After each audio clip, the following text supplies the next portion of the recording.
Well, howdy, everybody. Wow, that's still really loud. How is that so loud? That shouldn't be that loud. No, we're good. No, we're good. Everything's working as intended. Well, arguably speaking, working as intended. God knows that I'm making it work. Whether it's working as intended is its own kind of question, but good. That's working.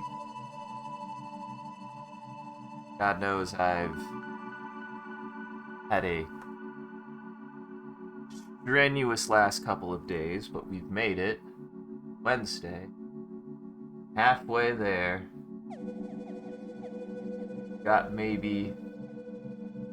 Boy, I can't wait till I have a week where it's not crazy, but I just thought about it, and I'm like, maybe next... And I was like, you literally have something important happening next week, and I was like, But at least hopefully it's the only thing. God, I hope it's the only thing. God, I hope this computer's okay.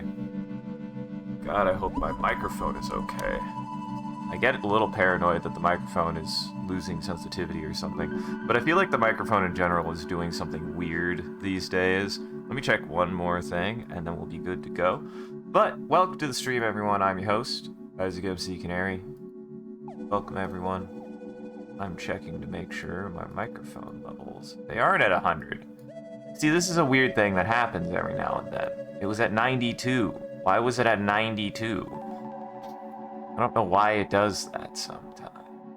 It's very bizarre. Very strange. But it's Wednesday. Means I'm gonna draw something. And I was like thinking, and I was like, I need something just to vibe to.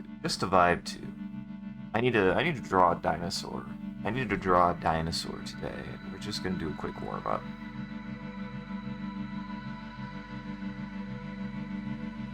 Just gonna do a quick warm-up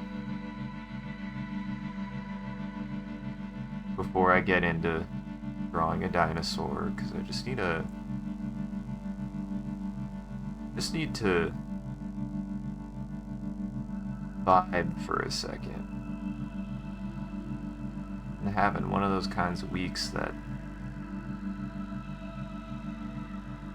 in a lot of ways, the week I should actually look at the silver lining and be like, in a lot of ways, I have been quite lucky this week. I still have a functioning computer. The computer, in a lot of ways, is doing better than it was before. It's a lot more functional, that's for damn sure. I'm still able to work on this, which is great. God knows I would have very nearly almost beefed being able to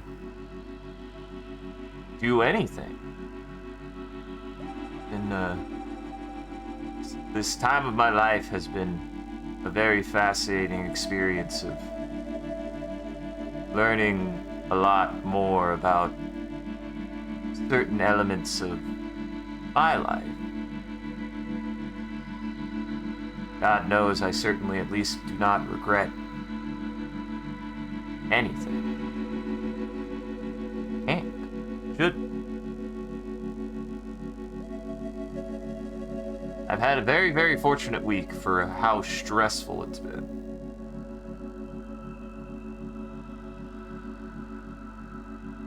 And it has been. It's been a very stressful week.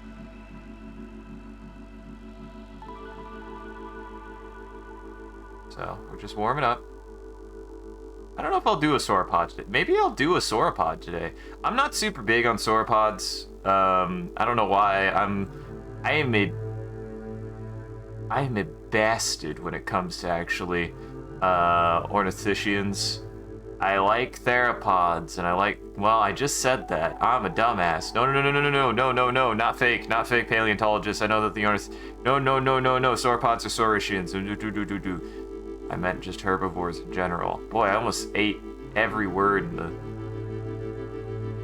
in the paleontology cookbook by claiming that I didn't like ornithischians, and that's why I wasn't gonna draw a sauropod, as though if I wasn't the fool who done made himself look like a dingle.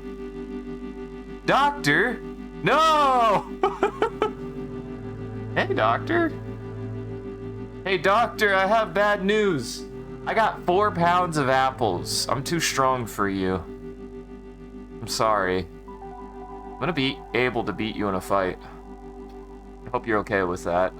I'm gonna have to eat not but 1, but maybe 2 apples a day. That's so many goddamn apples. Sounds like cider waiting to happen. Listen, I'm stubborn, and whether or not I ever do this again, I will do this once. I'm going to eat 4 pounds of apples in probably a week and a half, because, well, that's the kind of nice thing about apples as far as fruit go. Apples don't really go bad quickly. They actually keep for a while. Apples are very hardy fruit. That said, I do need to eat an apple a day, and I still haven't eaten an apple for like 2 days, so I'm gonna, no matter what my quote-unquote lunch snack is, I'm always gonna have an apple with me. Oh, I hate when my thing does this. Oh, really? I didn't realize that. I have to keep that in mind. I love cider. I mean, I guess that's what I was like. I mean, I guess it would just be as simple as, I don't think it's just as simple as boiling down apples. I really don't. I think there's more to it than that. If you're wondering what I'm doing, I'm just warming up. I'm just getting strokes in.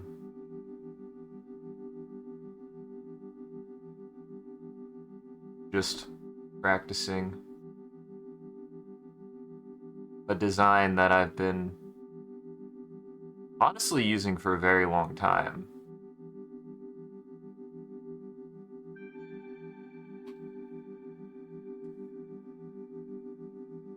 Tasting history taught you canned corn, apple, and fill it with sugared butter. Bake the shit out. God, you're gonna make me fucking hungry, man. Good thing I have an apple and a protein bar and healthy. What have you been up to, Doctor? Doctor, it's been a fucking experience the last few months. I don't know. I haven't seen you in a bit. If you could tell, I'm very oddly no longer streaming only in the evening. I'm trying for it. I'm going for at least something. I don't guarantee that it'll work out for me, but for the first time, I'm actually able to try this full time and really try it full time. And in some ways, now join me for the art moment of my existential quandaries. Yes, the funny boy and his existential quandaries. As I have said before, I do consider myself a member of the Suffering Silly Boys Club. That is to include people such as Dan Deacon, Brian David Gilbert, I have like a fucking list. I can never remember everybody on the list. Who did? What's wrong with me? Don Hertzfeld. You know, people who are silly boys, but feel it just a little bit too much. Robin Williams. Robin Williams is also in that club. Just silly boys who feel it a little bit too much. I'd also put, I actually learned of him recently. I can't think of his name. What's wrong with me? I watched The Curse. I've watched... God, he has a literal show named after him. What's wrong with me? Nathan Fielder. I'd put him in that camp, too. They're all inspirations of mine, because they're all silly boys who also feel it a little bit too much. But no, in some ways, I'm just like... I can see, like, the outline of a very real opportunity. And yet I'm just like, I know it still is gonna take time to get there, and that's the scary part, is like, ugh, trying to get to that point. That's what scares me, I guess. But it is there. It is there. Just intimidating.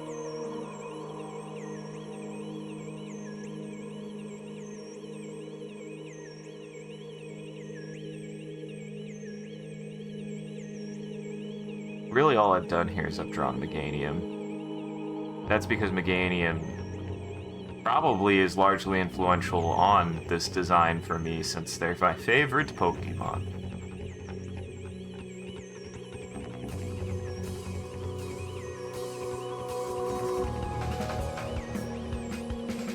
There you go, done. I did it, guys. Dude, this was a good stream. I did it. I drew a dinosaur. Look at it. Ain't he cute? Maybe I will do a sauropod today. You know what? Let's do a sauropod. Everybody out there, I don't even know why I waffled. I think part of it is that I'm always like, I really enjoy drawing theropods, and I think theropods are cool because they're giant monsters. But, well, I live in the void too. Welcome, I'm a gaming. He's a gaming bro. Horrible. No! I don't know why I said that, because in reality, I've enjoyed drawing all kinds of dinosaurs. I still have sauropods I really like. I like all kinds of dinosaurs. I just prefer theropods, because they're like dragons in real life, and they're giant, terrifying monstrosities, when also, why would I not think that something that weighs like 10 plus tons and walks around not also be cool? Because dinosaurs were fucking wild, man. The Mesozoic was a hell of a time.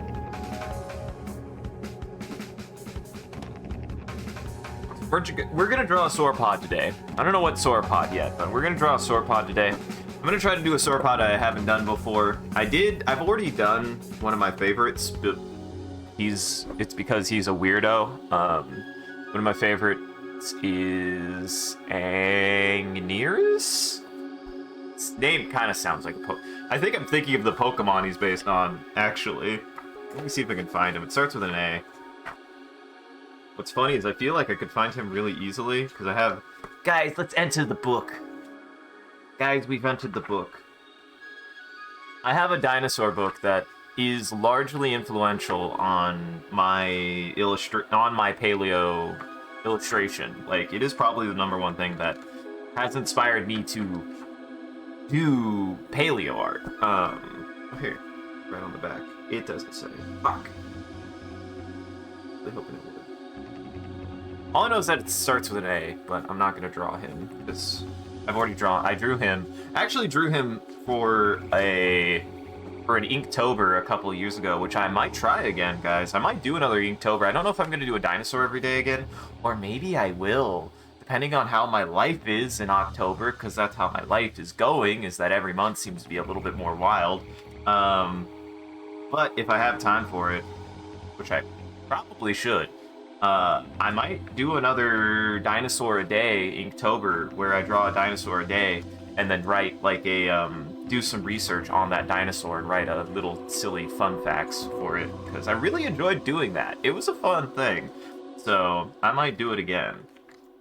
I kind of wanted to make it a tradition, but the last couple years have been taxing to my mental health, so I haven't really had the time. But hopefully, it's helping. Where is the boy?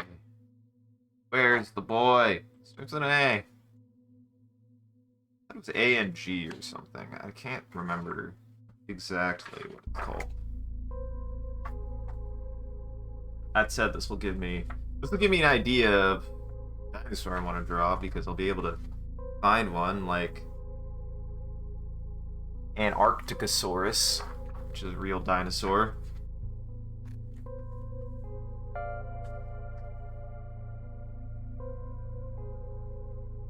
We could do Oblizzodon, which has only been recognized by a single tooth.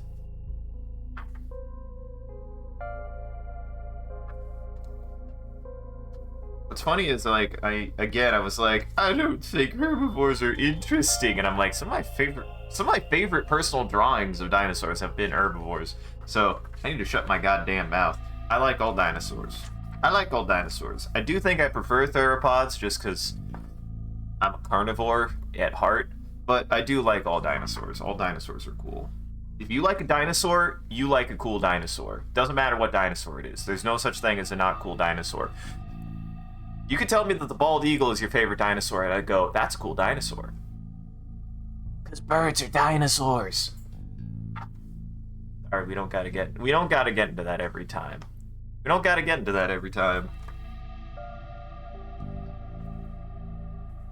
This is gonna bug the hell out of me. I'm gonna find it, guys. I'm gonna find this goddamn dinosaur.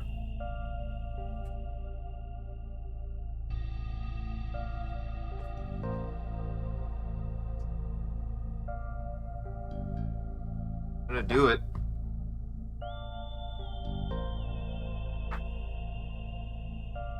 Hey, this was late Cretaceous. God damn it. This is early Jurassic.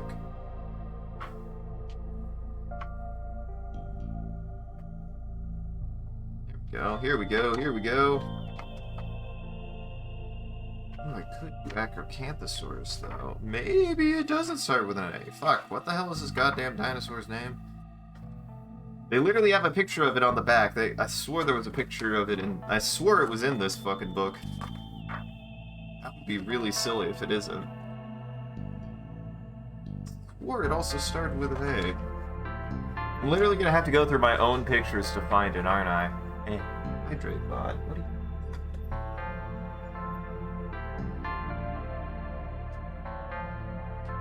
you... Also, guys, I figured out what was wrong with my computer again. Figured out why Helldivers wasn't using my GPU. And it all boils down to something that I forgot can happen sometimes. It's really stupid.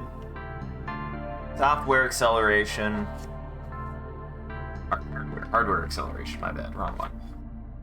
Hardware acceleration was off, because why not? Needs a functioning computer. Who needs their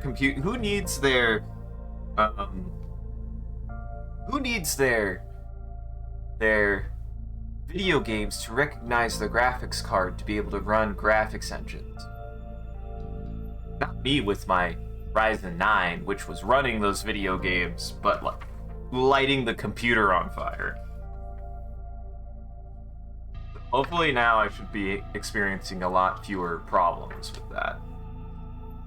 Hopefully. Also, I might be unable to stream. What even uses software mode these days? You'd be surprised. Right? But yeah, I was like, So, Doctor, to update you, Monday, I went to go turn on my computer to get ready to stream, and then the computer wouldn't start. And through TLDR, through some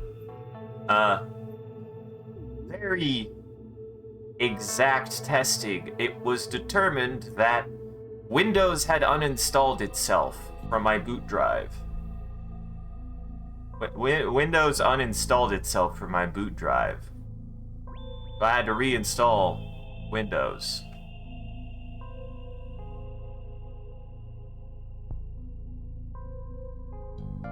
Ooh, no. See, and this is where I'm sure people are like, Linux, you would never have that with Linux, and I'm like, you have to fucking make Linux do its own job, though, so it doesn't matter. It's a pain in the ass no matter what I do. Well, the good news is it was literally just a boot drive with very superficial programs installed on it. All my games were on a separate drive. Pretty much all of my documents and pictures and videos were on a different drive. The bad news is very recently I picked up the bad habit of just saving things to my desktop So everything that was on my desktop was just gone, and there was exactly one thing that was vital. Well, not vitally. I'm not going to say it was vitally important. I'm just going to say it was pretty goddamn important. But yes, I didn't really lose. That's the thing, is like, I didn't really lose anything. This fresh install has actually kind of helped overall, even though it's had its own, you know, problems. But, it was nice to be like, okay, we have a fresh start. And I'm glad I got a fresh start. Getting a fresh restart, sometimes it takes life to just reset for you to go, maybe it's better that I just have a reset. Maybe it's a good thing. Well, first off, I know what we're drawing, guys, because I'm gonna hurt myself. We're drawing Saltosaurus, and I can't find this fucking dinosaur. It's gonna drive me crazy. Oh, it's funny. It might actually be on another dinosaur, which is very stupid. But I think we're gonna do Saltosaurus. We'll see. I'm gonna check one more thing. Where's Bigosaurus?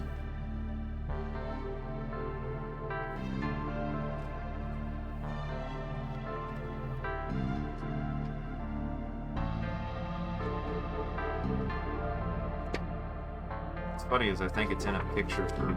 It says the dinosaur's name in the picture, but the dinosaur itself doesn't actually appear in this fucking book, because... I love this book, but it is kind of weirdly formatted. We can do Saltosaurus, we can do a Jurassic sauropod as well. We're so inclined. I don't know why I'm so hell-bent on finding the name of this fucking dinosaur. I probably literally could have Googled sailback spiny sauropod into Google and at least gotten closer than the amount of time it has taken me to try to find the name of this fucking dinosaur in this book that I swore was in here, but it's not.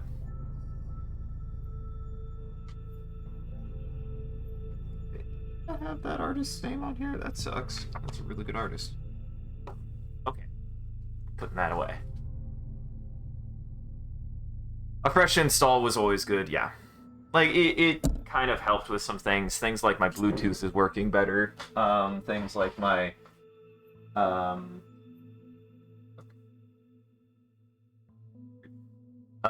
things like my Bluetooth are working better. Things like my,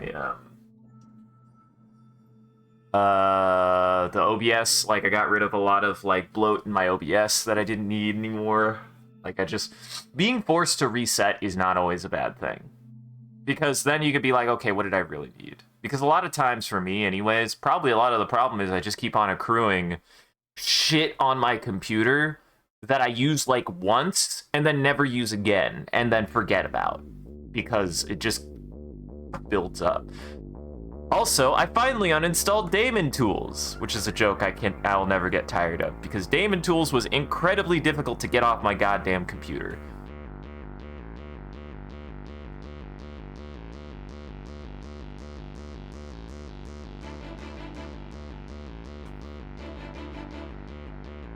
Amargasaurus. What the hell is wrong with me? Yep. Well, actually, no, this is a different one. Wait, is that the one? I know Amargasaurus had changes. Oh yeah, no, it is Amargasaurus. Okay, yeah. Because Amargasaurus they used to think that Amargasaurus might have had like a sail fin on its back, but I think they've determined since then that all it is just spines on the back of their head, which is still cool. Amargasaurus is a really cool dinosaur. It's one of my favorite sauropods. It's a really weird one for a lot of reasons. It's got weird spines on its neck. Its neck is weirdly short. It doesn't really have a very long neck for a sauropod. It's a really weird animal. It's got a weird head. Like, it's a weird sauropod. We're gonna do Saltosaurus.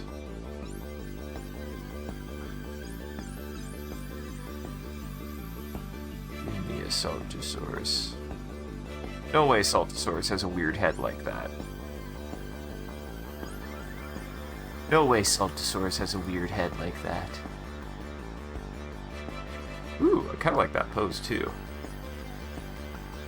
Gonna do this off the pose. Alright, everybody.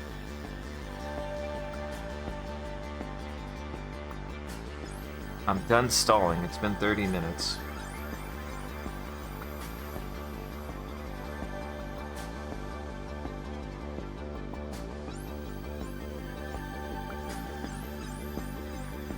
I wasn't stalling. I was not stalling. I was just trying to figure out what dinosaur I wanted to draw. That's all. I really, really was.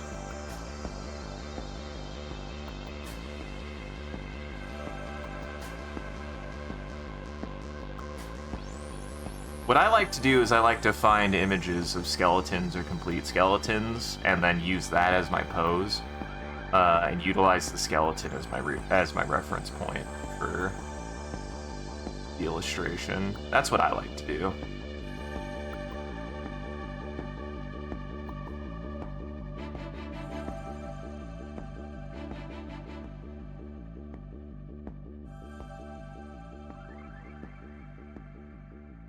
Saltosaurus is also kind of one of those dinosaurs that has weirdly, or one of those sauropods that has a weirdly short neck. For some reason, I don't like the long-necked sauropods. Partly, I think they're very, their skeleton structure is kind of bleh. Don't really have that much going on. I don't find them that interesting to look at, but that's just me. I like the weird ones.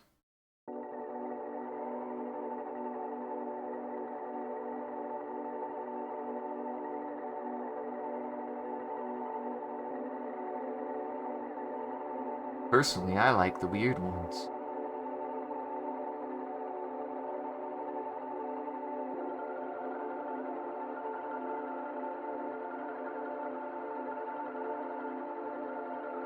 I don't know what I'm gonna do tonight. I was thinking about either doing a makeup stream for Monday, maybe, since Monday, oh boy, Monday was just me essentially getting my life back together. Or at least getting my computer back to functioning order again. So a lot of that was just trying to figure out exactly what to do with how everything broke.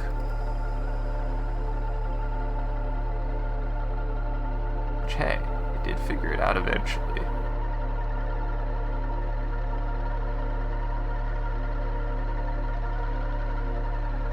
I did figure it out eventually, which was nice.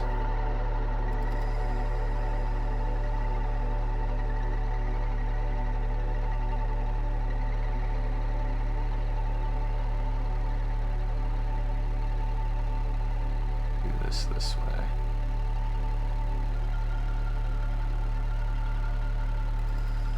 And these days I try to be a little bit more loosey-goosey and quick with my sketch. I'm noticing that this dinosaur has weirdly long legs. For sauropod legs, these are some pretty fucking long legs, actually.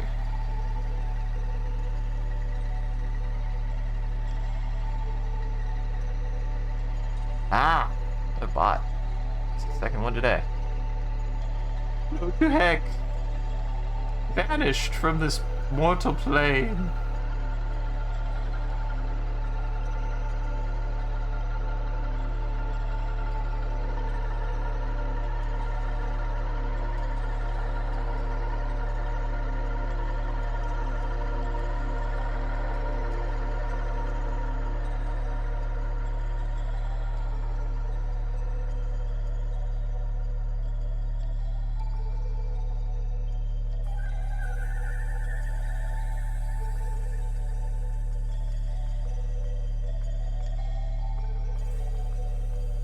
I don't know if I'm going to do what I have been doing the last couple times with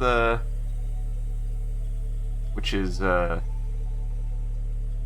last couple times I've been doing illustrations is I've been almost painting the backgrounds, so we'll see if I decide to do that or not. I haven't decided yet.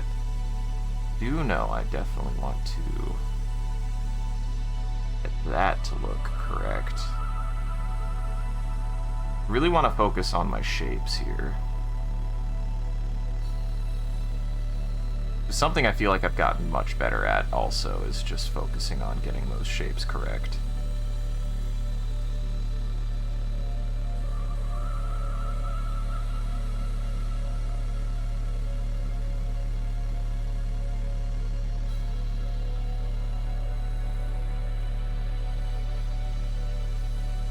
There we go.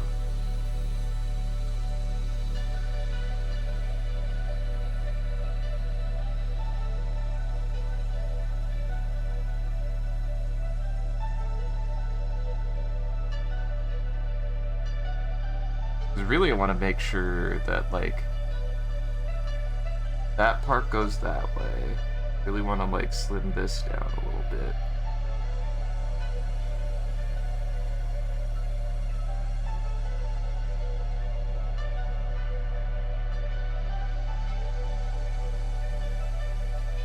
Trying to do a better job of, like, getting a lot more of the connective tissue to meld a little bit better.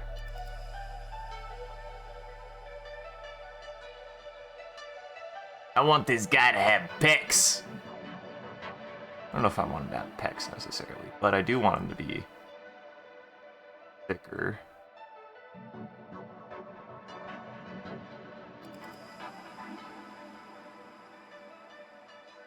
I always imagine that there's like a muscle here. There's like a muscle here-ish.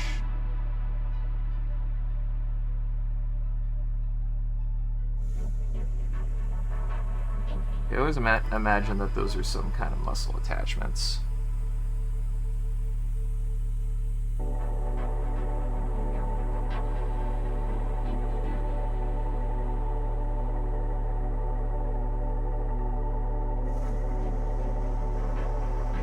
Then I might shrink it a little. I don't know.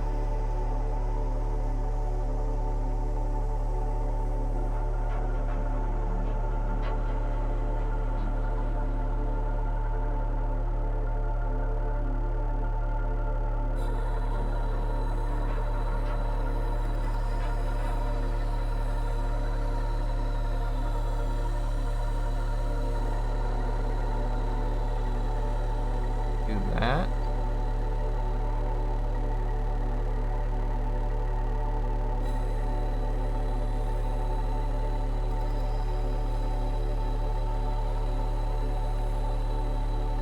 That.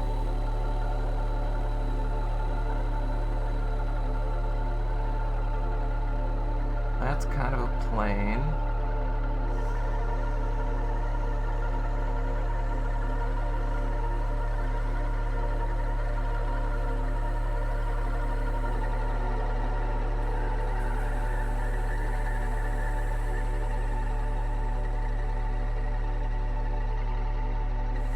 It's a weirdly, like, shovel face.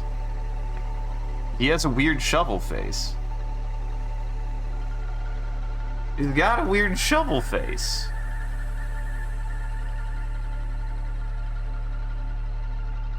Look at it. He's got a fucking shovel for a face. I don't know how to explain it other than that he's got a shovel for a face.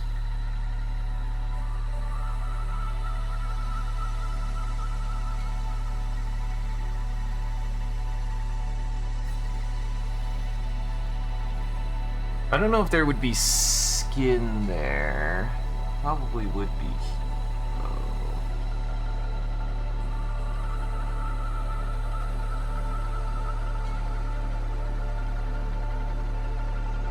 The thing about Saltosaurus, and this is the weird thing about Saltosaurus, is Saltosaurus has bony plates on their back.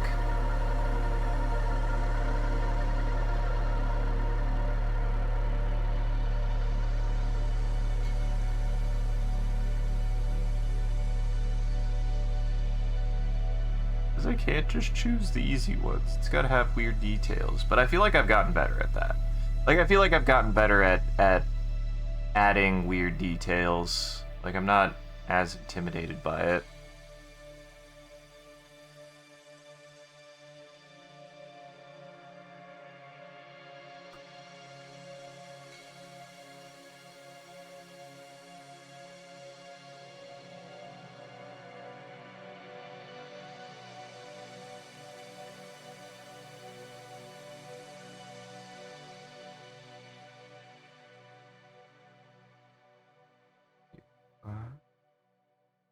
This one should be 5, and there's 2 in between. Means I might need to actually make this one a little smaller.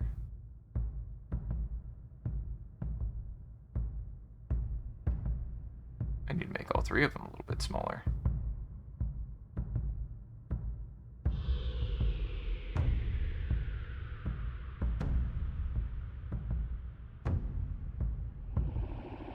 Oh wait, no, there's 6. Ah, shit.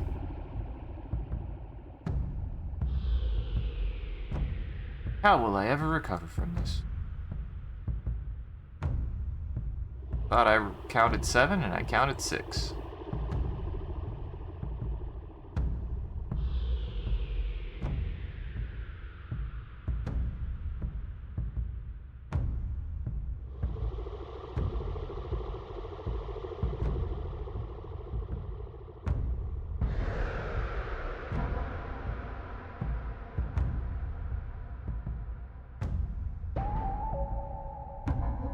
I do it this way,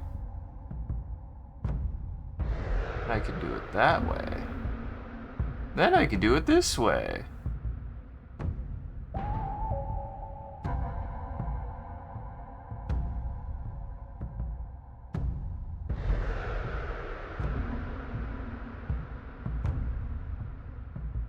This is something I've gotten much better at, is like being much more careful with my spacing on certain things.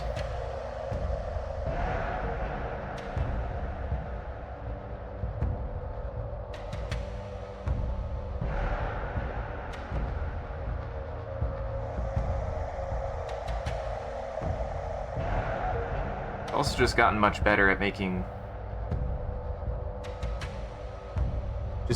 something be there where it needs to be, which is good. It's a good thing. That's a good thing to be able to do. Now I'm gonna start utilizing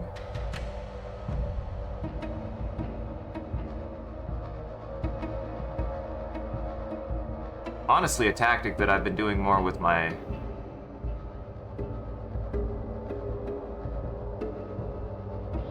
hands. Make things look much, much better.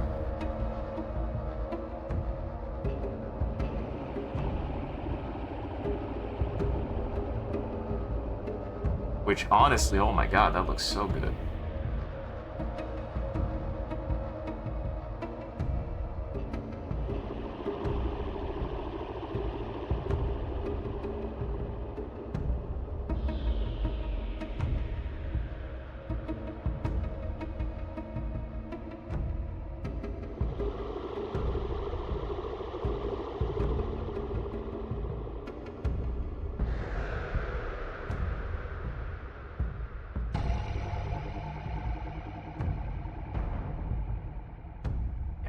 I don't know when I started, like, thinking of hands like this, but it's gonna really step up my game on pretty much everything I do now.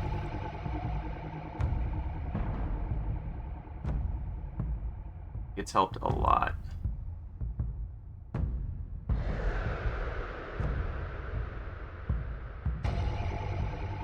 Like, a lot. Like, look at how much better that looks for me. I feel like I used to get really, really lazy. In some ways, I used to get really lazy with my, like, hands and feet. I'm doing a much better job of thinking, like, very three-dimensionally with a lot of this kind of stuff. Helping so much.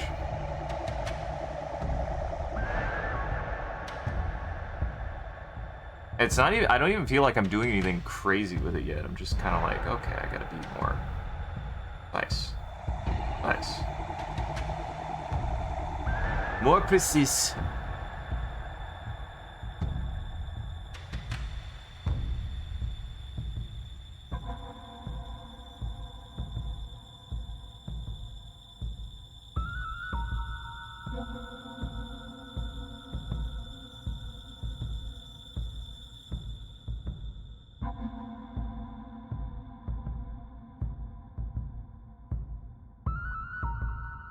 Yeah, I feel like illustration-wise, I've really stepped up on what I do with illustration now.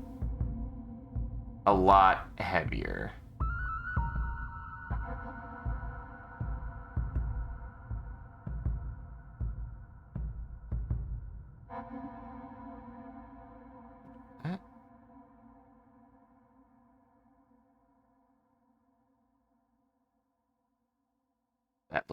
That looks really good, actually.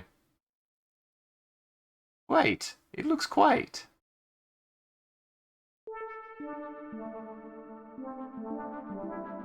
There. Yeah. That's good. That's good.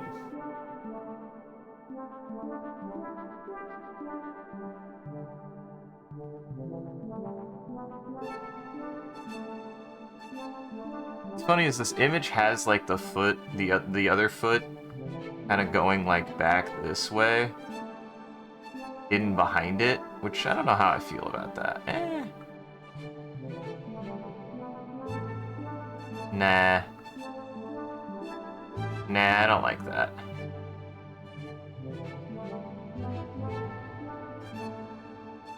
I'd rather go like somewhere over here.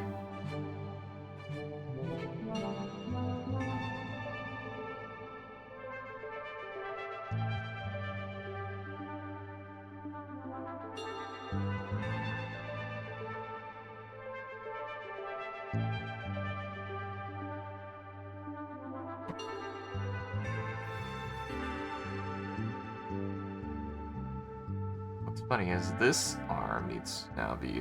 So I'm noticing that the kind of like forearm here is a little bit longer than that. That's the front, so this needs to go more like up here.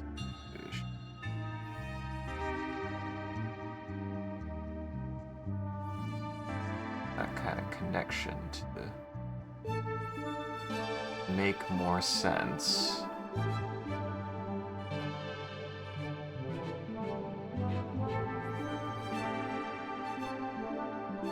There, something like that, maybe.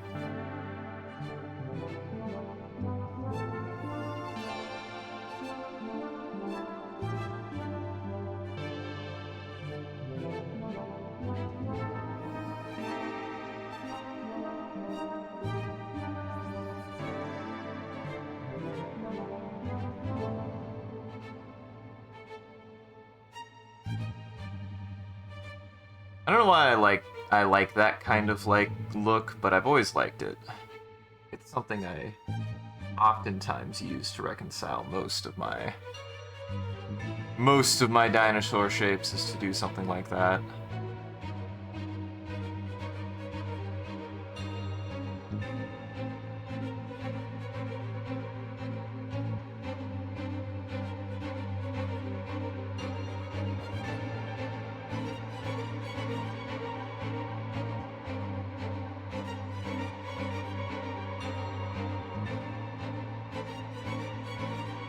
There we go.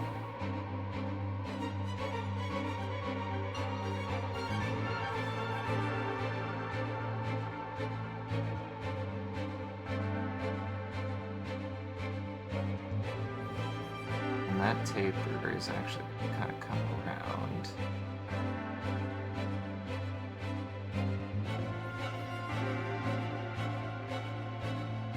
What's weird is the tail is weirdly thin. It's like it's more triangle or diamond shaped. Hey guys, I'm a fool. How dare I was like, man, I don't think that sauropods are very interesting to draw, and I'm sitting here drawing and I'm like, this is very interesting to draw.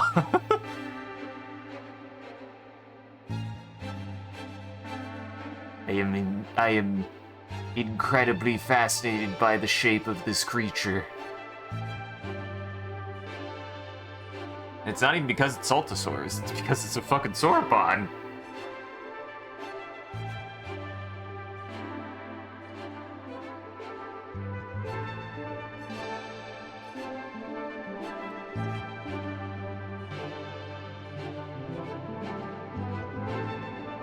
We haven't even really drawn what I think is the key, interesting, defining feature of Saltosaurus. Like, I've started it, but we really haven't drawn it yet. Now, Saltosaurus for me, I've always seen having like 3 rows, but I don't know if there's any actual evidence to that. Going purely on my own kind of like gut instinct on that. Which, hey everybody out there, if you've ever heard of like the whole like pterosaur debacle, I'm not here to say that it's okay to draw on your gut instinct when it comes to scientific illustration. You have to be open to understanding that if you do that, you have to be willing to admit it. Because there has been issues in the past, of artists taking artistic liberties, which nothing is wrong with an actual artistic liberty, but claiming it as scientific fact. I will never do that. If I do not pull it straight from the bones, I cannot say that is what it would look like. It is just my interpretation of what it could look like. But you should not think that is exactly what it should look like, because unless they explicitly say that they pulled it from the direct anatomy, then no, it is not. It is not. There was a whole debacle actually regarding pterosaurs, in which somebody did a bunch of illustrations of pterosaur evolution, and then did not make it clear that it was all like just hypothetical. It was hypothetical, and people thought that was like, oh, that's what pterosaur evolution was like. Oh, that's wild. And I'm like, no. The only things that are anatomy accurate on this are going to be the skeleton structure, and that's it, because the reference I'm using does not show the scutes. I know there are scutes on Saltosaurus, but I don't know where they go, and I don't know how many there are. So the only hypothetical element of this image is the placement of the scutes. Everything else should be anatomy accurate for interpretation purposes, but the scutes are hypothetical. This is the hypothesis portion of this illustration. And when it comes to science illustration, it is as much science as it is illustration. But science works off of portions of science implement hypotheticals. That said, hypotheticals are not truth, and people have to remember that if you're working off of a hypothesis or a hypothetical, that it is a hypothetical. The concrete things are the things that you should be looking at as empirical, not the hypotheticals. The hypotheticals are the what ifs. The hypotheticals are, we don't have enough data on this yet, so we're still figuring it out. That's what the hypotheticals are. If a scientist makes a hypothesis, it is hypothetical. Do not take hypotheticals as anything but what they are. And then on the flip side, if someone proposes a hypothetical, or proposes something hypothetical but doesn't state it that it's hypothetical, that's a problem.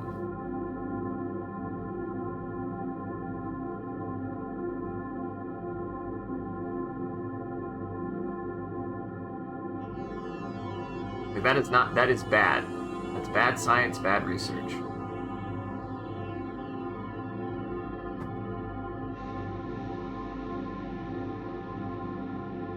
Like, for example, I'm basing this off of a reference skeleton. I am basing this off of a reference skeleton, which is a replica of the Saltosaurus skeleton, so even that's hypothetical. So maybe it's even 2 levels of hypothetical. So this is just my best hypothesis of what a Saltosaurus could look like. But it doesn't mean that Saltosaurus exactly looked like this, but it is close, so you can at least get some imaginative context for what this animal would have looked like, to the best of my ability.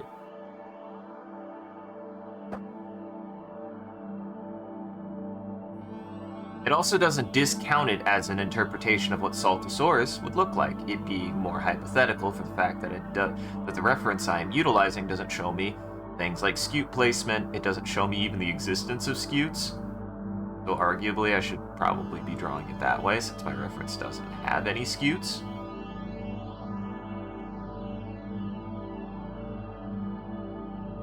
But that's where I'm like, okay, the scutes are hypothetical. I know they exist, but I don't know where.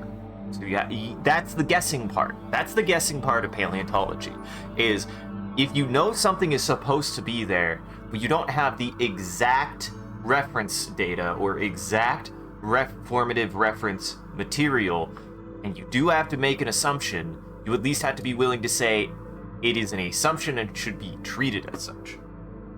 It is. I really like how this is coming out so far, though. God damn, this Saltosaurus looks good as fuck. Yeah, I think I will still do my, like, painting style that I've been doing. Maybe I'll even do the line art stuff, just to practice it. That's my thing, is, like, I've been trying to find, like, a more definitive art style, and I think I've really found one, and I just need to lean into it. I really need to lean into that really clean graphic style. Because it's just something I've developed, something I've really grown to start enjoying to do. It kind of fits my particular. It fits the evolution of how I kind of like illustrate something to begin with. So, like starting with a sketch like this and then moving on to a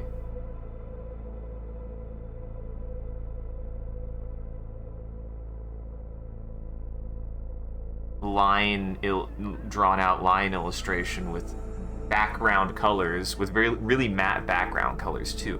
Like that's the thing, is like I really want to get into super detailed and like maybe shading and stuff at some point, but for now, like putting down that matte color really is nice. So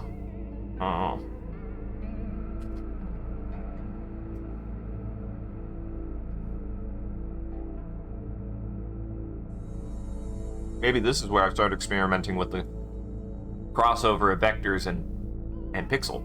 We'll see. So what I could see myself doing is putting down a matte of like of certain parts, and then utilizing the brush, the wet brush to do textures and stuff.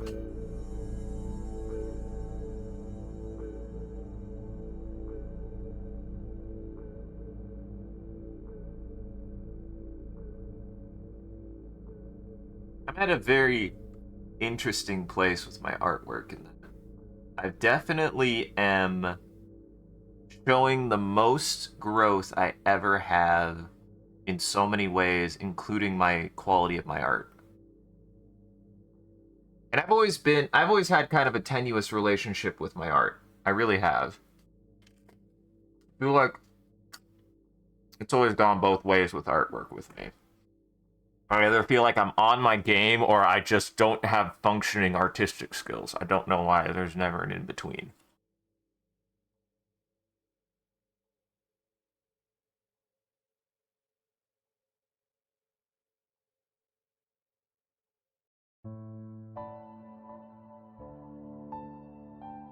Does Saltosaurus not have teeth? I swear, I'm not looking at Saltosaurus. I think I'm looking at a different I think I know what dinosaur I drew, and this isn't Saltosaurus, which makes me mad.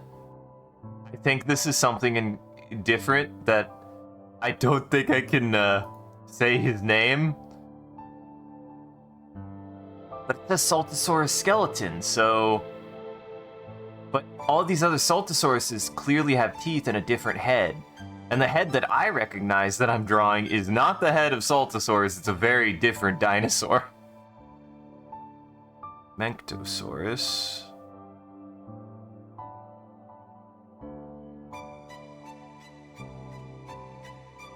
Just gonna trust that I'm doing this right. I'm gonna trust that I'm doing this right.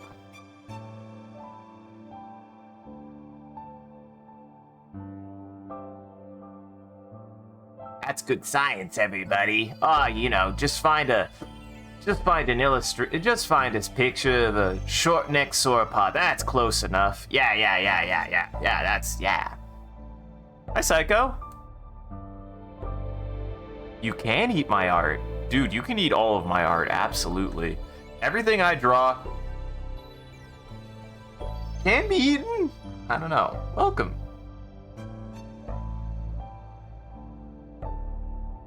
Welcome to what actually is my main discipline in art, dinosaurs. It actually is. It's so funny, I'm just like, keep on trying to get into anime art and stuff, and really my main discipline is just dinosaurs. Always has been, always will be. I could make an anime video game and I still would claim that my main discipline in art is dinosaurs. And I would. This is me saying I would. I would make an entire video game about anime girls and shit. And I would still say, but dinosaurs is my prime. I would probably put a joke in there of like a hyper-realistic dinosaur drawing. And if it was like an RPG, you would be able to read it and it would say, this artist seems to be really is known for his... Even though this artist does a variety of different pieces, he's most well known for his illustrations of dinosaurs. I honestly don't get it. Or something. You're not wearing a shirt or shoes, but the police can't hold me.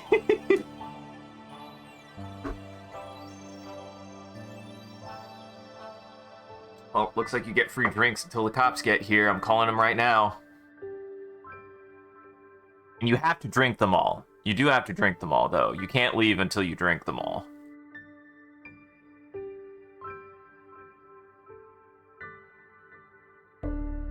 I should lean more into like the whole bar thing. Part of that is spawned by actually my my kind of I'm gonna call them my primary mascot character, even though at this point Hydrate Man is my primary. Well, ironically, Hydrate Man still fits that. Hydrate Man is a part of the bar, but Hydrate Man is at this point the actual primary primary mascot for the stream. But I have like a headcanon primary mascot who I don't think is as popular. I haven't drawn them enough. I need to draw them more, I think. They're my OC do not steal. Anime person. I call them anime person at this point because I really can't. I really can't decide if they're a boy or a girl, and maybe that's the point, honestly. Because again, I always claim that they're ultimately just a more feminine version of me anyways, and that doesn't necessarily mean that they're definitively female, so I still haven't really determined. Though I have drawn them as definitively female, trust me, I've drawn them as definitively female. So it's not that I haven't drawn them definitively female, I just waffle back and forth. Because I'm the artist, I get to choose what's between their eggs. What's between their legs, and sometimes what I determine as between their legs is question mark. I don't care. Because oftentimes I don't draw that part.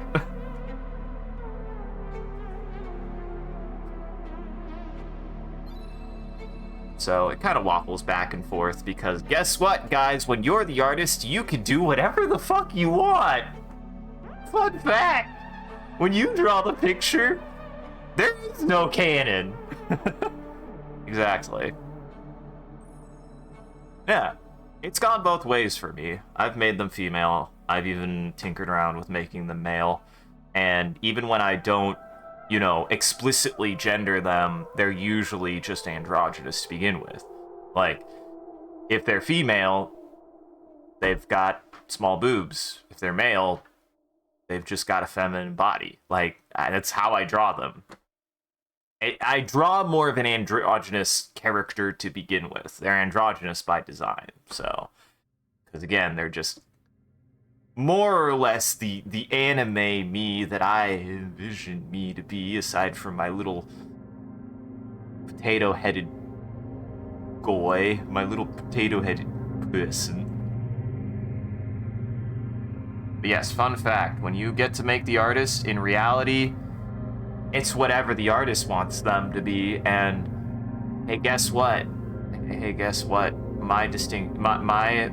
me, they're nothing. They're everything and nothing. They're both. Neither. Why are puppies so chaotic? This motherfucker bit my leg, clawed me, pissed on the floor, and now is biting my chair. That's because puppies are agents of adorable chaos. They're adorable, don't get me wrong. God, I was going to the grocery store with my roommate the other day, and my roommate wanted to stop by his family's place, and we were just chilling out there for a couple minutes before we went there to the grocery store, and my roommate's brother's girlfriend came outside with a dog that I can only describe as a Muppet. It was ridiculous watching this creature move because it didn't look like a real dog. It was a puppy of some kind, like a doodle puppy of some kind, and just watching it move, it was like, that's not a dog, that's a puppet. They just be like that sometimes, man. Puppies are fucking weird. Yeah. It did. Like, it would flop around, and, like, its arms and legs looked so artificial. But it was a dog. It was a real dog. It didn't look like a real dog, though. It was cute as hell, though. Fucking adorable, that fucking dog. Henry cracks me up too sometimes. Henry has such an expressive face. And his default mode is just smile.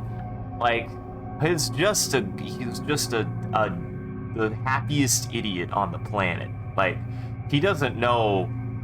He can show guilt, but that boy, the most aggression I've ever seen him show is the two most common forms of aggression that I've ever seen are the play kind, where he feigns that he's aggressive and then he'll just give you a big kiss on the face, and his kill mode is still just, I really am excited, but I really want to kill whatever that thing is.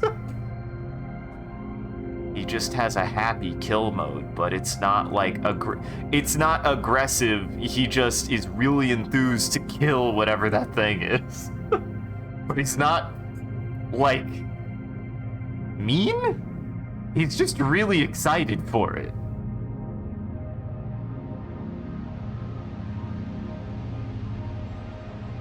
He does want to kill it, though. I'm not gonna say what, but he does want to. He does have the drive for murder at times, I have learned. It's just a really strange expression of wanting to kill. It's not like, I want to kill. It's more like, I want to kill. Fucking dork.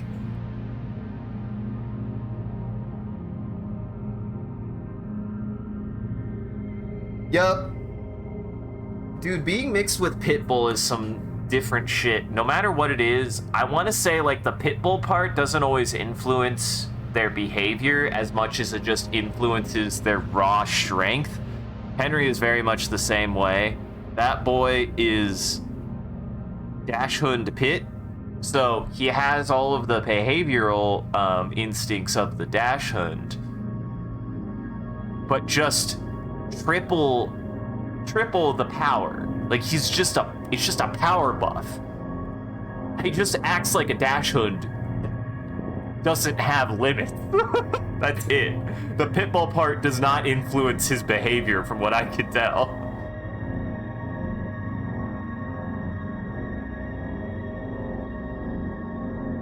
He's just strong as fuck. He's like a little bomb. He's compact.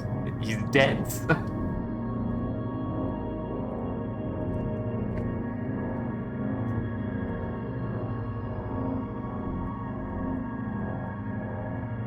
Also, that just sounds like typical puppy energy. That just sounds like a puppy being a puppy. When we visited my roommate's family, that puppy got really excited and like peed on my roommate. So like that's just puppy energy. You just gotta work with him on it. I have the same thing with a kitten. God, I did not. Maybe I was lucky in the opposite sense. Not in this sense. This has been some bad luck, but it's not gonna. It so far has only made me wish to kill my cat, but not actually want to kill my cat because I'd be really sad. But it has made me. It has tested my love. This cat gets really anxious, like every cat does, and his way of coping with anxiety is to piss on things. I'm just like, don't do that, buddy. Don't do that. I'm working with him on it. Hopefully we can find like a medium, but it's still just like, I got really lucky with my childhood cats. They never had that problem. But then again, my childhood cats never lived, well, they lived with one dog. Weirdly enough, never really minded that dog, but that dog was an Italian Greyhound. That dog is pretty much a dog the size of a cat. So, my cat does not like Henry at all, no matter what I seem to do. No, he's at least determined that Henry is not a threat. But my cat also gets really stressed out by things like people.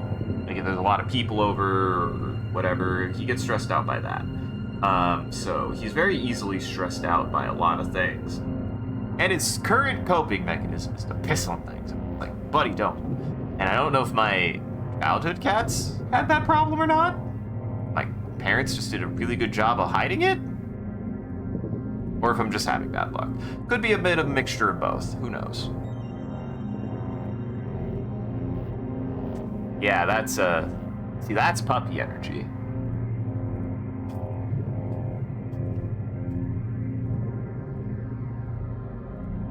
Puppies just don't have control over their bodily functions.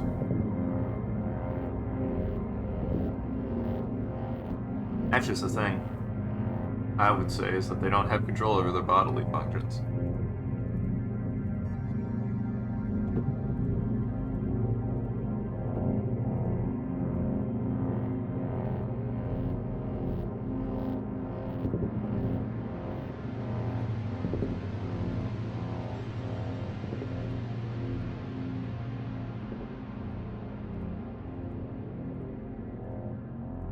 There we go. Saltosaurus looking good. Oh yeah, but back to the topic on screen. The thing is actually, Mr. Psycho, I went to school for this. I went to school for this actually, technically. Though it was kind of more of a last minute. I finished off my degree with this being the focus because when I went to school for geology with focuses in biology and illustration, it was geology first, biology second, and then the illustration kind of happened alongside until the very end when I really focused on it. So I went to school for geology and for biology first, and I really did, and I still have a deep-seated interest in those things. That's why I'm like really genuinely considering, like, if I can do Inktober this year, I might just do another 30 dinosaurs, because God knows it's not like I can't find dinosaurs to draw. Guys, there's a lot more than 30 dinosaurs, just so you know. I can find enough dinosaurs to draw. That's not the problem. Though I did, on my first pass around, kind of draw a lot of my favorites. Like, a lot of my favorites, so I'll have to get creative. But, like, when I did that, I also made it a fun, like, kind of National Geographic Z Frank style comedy thing, too, where I would do very bare minimum research, but I would do research on each of the subjects that I drew to get, like, little fun facts about them. And usually do, like, a bit about, because the thing is on one hand, guys, paleontology is an incredibly inspiring piece of science, field in science. On the other hand, it has maybe some of the most ridiculous drama of any science field I know of. Or maybe I'm just biased because it's the one that I'm the most familiar with and the one that I'm the most invested in. But gosh, can I tell you, paleontology was founded on some really stupid, petty stuff. And I love it. Half of the interesting facts about dinosaurs have nothing to do with the dinosaurs, but usually everything to do with their discovery, their identification, and their and the background of the nature of what all happened in trying to figure out what the fuck you were looking at. I still think my favorite fun fact that I learned from that experience was Plateosaurus was so common. Plateosaurus skeletons were so common to just be found in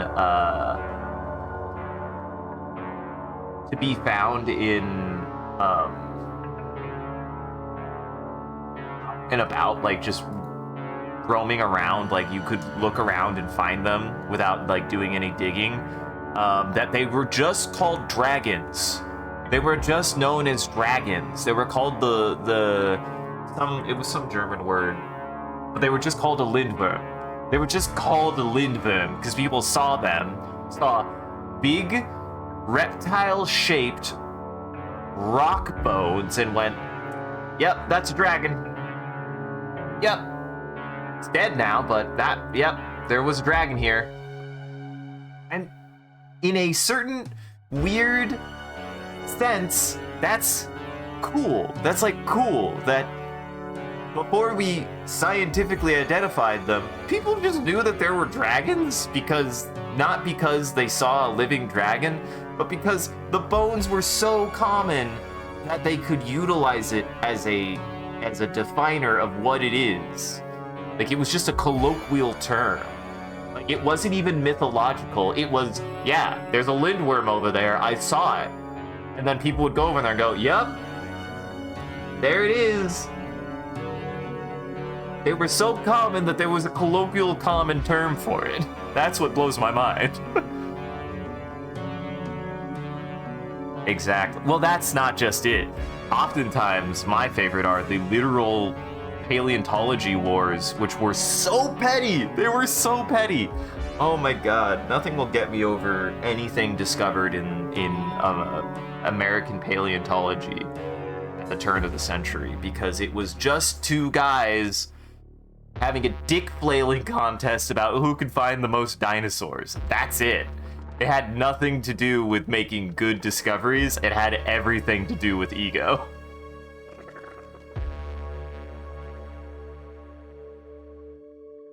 Paleontology is founded a lot on a very silly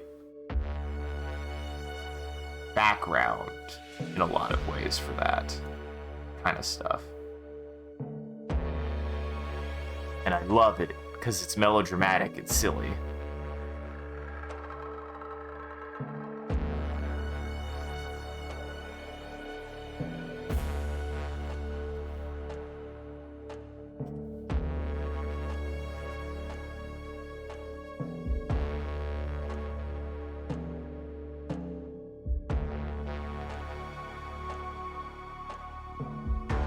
There is something inspiring about a field that's about trying to look back and see into the past to try to deduce what life looked like.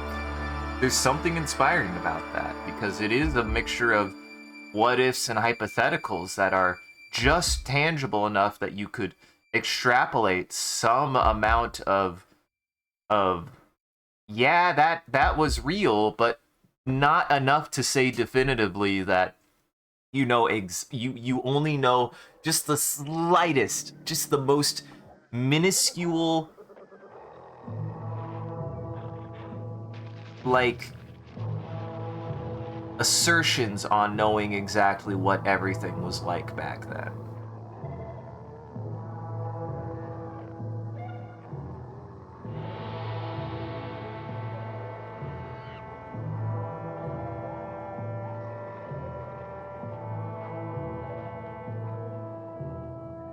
it also is just inspiring to think that animals that this large and this complex existed just well before us.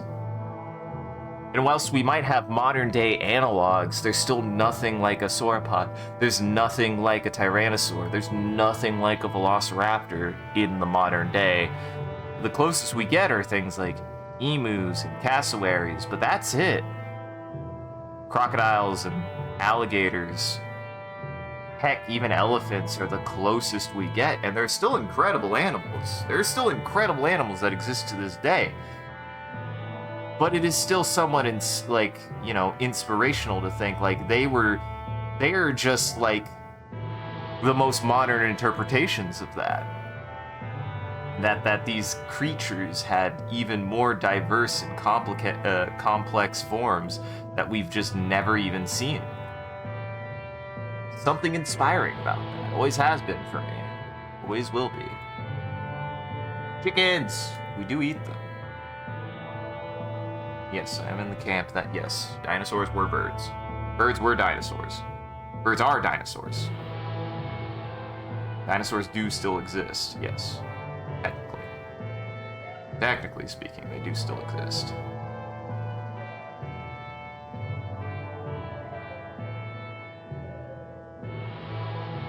Hey, thanks for following! Hello, Kimmington. Welcome.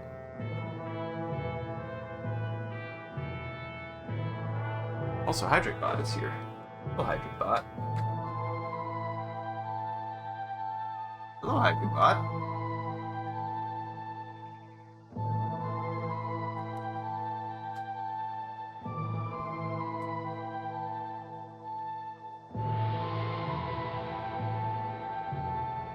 Yeah, this was the... It is... Welcome. The one and only. As far as I know, even by how the internet works, there's probably only one of you, probably. Boy, the internet is so bizarre when it comes to that, right? Like, when you got the name, usually, I mean, I always wonder. What's funny is one of my friends actually was able to snipe a really good username that unbelievably she didn't have to do anything. She got anime character. No numbers, no symbols, she got anime character on Xbox. And I was like, holy shit. It's either anime character or an anime character, which is incredible. No, just the words, just like typed it out if you were just to type it out, no numbers, no symbols, just an anime character. They were able to snipe that one. That's fucking impressive.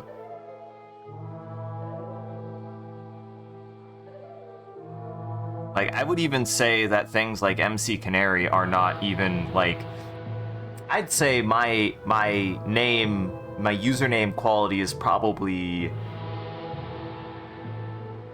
Magical would be blue. That would be, like, my username, since it doesn't have any symbols or numbers, but I don't think, like, MCCanary... Like, but it's still a modification of a word, right? Like, it isn't just the word canary.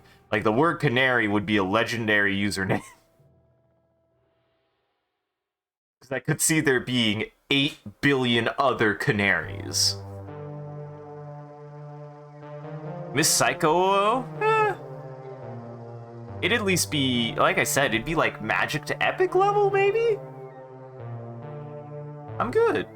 Just doing what I do. Drawing dinosaurs. And talking about Bullhawk. Little crack.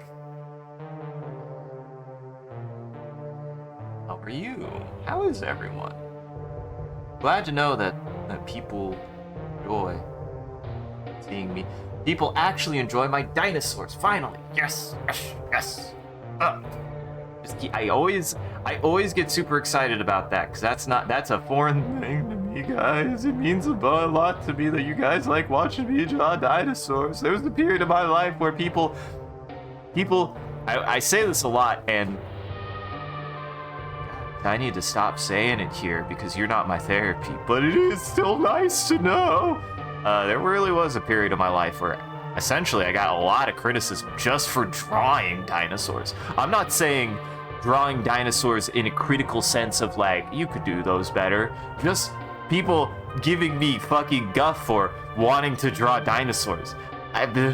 Still to this day, I'm like, why did I get so much criticism just for the subject I drew, which was dinosaurs? Ugh. People did not like my dinosaurs. They gave me a lot of freaking grief for it. What's wrong with them? Are you not like dinosaurs? Everybody I tell that to are like, how could somebody not like dinosaurs? And I go, I know, right? I don't want to qualify that because I'm going to... Here's what I'm going to say to that statement. Fine. With a big, definitely genuine smile on my face. Fine. Been sleeplessly tending to a puppy while also procrastinating doing 3D models for your game. Yeah. I honestly, one of these days, I might have to start flipping between a like illustration project and a 3D project because I want to get more into 3D design as well. God knows I have inspirations to 3D game design at some point, but also 2D game design, both. So you drew dinosaurs and you drew Borderland Rule 34 for $5 at school. Oh, I drew dinosaurs and you drew Borderland Rule 34 for $5 at school. Listen, Psycho, whether that's good or bad, you at least got paid for it, and my innocent Puritan baby boy heart actually was stressed at a project once because we were doing like, you know, one of those English projects where you have to like do like diagrams and stuff. And I was asking in the group to draw something, and the thing I had to draw was a girl in a swimsuit because the thing we were reading featured girls in swimsuits. And I got real nervous, and I didn't want people to think I was weird for drawing girls. Now, mind you guys, as an adult, I have no problem drawing boys or girls, even naked. But there was a time in my precious innocent life where doing such a thing made me so nervous because I did not know how to engage well with people, let alone engage with people on even the most banal and innocently sexual way, that my team had to reassure me that yes, Isaac, my drawings were fine. Because I didn't want to be perceived as a weirdo or creep for drawing a girl in a one piece. It wasn't even a sexy swimsuit, it was a one piece. So, who really had it better? Just saying. Because I like drawing dinosaurs. And also because I actually, this is what I went to school for, is to draw dinosaurs. Ultimately, I went to school for paleo, but I went to school for geology with focuses in biology and illustration, which is shorthand term for I went to school to officially learn how to draw dinosaurs. I still did that more on my own than school really facilitated any, but hey, that's kind of what school is for, actually. Ultimately, guys, the best thing you can do with college is go in with an idea of what you want and then come out actually facilitating what you want. That's maybe the best thing that you can have happen. Barely got paid for drawing my life as a teenage robot in a sus pose. $3. Only then be seen by a teacher. Be now knowing that I draw using your draw. I mean, it could have been worse. Could have been disciplined for drawing Jenny. Man, that really, she really inspired a lot of people, huh?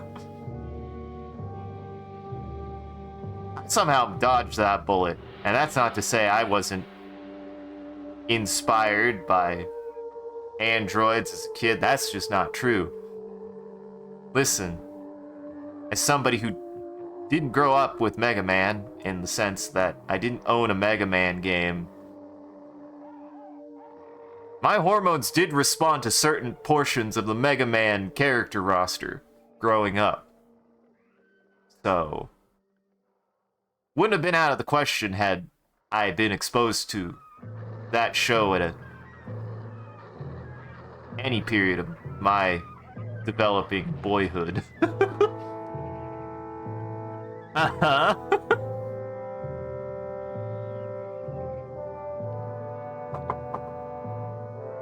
What, Kim? What, Kim?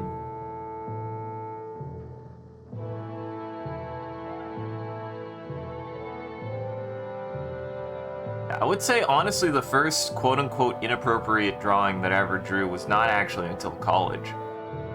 So I was still trying to figure out, Burger Man! I knew it. I actually didn't know that. Don't let Twitch know that, though. I mean, I definitely support your behavior. Don't get it twisted. This helps me, but don't let Twitch know. Ah, yeah, do not let Twitch know. I support this behavior. Don't let them know.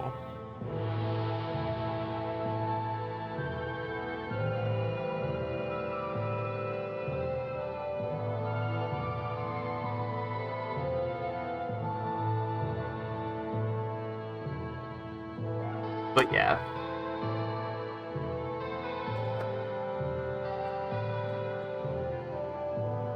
The first female character I drew was Samus Aran, though.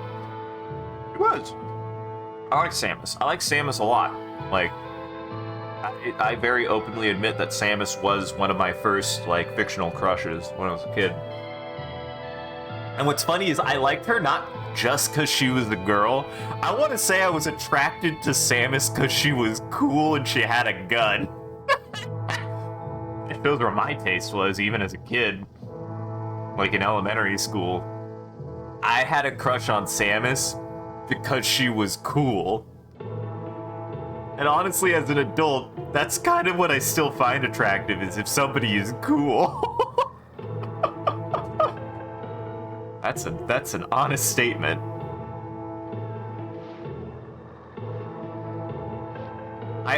So here's why I am so stern on that. And I'm starting to change my tune on it, and here's what I will say. The request thing comes at a conditional. My stream comes at a lot of conditionals, I'll be honest. I am willing to waive certain kinds of conversations depending on the rapport that I have with my audience. And that's the thing. This goes both ways. My rapport, your rapport. If you're chill, or if you seem to have an interest in something and are like, recommendations aren't... There's a difference between recommendations and requests, is what I'm going to stipulate. You can recommend things, and I could look into them. There's just no guarantee I'm ever going to do them. And I feel like I have run into situations where people would recommend something to me and then get really furious at me for not doing it, especially even after I looked into it and went, yeah, this might not be for me. But that's the thing. You absolutely are allowed to recommend things to me, because some of the best things I've ever found were actually recommended by my community. But the thing that really justifies whether or not I will take a recommendation seriously is two elements. Your kind of engagement with the stream and your implied tone when recommending something. And that's actually very important for me. And the reason why I bring up the implied tone is there's a difference between somebody recommending something because they go, oh wow, I really think that this person would get something out of it, and recommending something out of, oh hey, I just really like this thing and want to see you do it. Which is not a bad recommendation by all means, but it is the far less tantalizing one. Most of the recommendations I take seriously, even from my friends, have always been pitched to me with this sense of, Isaac, you would enjoy this. And I've had just things recommended to me that I would not either enjoy or would not inherently enjoy. And that's all. That's all, so. Do I like Valve games or FPS games? Yes. Yeah. Half-Life 2 is one of my favorite video games of all time. Half-Life 1 is a very fascinating first-person shooter. Halo 1 is one of my favorite video games of all time. Metroid Prime is one of my favorite video games of all time. Battlefield 3 and Battlefield Bad Company 2 is one of my favorite video games of all time. Hunt Showdown is one of my favorite multiplayer experiences, multiplayer shooters ever made. So, yeah. I've been wanting to try Stalker. Team Fortress. So here's the thing, Kim. The only reason why I wouldn't stream Team Fortress is for two reasons. One, Team Fortress is kind of kernelized into a very special thing for me. Because I grew up on Team Fortress for a very long time. So I have this very old kind of like special relationship with Team Fortress 2, in that unless you mean Titanfall 2, to which I've actually streamed Titanfall 2, and honestly, now that I'm getting more into more independent stuff, I did a couple of Titanfall 2 streams solo, and I just haven't played it in a while, so I might do a Titanfall 2 stream at some point. But Team Fortress 2, when Overwatch came out, Team Fortress died for me. And that's not to say that it's a dead game. I am not one to ever claim that a game is dead if it still has people playing it, and if you enjoy a game, enjoy a game. But my thing is when when Overwatch came out, Team Fortress immediately changed everything that was unique about it, in my opinion, and just tried to be Overwatch out of some very misplaced irony, in my opinion, that, hey, Team Fortress, Overwatch is always compared to you, but isn't really you. So it was just so weird that, there was that weird shift where suddenly things like Medic had a shield, and, it no longer was just this kind of goofy cartoon tactical shooter. It was really trying to be a hero shooter. And I was like, Team Fortress isn't really a hero shooter? It's not. It really isn't. Because there's too much modularity. Sure, every single character in Team Fortress has, distinctive roles, but those roles are way more malleable.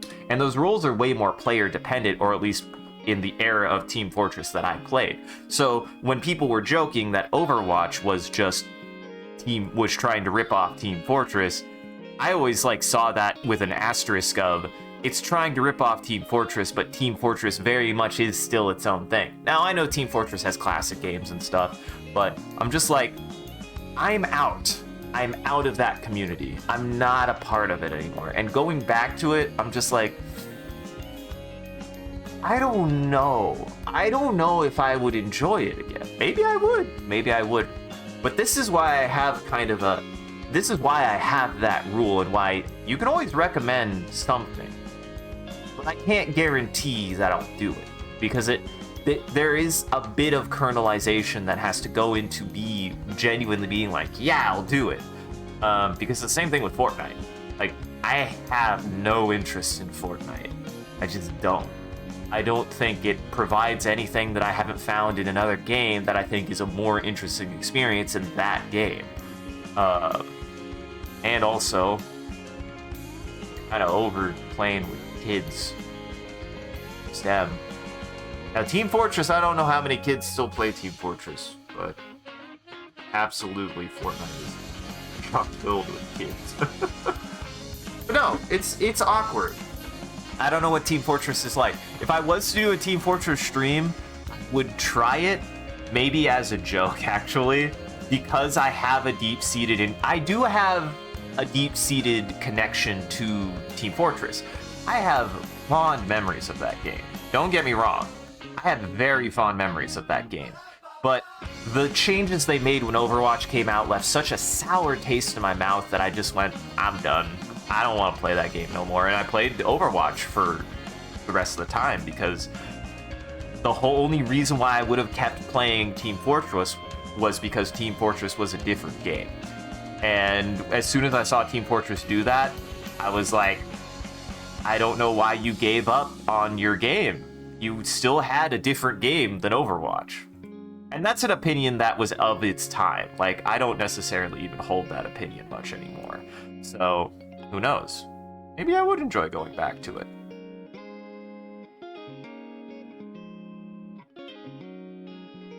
Uh-huh. Fair.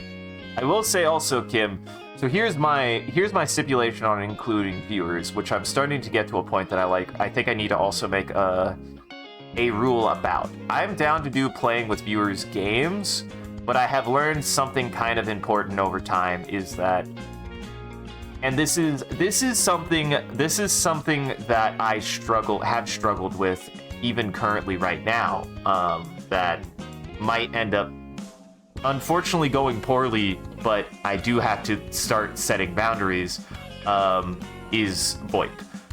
The reason why VoIP is okay with randoms, but not necessarily with viewers, is viewers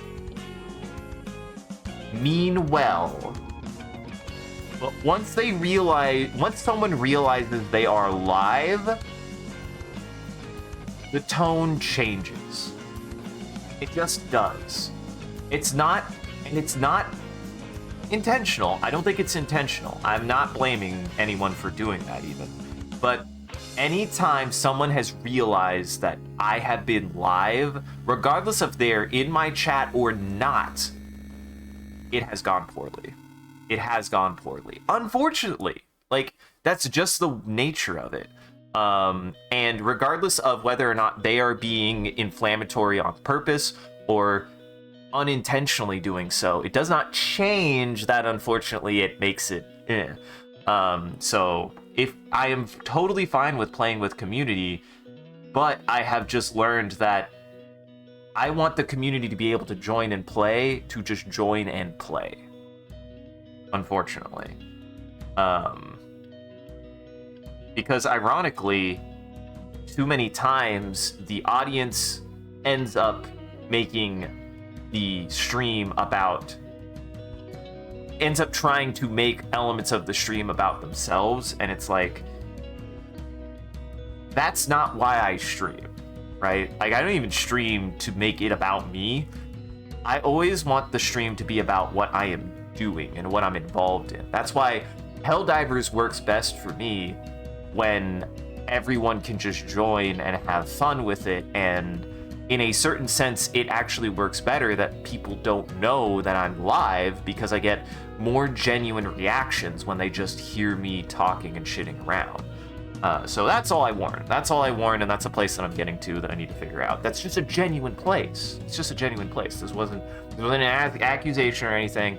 You haven't done anything wrong. It's something that I'm wrestling with. It's something that I'm trying to figure out how to handle, because it is an interpersonal thing. And I think it is still in my right to at least try to be like, there needs to be a boundary of some kind. This necessitates a boundary.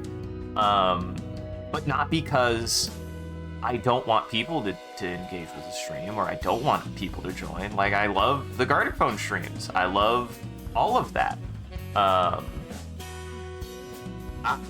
What? Rude. I should have it set up that you only get an ad at the beginning of a stream, but of course. Well, look at it this way. You do support the channel that way. I appreciate it. I will take your pennies, please. Please. I will. But yeah, it is something that I've been trying to figure out how I would handle, because it is awkward. It's very awkward. It's very awkward and cumbersome, and it leaves me in a tough position. Like, I think, again, people don't realize that most people who stream, who are taking streaming seriously, are putting on a show.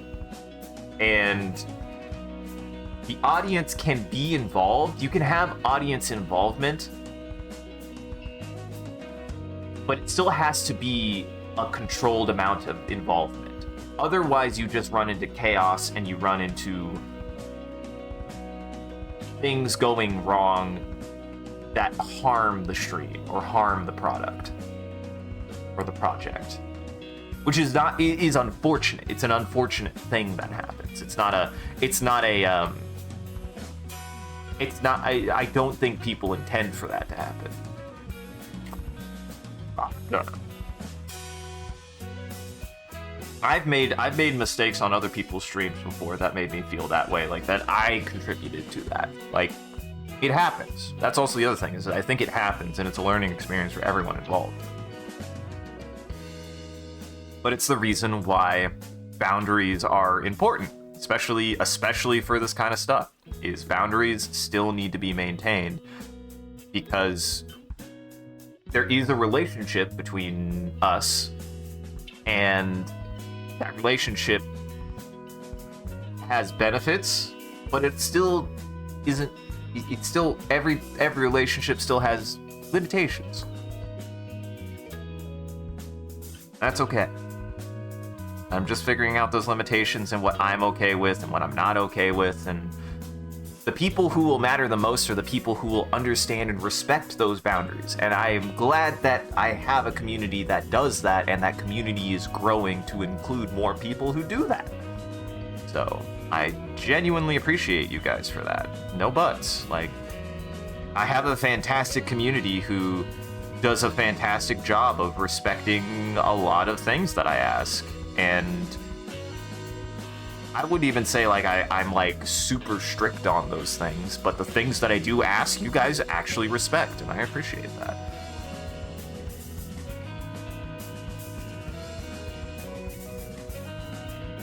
It is something that makes me feel very, very good. It makes me more confident to foster and develop the positive portion of that relationship and ignore anything or anyone that would be detrimental to that.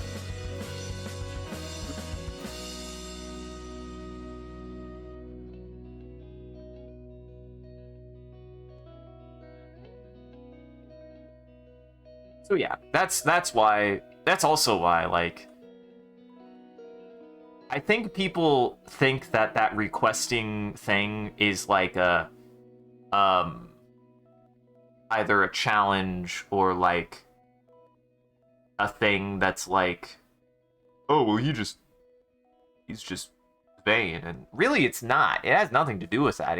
I actually, again, like, a lot of my efforts are very, I am very scheduling focused. I believe it or not, like, as impulsive as I can be with some of the projects that I do, they still have always a sense of, like, a lot of the things I undertake are with a degree of interest to explore something specific. You know, like, I'm specifically interested in exploring an element of something.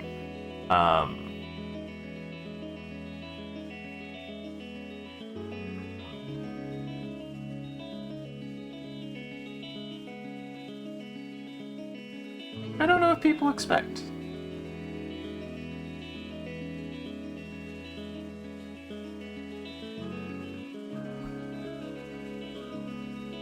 People just usually expect me to be bullshitting around. And sure, there's an element of whatever can come to mind that I am interested in, but it's usually more of an exploration of an element of something. I certainly am popular adverse, and I do not know why. If something is popular, I'm just like, eh. That's not necessarily a good thing. I don't think that's a good thing. That's an element that I've struggled with a lot, is something being popular is not is something that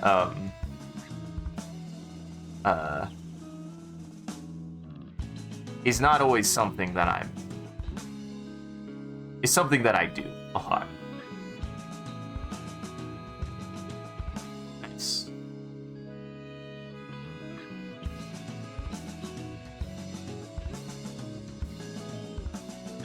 What, from a young age, what developed this mindset? I still, to this day, I'm like, I don't know why I think this way, but I've always been very much if somebody else is doing one, if somebody's doing one thing, I just want to be able to differentiate myself. So if everybody is doing something, I'm just like, I'm not interested. Everybody's doing it. I want to do my own thing. That's how I've always been. That's how I've, like, kind of always reconciled it even. Is like, it's not so much that I don't like popular things, it's more of everybody else is into it. They don't need they don't need me. Buddhist Pal. Buddhist Pal. What Buddhist Pal is.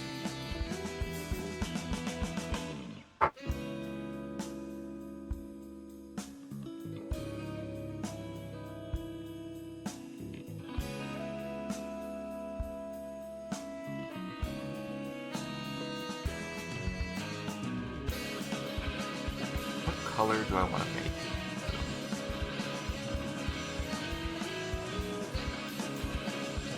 Oh, it's TF2 taunt kill. Got it.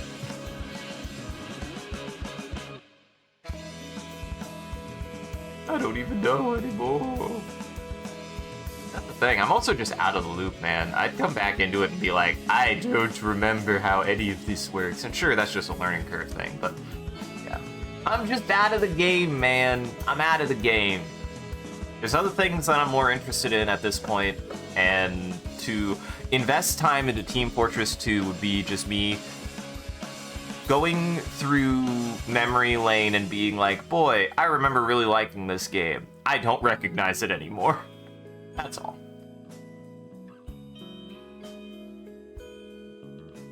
That's the thing. I don't even remember that being a thing. Like, that's just something new. I don't even know. I think the Team Fortress 2 I grew up with just doesn't exist, or exists in a very limited fashion, because I cannot remember a time when there were specialty kills in Team Fortress. Not like that. Not like animation kills. Like Apex style. That's why it's like, I always feel awkward when someone recommends a game for me to try or play, because is it just because you enjoy the game, or is it because you're like, Isaac, here's a game that, you know, you'd be really interested in analyzing and dissecting, or investing your time in. I never was good at this when I was younger anyways, but a certain element of, like, being able to play every video game certainly is no longer a thing. Even when I was younger, I couldn't keep up with games. College, I was League of Legends and Team Fortress. Right now, I'm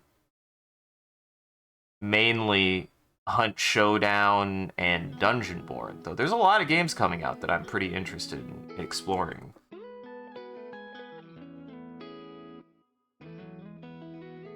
And sure, I've definitely thought of Team Fortress 2. Though I kind of think about them in more of the sense of, like, them being more like an X, almost. Being like, oh, man. Maybe I should call them.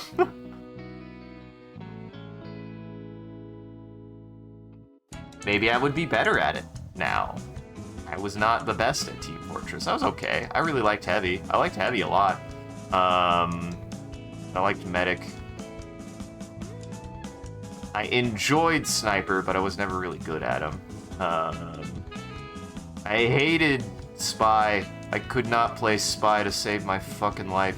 I really liked Combat NG. Combat NG was one of my favorite things, because I liked Engineer, but after a certain point I was like, I don't like sitting in a corner and hitting my turret. I want to play the fucking video game. And that's the thing, is like, Team Fortress was like a tactics party game almost, right? Like, there wasn't team comps, there weren't team builds when I played Team Fortress. There was just, you picked a character and you picked your build and you tried to play your role in a sea of other people trying to play their roles. You could do counterplays and stuff, but a lot of the intent was not to make a team composition, but just to pal around and play an objective-based game. Now, if Team Fortress is still that, that's cool. I haven't played that in a long time, but I just got the impression that Team Fortress went away from that. They don't do it no more. Maybe I'm wrong for that. I hope I'm wrong for that. Like, that was something I really liked about Team Fortress.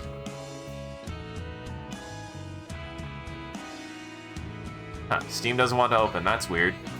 I was actually having the opposite issue last night. I was trying to reinstall Beat Saber, and for whatever reason... So when I originally had Beat Saber running on my computer before I had to reinstall Windows, Beat Saber would just start up. For whatever reason, I was like, Beat Saber does not want to start. Why? Why does Beat Saber not want to start? And then it turned out it wasn't because of anything with Beat Saber. It had to do with a single setting in my meta Quest 2 that was would overrule it, and it was a really innocuous setting. Innocuous settings have been a bit of a bane on me recently because I had to do that Windows reinstall, so there's always just one random setting that is preventing my computer from working, and I'm like, this is annoying. This is annoying. Things like hardware acceleration being off, and thus my games not utilizing my GPU was a real kicker. It was a real kicker. I was like, why would this prevent anything? Why does this prevent my... Why does this keep my video games from working? What the hell?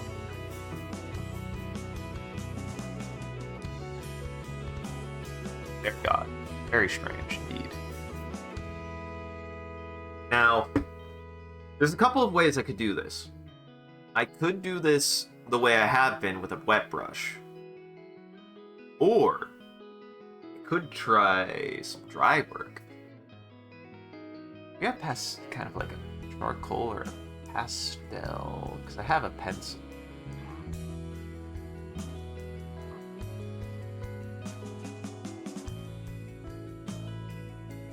There's hard pastel, rough pencil, there's soft chalk, there's soft pastel. The soft pastel look.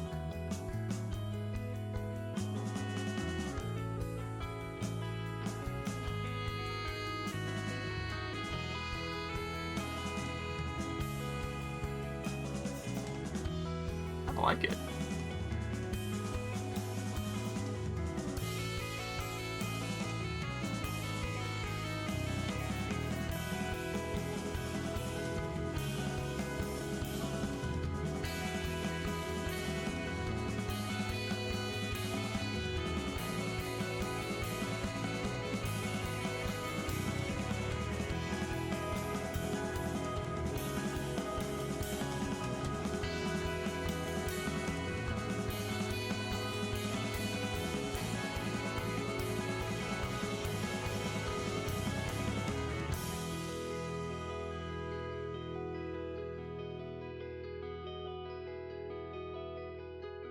Think better about how light I'm going to attack certain things.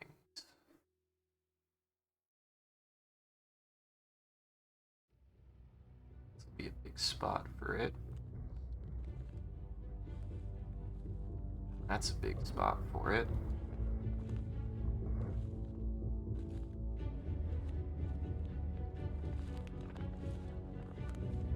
Always remember behind.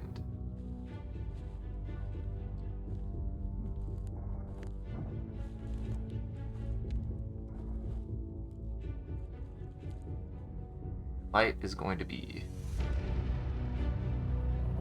a little bit behind.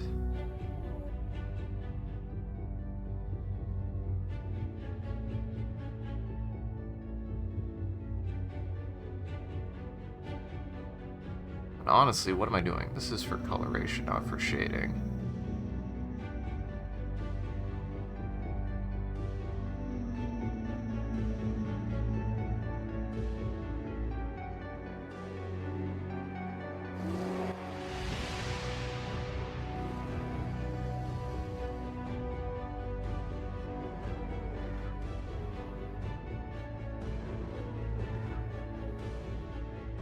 I'm gonna start coloring this way.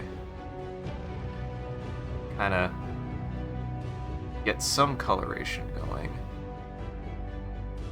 Lighter? I don't want to see how this blends.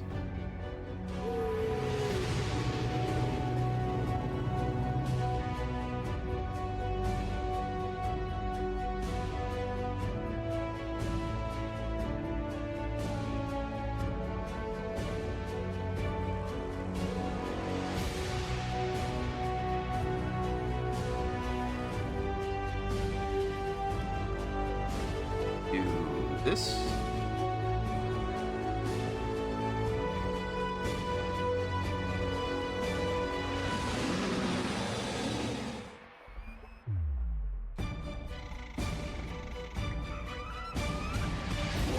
Some lines here.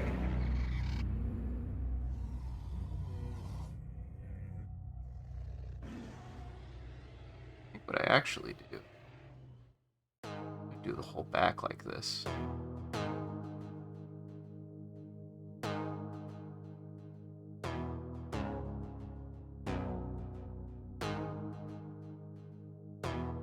Go light here.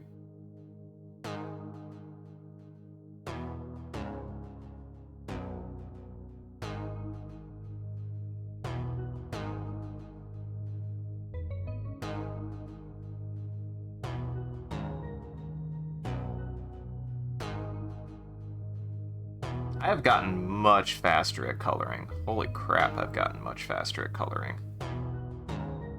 I remember the days where this used to take me 2 to 3 streams to get to, and now I'm only halfway through the stream and already doing this kind of stuff. I remember when this took me a while to do.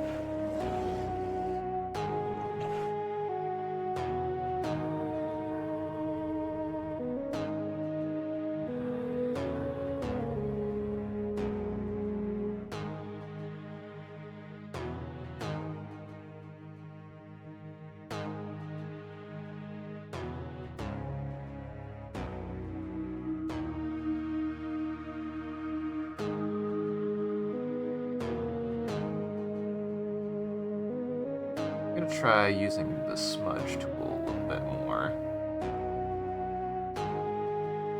This is pastel work.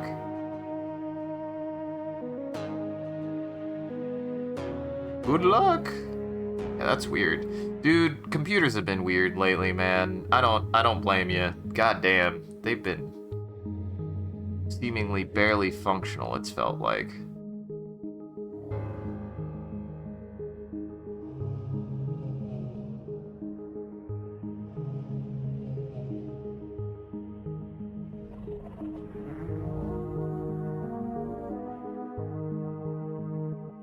Oh yeah.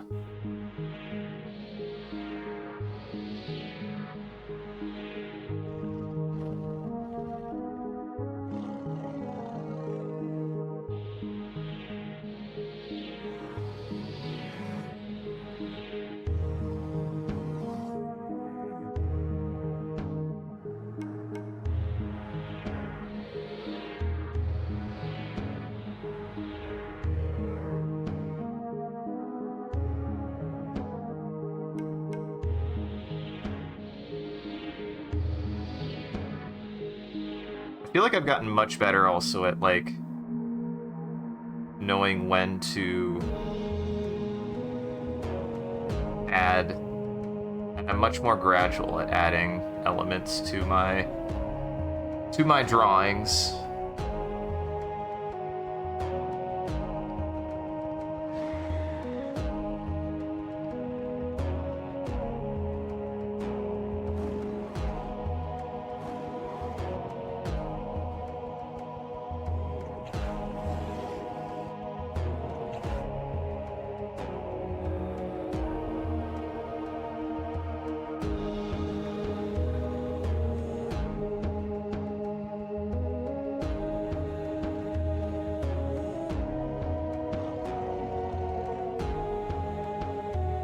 grab this.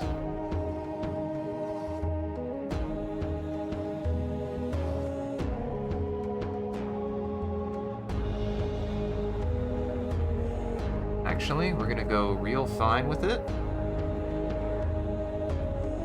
So we're gonna go down to 10, right?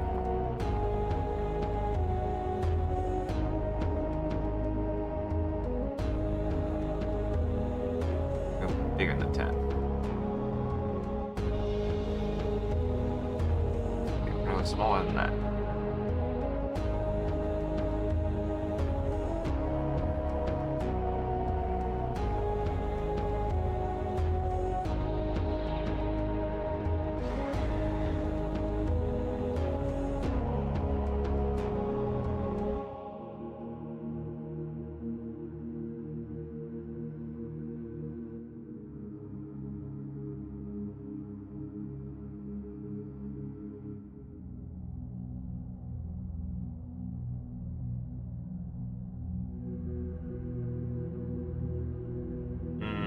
Nope.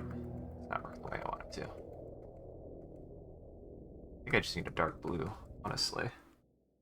I need a dark blue.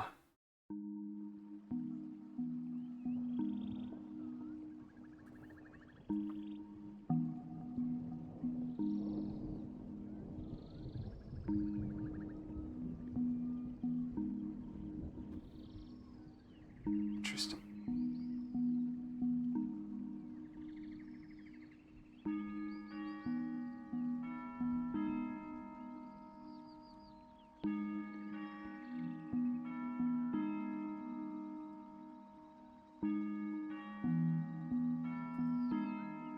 What? You do that way then.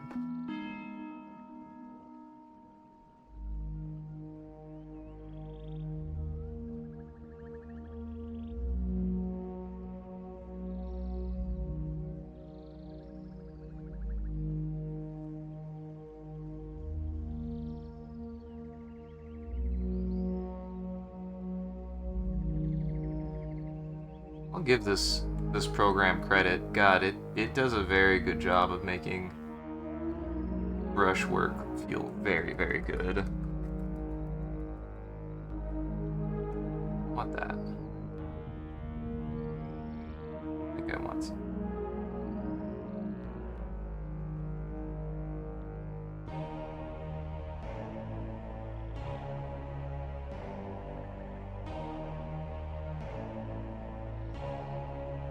That's why it's being weird.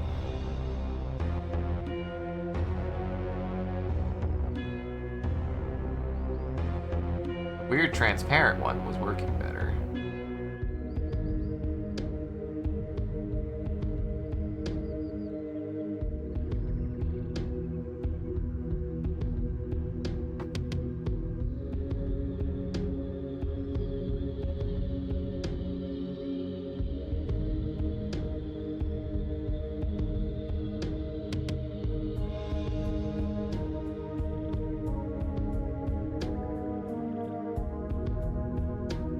We want there to be texture. Kind of what I'm doing now is I'm like texturing thing.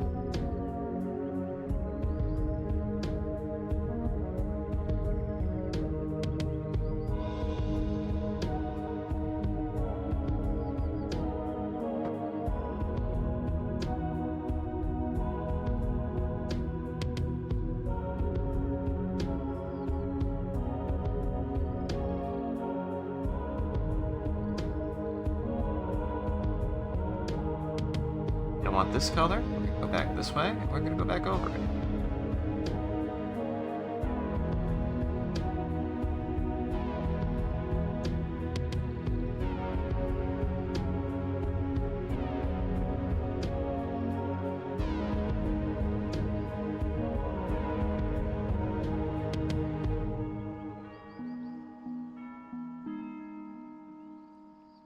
Yeah, I think this will look real good when I'm finished.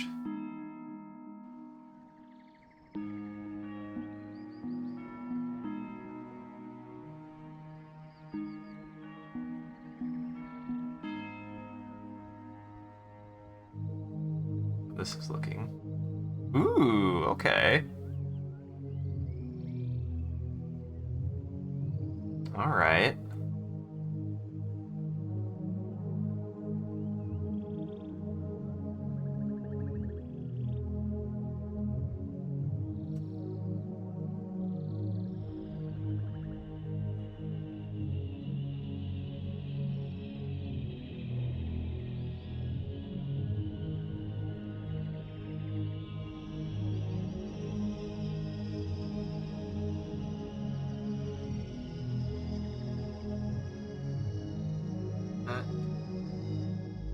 A bit.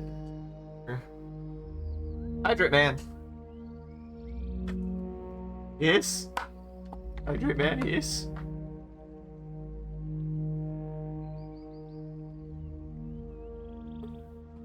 Thank you, Hydrate man. Woo. I appreciate it.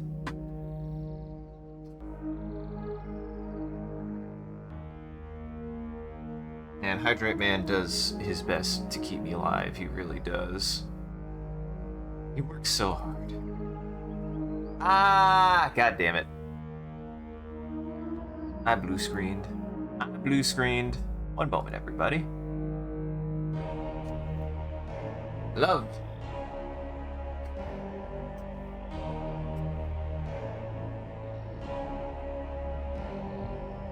Hydrate Man blue screened my laptop.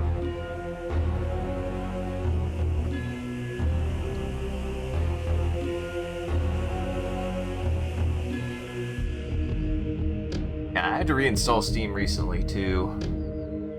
Actually, I had to reinstall Steam VR, which was equally weird. Honestly, it's very odd. It's very odd because, like, I was like, I definitely know I could get Beat Saber to work without Steam VR running, but Steam VR still needs to be present. But there's a way to get it set up where you don't need Steam VR to play Beat Saber, but it really doesn't like it if you don't. Oh, because my laptop blue screened. My laptop crashed. Give me one moment, I'm pulling it back up.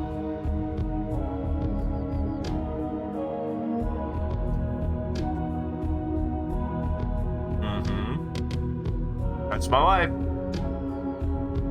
Being at odds with my computer is just kind of how I persist and exist.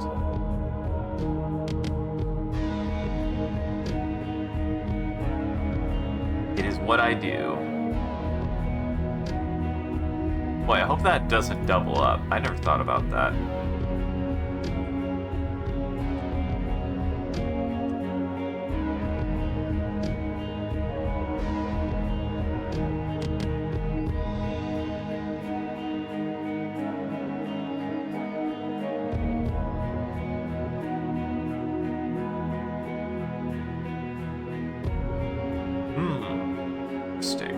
Interesting. I'll have to deal with that.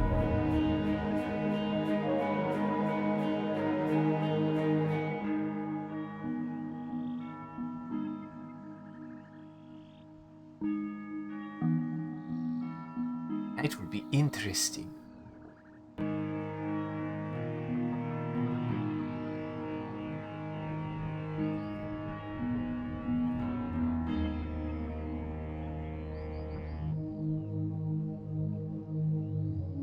One moment.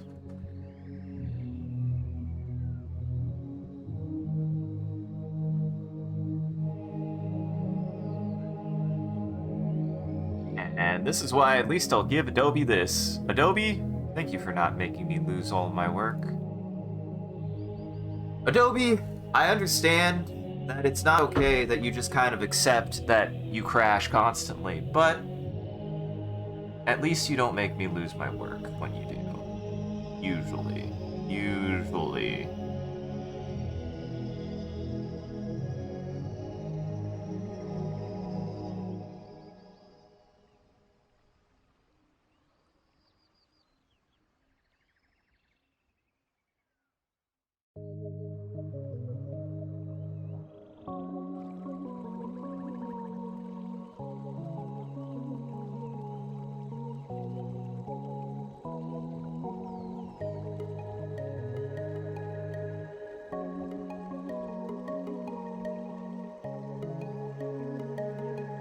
one of the things I'm doing now is I'm just kind of going over and trying to redefine a lot of those lines and spaces that I have set up so that way I can focus on them a little bit more. Bit bigger. Bit bigger.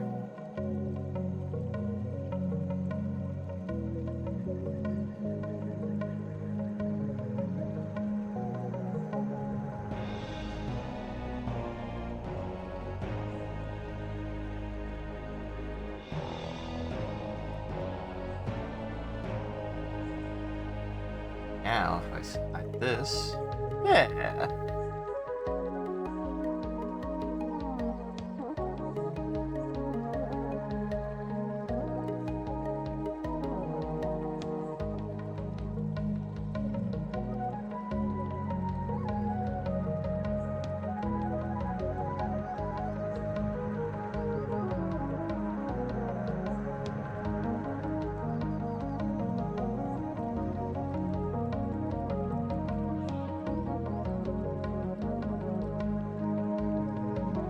Lighter than that.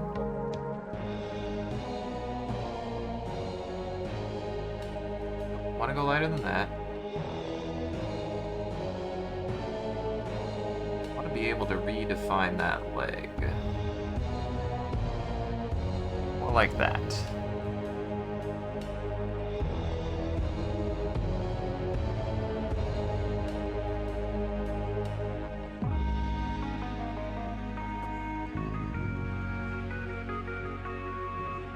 Back.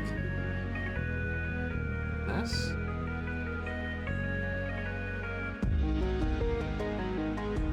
Building up stuff like this is kind of something I really enjoy doing when it comes to my art. That's why I like the pastels and stuff, when I can really, really get into them.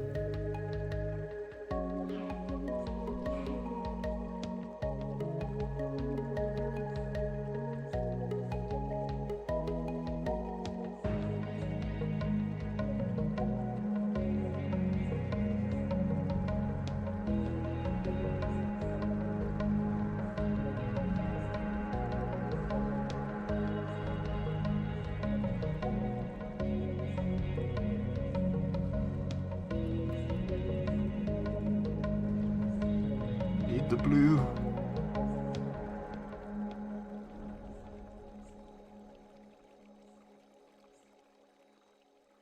Whatever this blue was.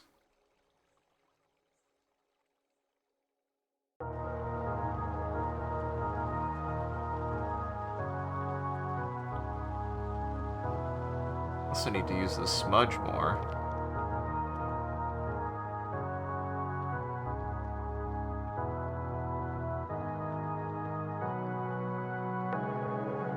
I haven't really done much smudge work, which with this yet. Because smudge work is actually something I used to do a lot, like a lot.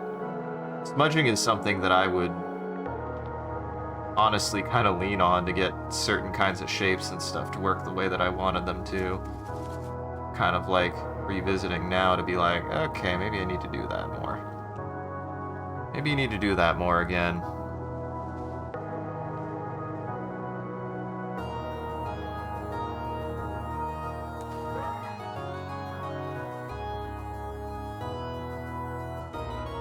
Right now what I'm doing is like really I'm not really focusing on lighting, I'm just focusing on coloration.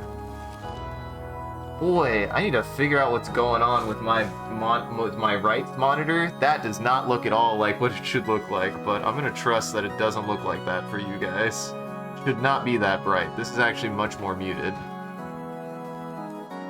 But I think that monitor is just weird.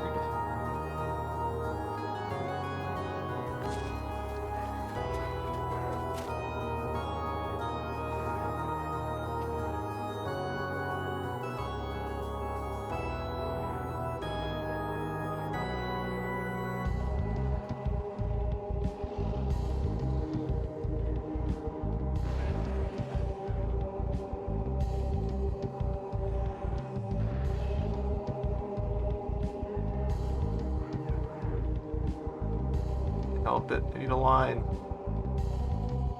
A line.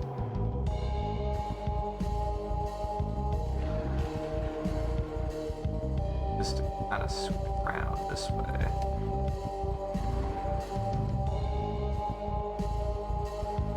Eventually, I might want to get rid of that entirely. We'll see. Maybe I'll do that way, but we'll see.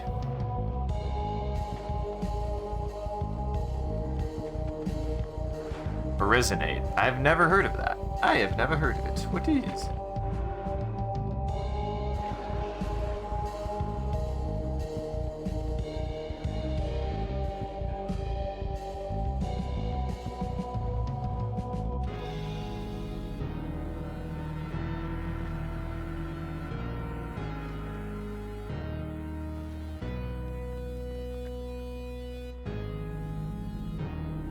This. Such a weird.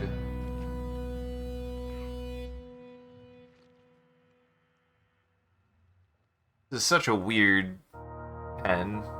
Arsenate. Oh. I just can't read. Oops. Once again, proving that I can't read. Oh well. This is a common thing with me. I have gotten used to it. Just me not me proving again that I do not know how, in fact, to read.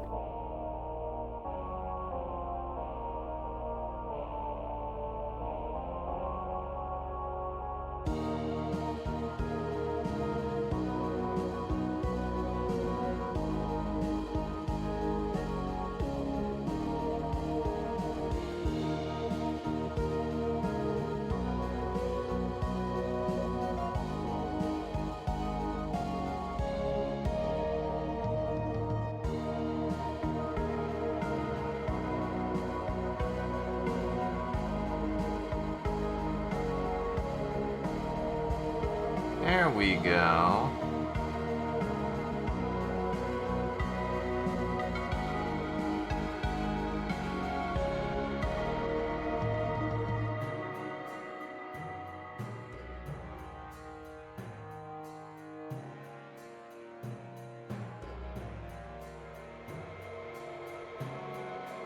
I have to get the most out of this, I have to be using as many transparencies as possible. So much of this has been trying to find the right levels for everything.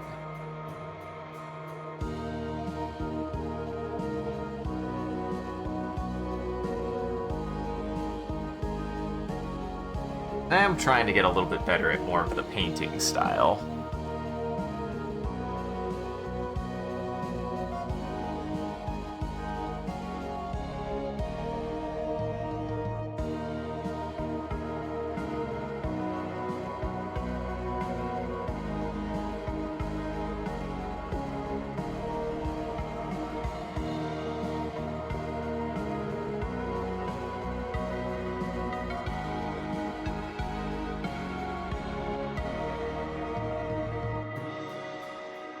There we go.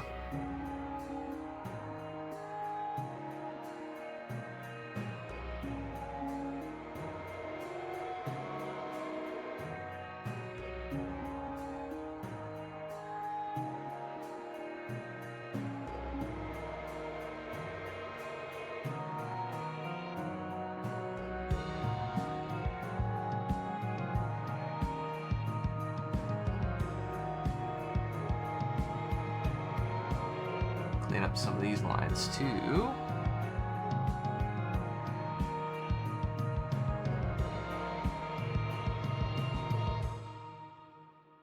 That is looking quite nice. I really like how that looks so far.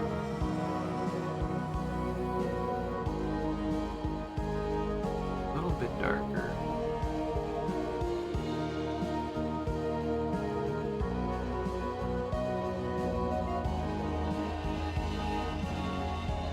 Nope, not that much darker.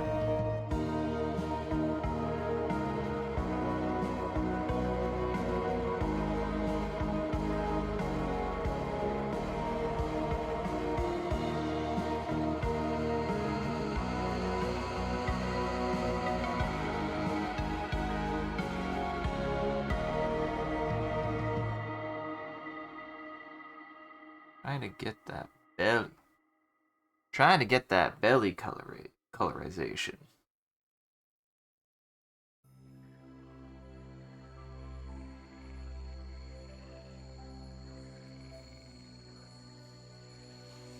It's pronounced arsenate when it still is pronounced arsenate with random letters. Of course. Listen, the English language is busted. I have come to accept this. God knows I'm not getting better at it. I've tried.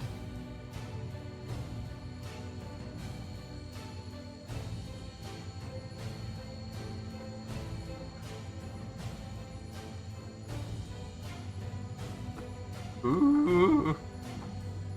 Why? Laptop, why? Laptop, why?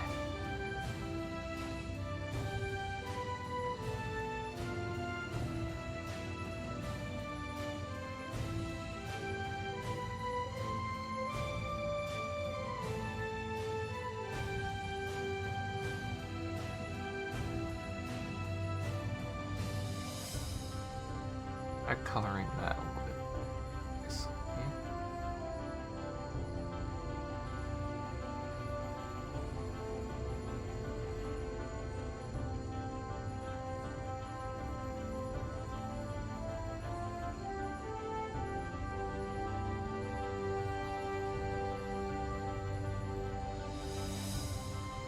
There, that should help a little bit.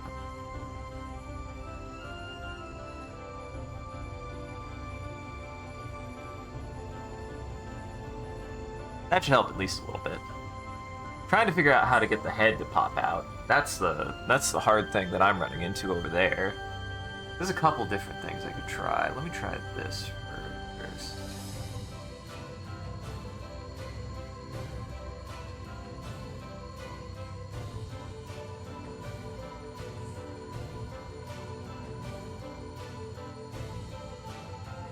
Yeah, that'll work.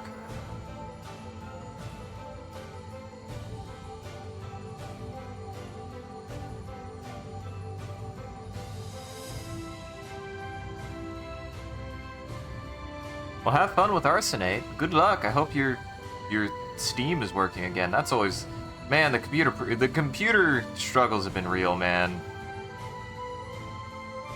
It's been a real bastard.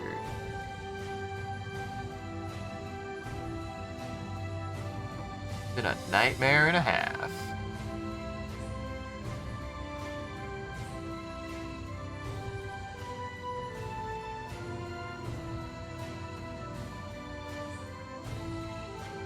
I know, I've been struggling with computer problems recently, so...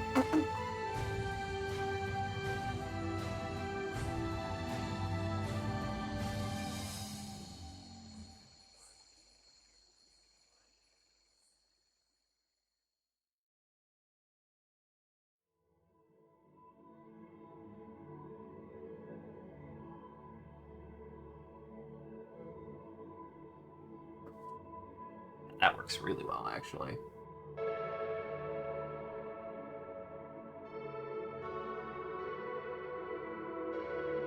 That there.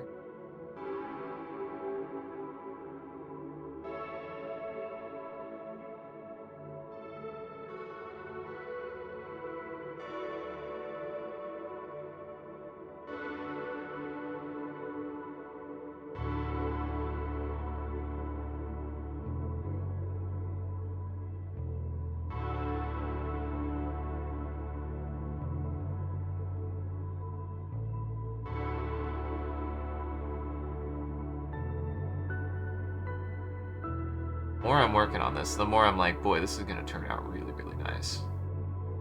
I think. This is gonna turn out really good.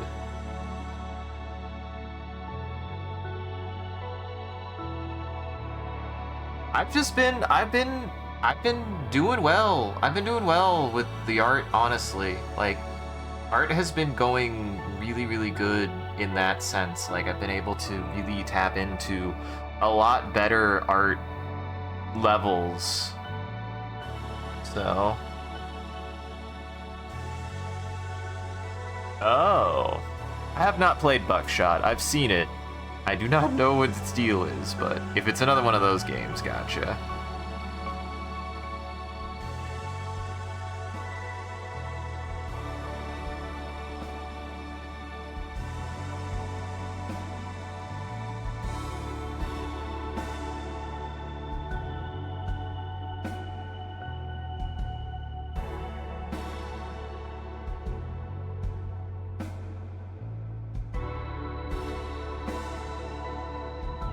Yeah, my artwork has really been kicking off in a lot of ways, in a way that I've never really experienced before in my life. Something I feel like I could genuinely do something with, which is awesome. I've never felt... I've always had kind of a tenuous relationship with my artwork. Certainly didn't feel the most enthused or encouraged about it for a long time.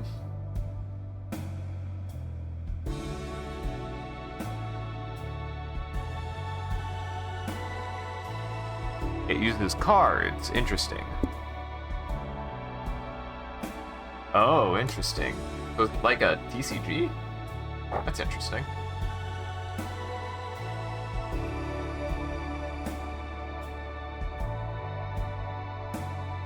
I have a complex relationship with TCGs. I've played them, and yet I also am like, don't really care for them.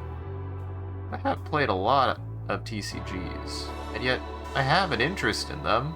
I really enjoyed Inscription. Inscription was very good, both as a TCG and a story. I really liked it for both.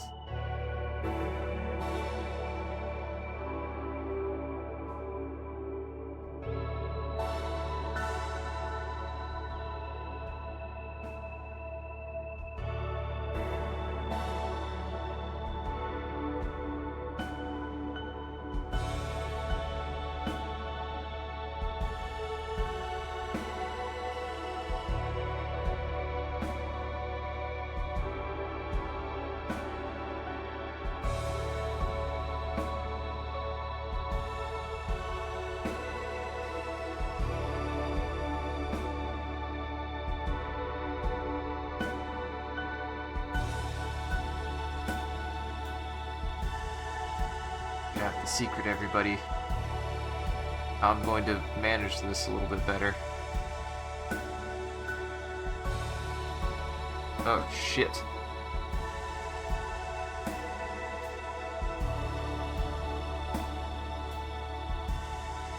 Not like that, though.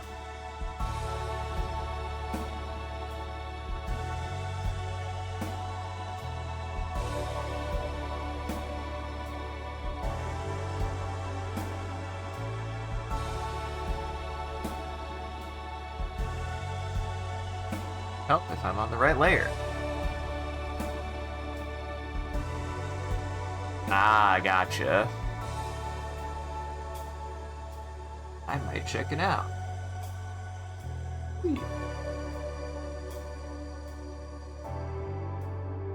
What's funny is there is actually a game that Sean and I were kind of interested in titled Observation Duty that has been getting a little bit of popularity that I would be interested in. See, me and his extended interest in those kinds of games still has to be like, unfortunately, we're a bunch of pretentious old farts, and it's like Observation Duty is like, you took what Five Nights at Freddy's usually is, and for us, make it a little bit more interesting for us.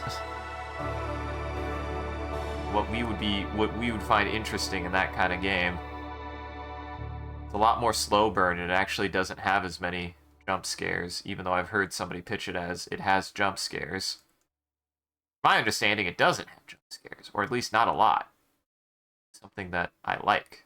Not because jump scares get me, it's because jump scares are cheap. I'm in the camp of jump scares are cheap, and they bring me no thrill.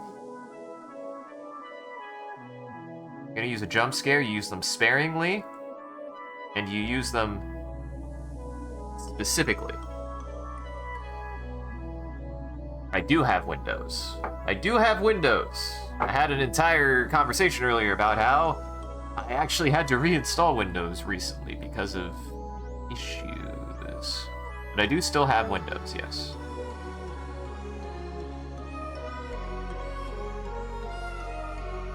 Yes, I do have Windows still. It's a little bit of better judgment. I do still, in fact, have Windows, yes.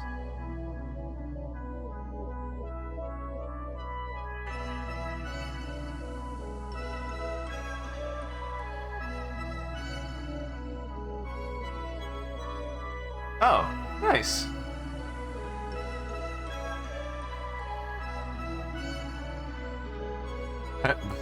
Screw Apple, I guess. I mean, the fact that Apple is so stubborn on that kind of stuff anyways, it's like, I don't even necessarily feel bad, because Apple... Why, Apple? Why you gotta be so weird for that? Apple is very weird about that kind of stuff.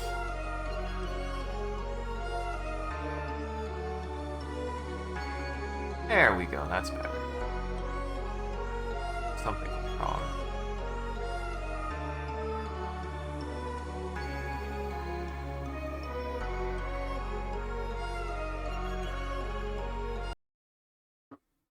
Literally still listening.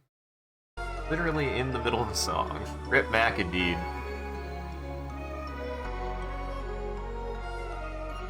Sorry.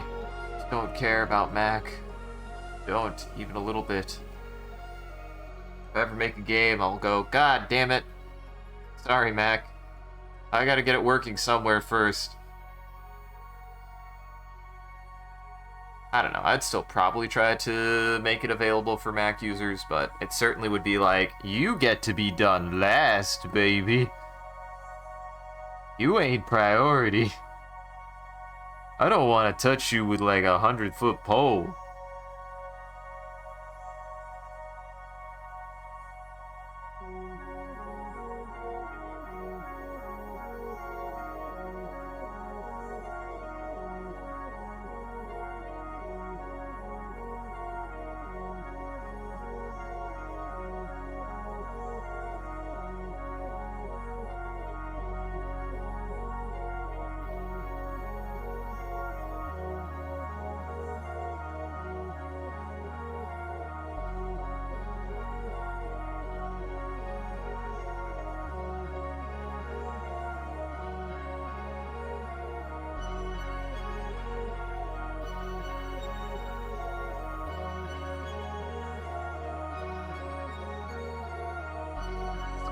Squinting.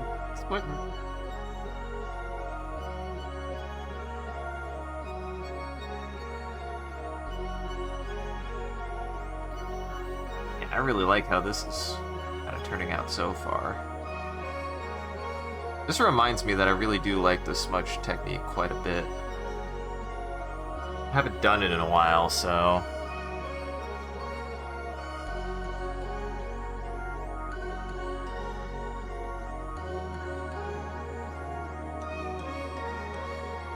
There's also new Club Penguin. I actually didn't grow up with Club Penguin. Not my speed. A lot of people grew up with Club Penguin and RuneScape, and I grew up with Area 00 and Adventure Quest. I didn't even play Adventure Quest that much. I just remember sitting and waiting to be able to join Adventure Quest lobbies. Oh, weren't those the days? Oh, where did the days go?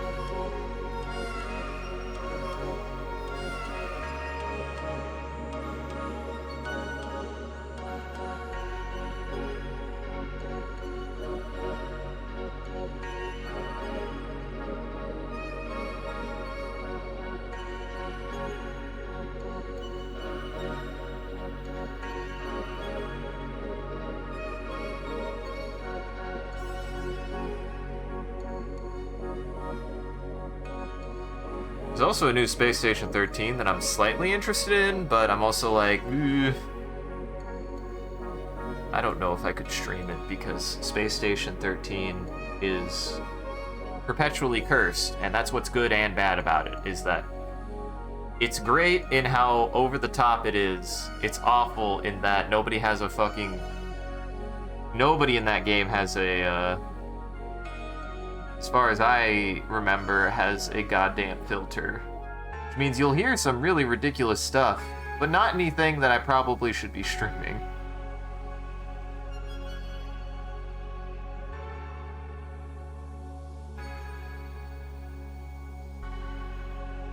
Well, have fun. Take it easy.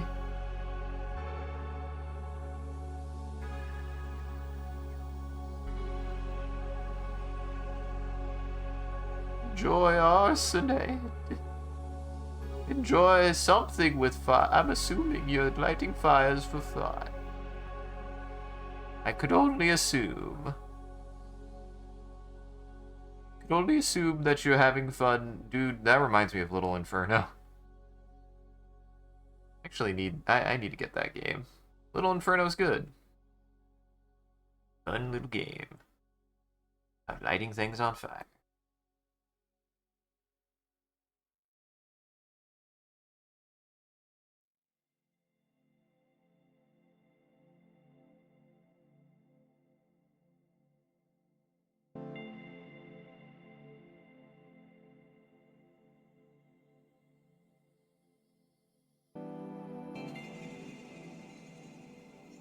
Try darkening.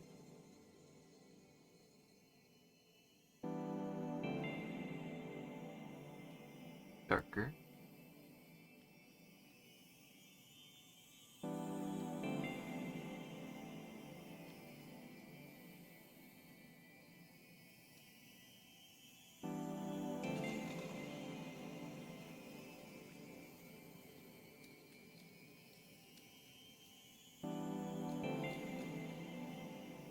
This is always the hard part, right? Is like trying to get those kind of lines to go in sometimes. Look correct, because shading is difficult.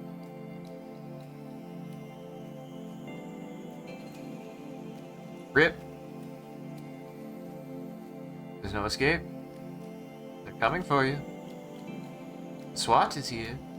Please don't. Please do not switch. Please not the switch.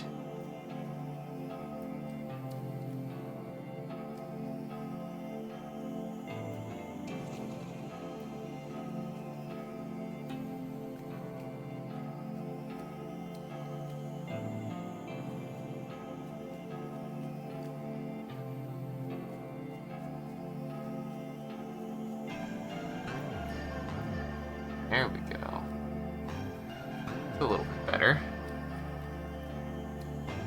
Do I want to... Let me test something. Do I really want to do this? I don't know if I want to add lines or not. Like, I like contour lines. I feel like they're a crutch for me, but also I do such a good job with them.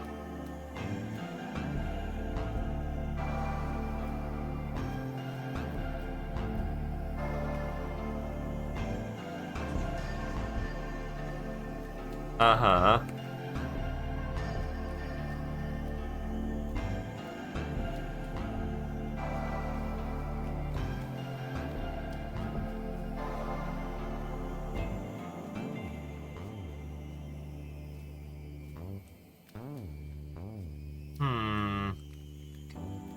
I don't want to. I want to get better at my painting, but this looks good. I'm testing something. Testing something. How does this look? How does this look?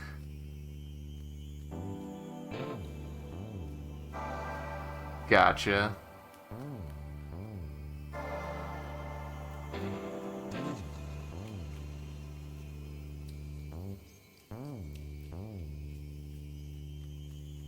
I'm just vibing. I'm just trying to fight the urge to not just make everything like this, but it's just working. What if I just make it look like this?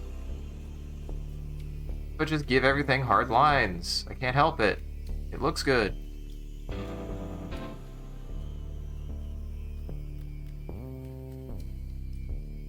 Contour line work is just something I really, really like to do. I don't know why. Again, I feel like I run into a lot of people who dislike doing contour work. I'm just like, I don't know, man. It's what I do best. Is outlining things to make it look good.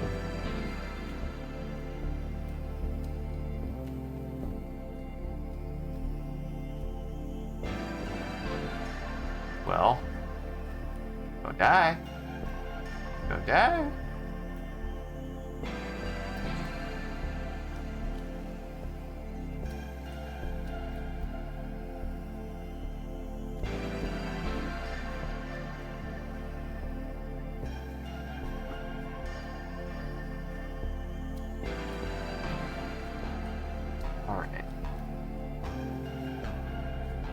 Don't know why I like contour line drawing so much.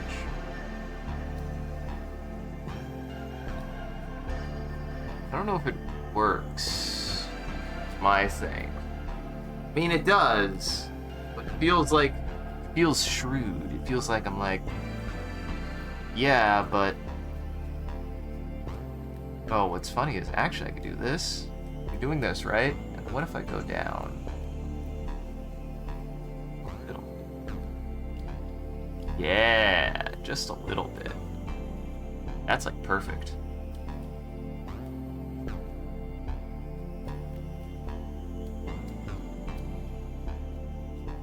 Oh. Actually, I know what I'm gonna do this for. Oh, good luck. Well, good luck.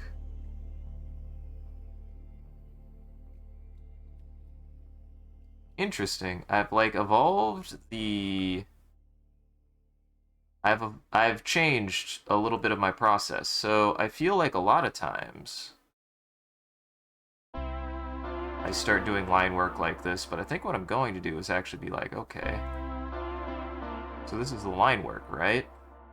What if I just turn that into the shading? To a certain extent. I'm gonna try out. We'll see how it goes.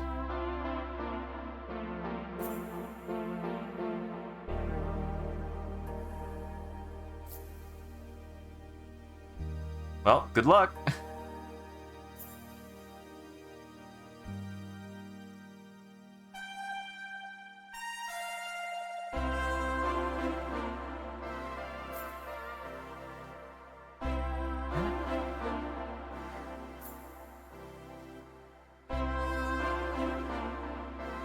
Mr. Saltosaurus. Maybe I like Saltosaurus because he's made out of salt. I don't know if he's made out of salt. I don't think he's made out of salt. I don't think he's salty either.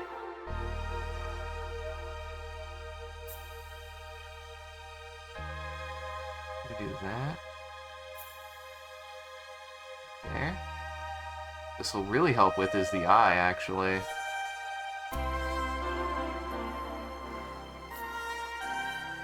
Need a little bit more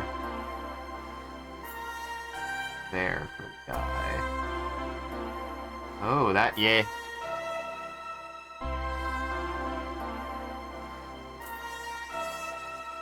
Sounds like the game is very, very much also trying to be like a lot like Inscription, which is neat. That's neat. I mean, I do like Inscription. I'll have to check it out. I'm a big fan, but part of what I like about Inscription is the found media element of it. Which is definitely something very unique about that game, I think. Well, it's the best found media in a video game I've played. Goddamn.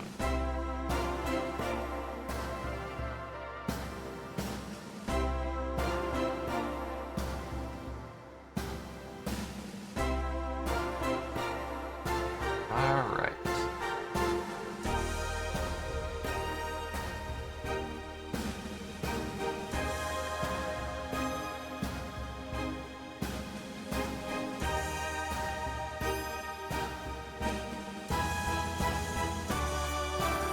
Well, that was your first mistake.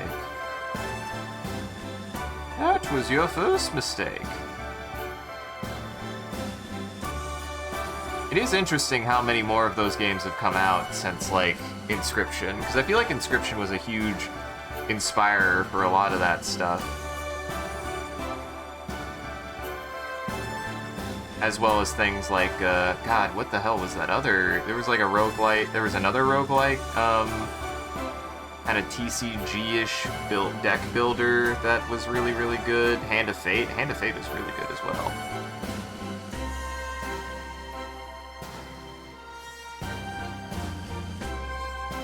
I really liked Hand of Fate.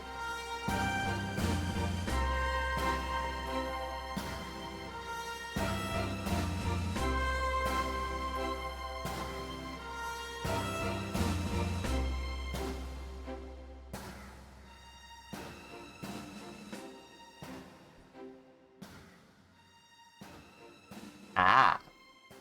Yeah, that sounds very Inscription.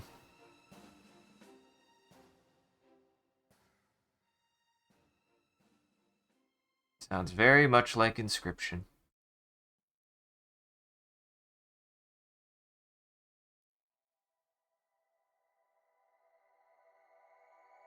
Alright. Which, if you haven't played Inscription, you should. It's quite good.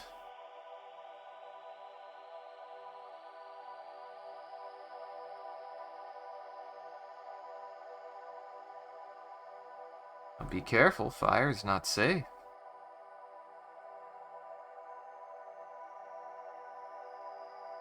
Mr. Saltosaurus.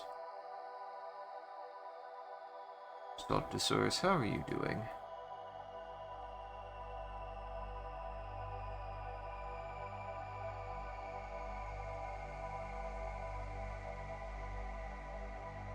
I'm trying to think of how that would look. Because now I should just be able to go down to, like, even that, and that would look, yeah! Yeah! Okay, yeah. Yeah. That's working.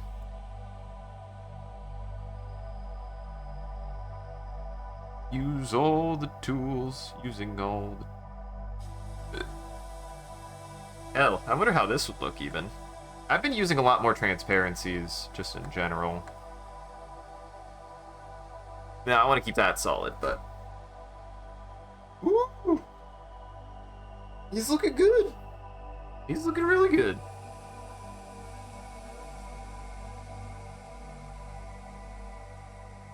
Don't like that, don't. Hey, the FBI out there, listen, it's a video game. He's playing a video game. He's not, as long as there aren't any actual fires, it's fine.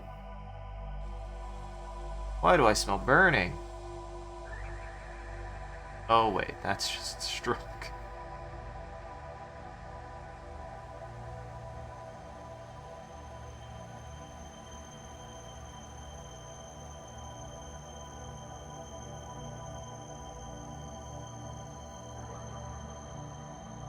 That. I have to figure out how to do the back spikes eventually. But go back up here, we're gonna play with this a little bit.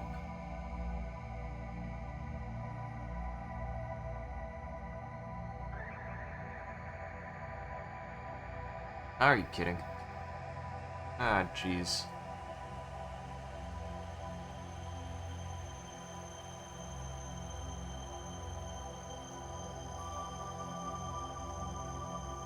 That's better.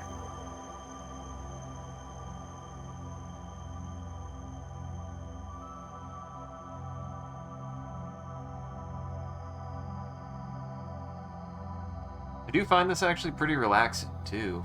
And this piece has been coming out really, really well. Honestly.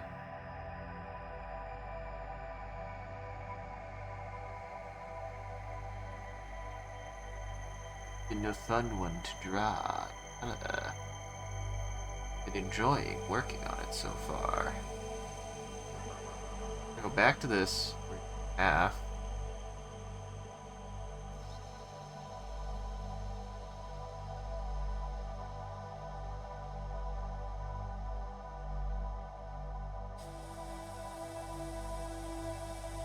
Color this in a little bit more.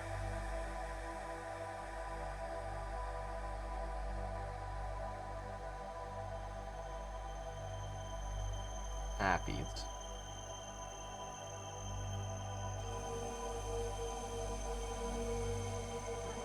Go over that, I think, again.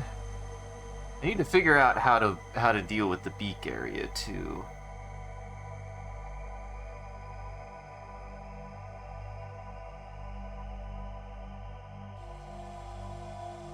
More yellow. Why I like goldenrod so much. It's a solid color. It works every time I use it. Works really well, honestly. Goldenrod is just a very, very good color.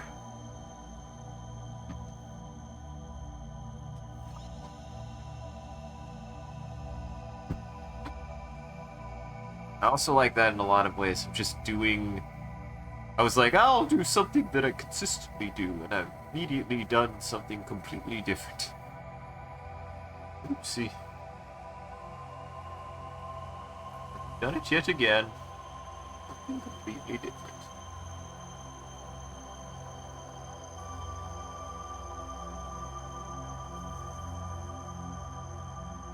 And to practice something consistent, and then just did something...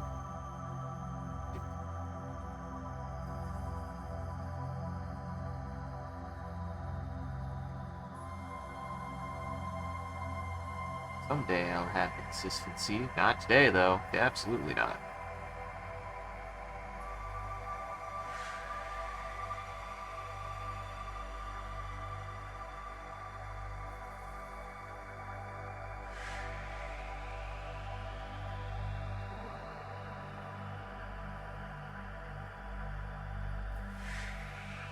A little bigger on that.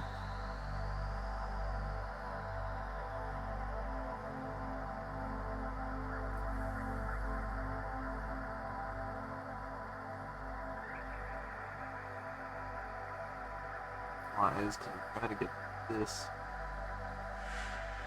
fairly layered.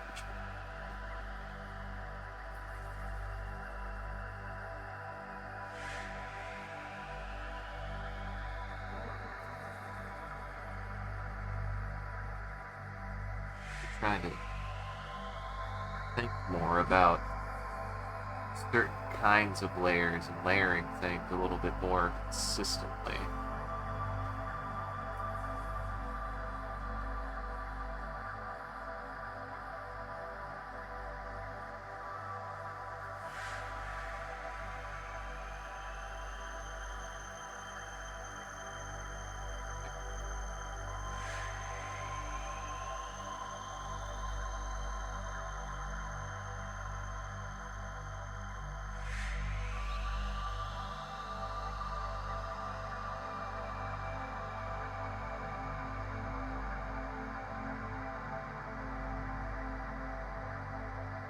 Honestly, I need to figure out what that kind of, like, blue is.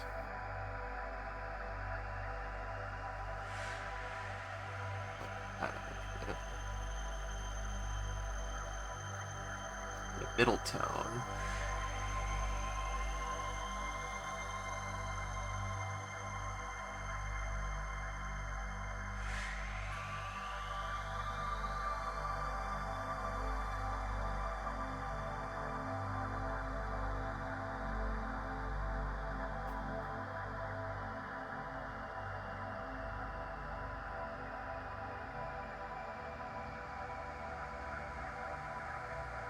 What you do is keep it strokes. Single strokes, single strokes. Consistent.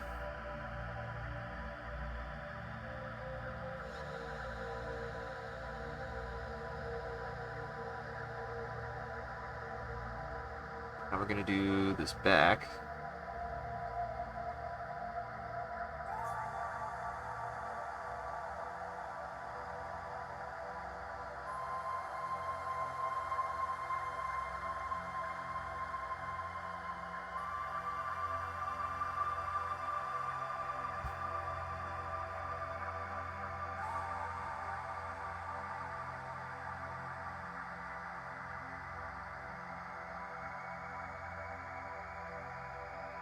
Very good.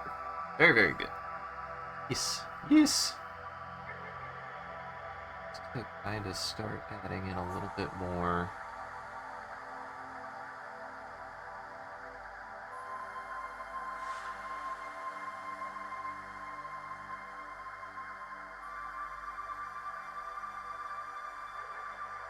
Just like that.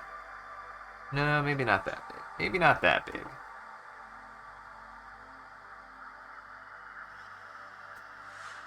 Like that.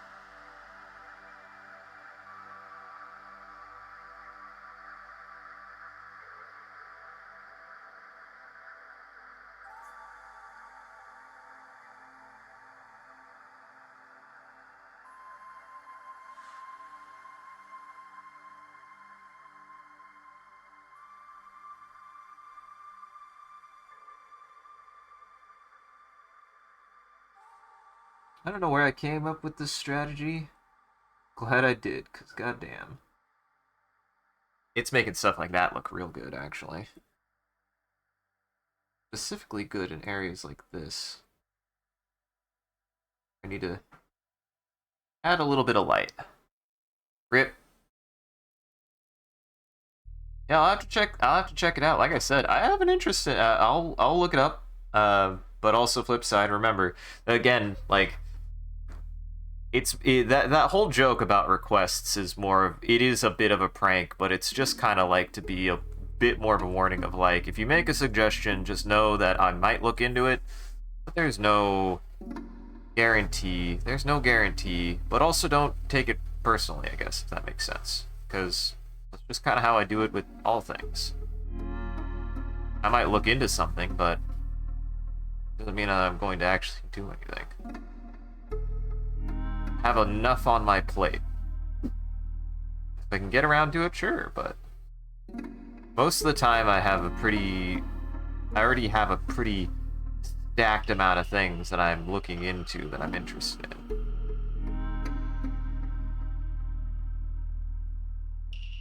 So, no promises. It's all that I maintain. Something really has to grab my attention too. Really, really has to kick off, like really get me for being like, okay, I gotta see this like right now. It's gotta do something that really will catch me.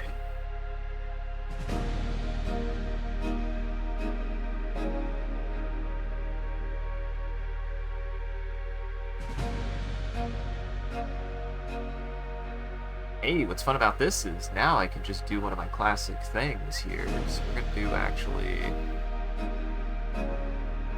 discoloration, maybe.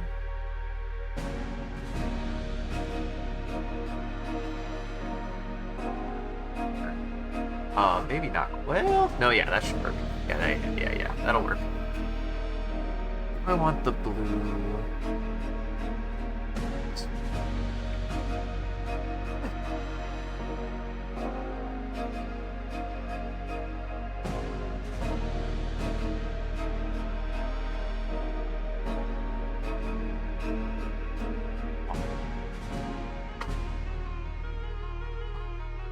What?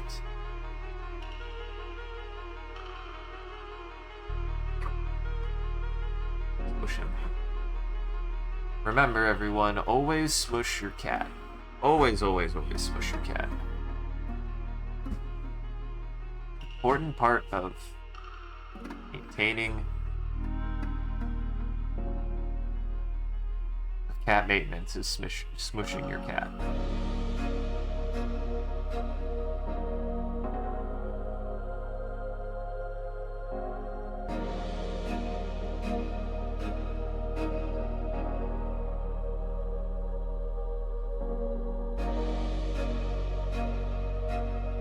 Lighter.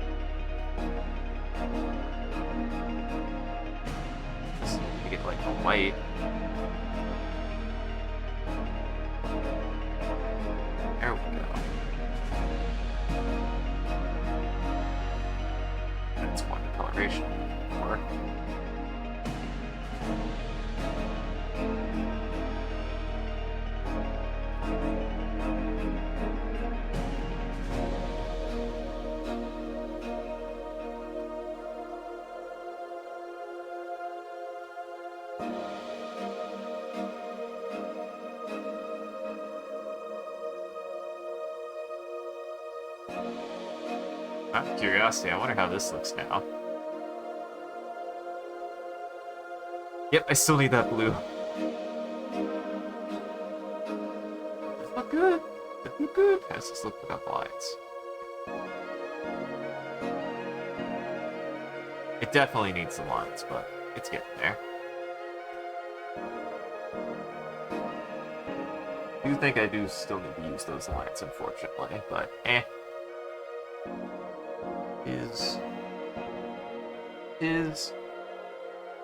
Tis what tis.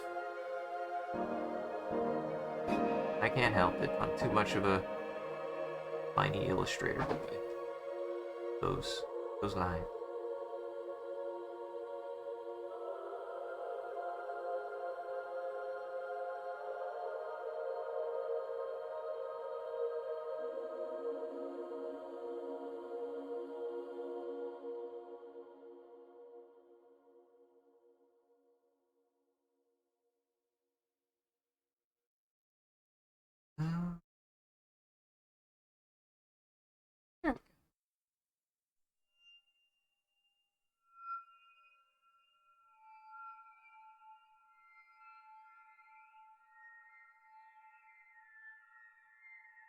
Still having the lines, it's just too... It's too important for me. I have to have some line guidance. I don't know why. I just can't live without it.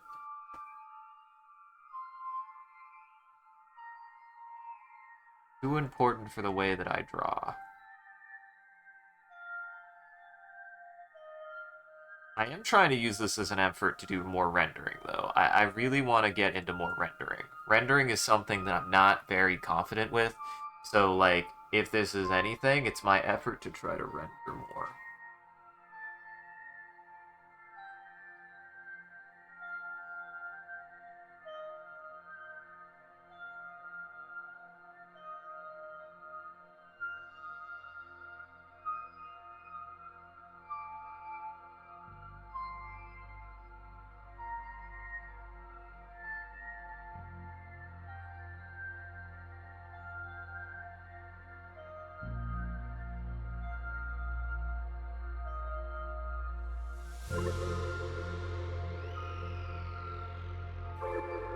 This might be more on that side.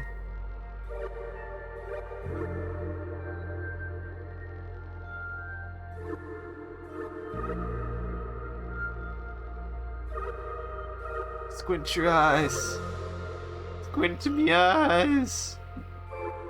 How you get the dark colors to be darker where you need them to be.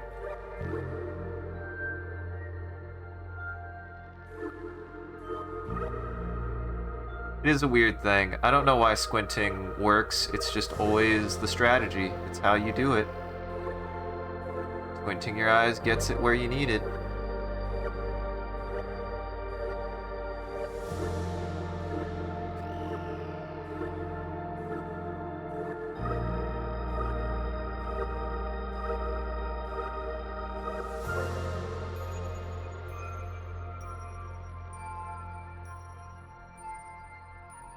I don't even understand why it works so well. It just does. In fact, that's actually a little bit too dark.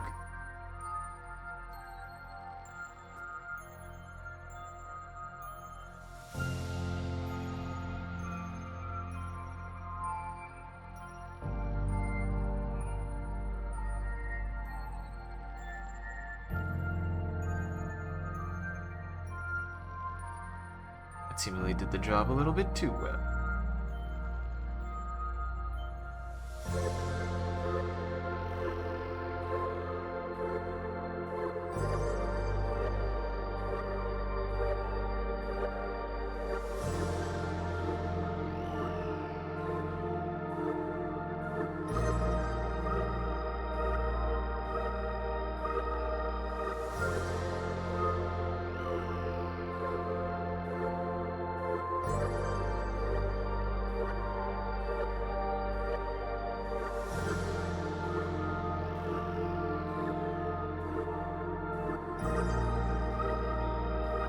That?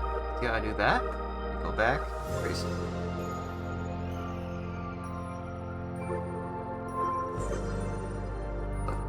just the littlest touch of that.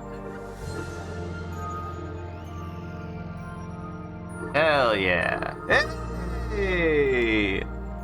Thank you, Lemon. No, really, thank you, Lem. Welcome. Show up. Show up. You're not. Welcome, Lem. I'm Drawn Dinosaur. I'm Drawn Dinosaur, and thank you for your support. I will add you. You know what? You know what?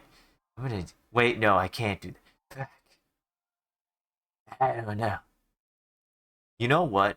If I get I think the way that I should do this is when I get to my sub screen from now on, because I always forget. I'm like, oh, forget. Oh, remember next time. And until this becomes a problem, maybe I just add subs when I get to the sub screen. If I get new subs, until I get so many subs that now I have to section it out. But welcome, Lem. Howdy. I'm just drawing a bit. I'm just drawing Saltosaurus. I'm just drawing Saltysaurus. He is kind of Saltysaurus. His name is actually Saltosaurus. That is what this is. The dinosaur. This is a real dinosaur. This was a real animal that existed, and it's from Earth. It's from Earth. It's from Earth. Yeah. Yeah. It's from the planet Earth. Yeah. This is a real ass dinosaur. That's right. That's right, folks. I draw real ass dinosaurs.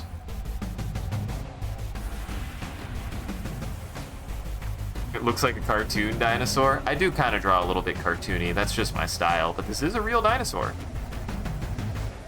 I don't know. I feel bad because my science illustration still is not hyper accurate. I'm still very stylized with my artwork. But like proportion-wise, I'm trying to make them as realistically proportioned as possible. What's coming out of its mouth? Nothing. His mouth should just be open. That's just open. Should be anyways. That looks like an anime blast. Oh, what? You mean like this? Hold on. Wait, hold on. You mean like this? Wait, hold on. You mean like this?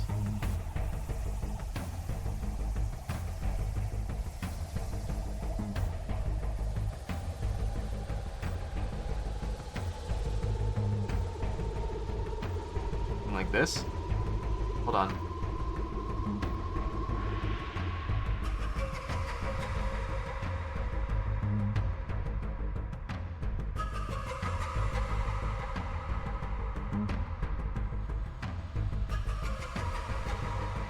You mean kind of like this? God, I can't help myself. I can't help myself. Dude, why is this? This is gonna actually slap so much harder than I mean for it to. God damn.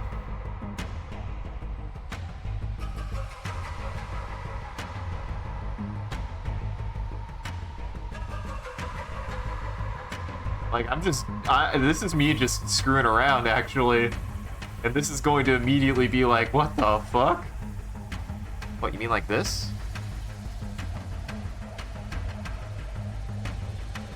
Don't worry, this isn't gonna affect the final piece. This is just fun. I like doing stuff like this. I have this set up that it's not, hopefully, on the wrong layer. It's not. Okay, thank God. Maybe. Gosh. Listen, it inspires my creative prowess. It's not bad. It's not bad, I swear. I just get easily distracted.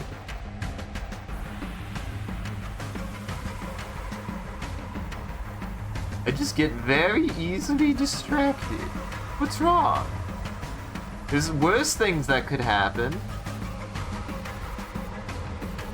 I just like to be silly. Can't someone just be silly? Can't someone just be silly? I mean, I probably have at least some kind of attention difficulties, though I feel like I can usually stay pretty attentive on most things. I just get sidetracked. And besides, like, this kind of thing is the kind of thing that I enjoy. to like, if I'm gonna screw around, it'll be something like this, man.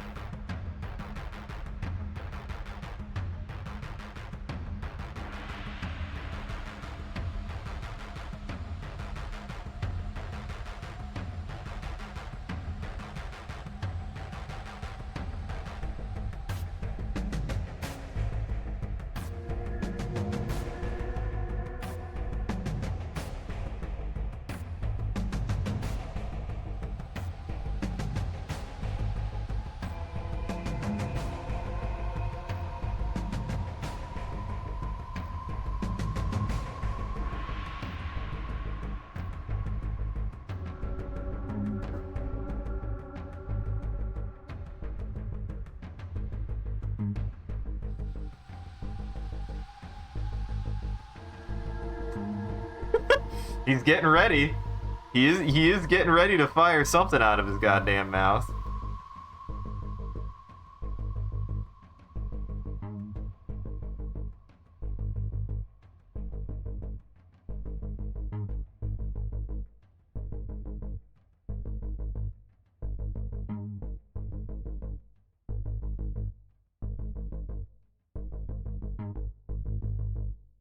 I went to school for this, guys. Guys, this is exactly what I went to school for. What you see right here is exactly what I went to school for. Don't get it twisted. This is exactly what I went to school for.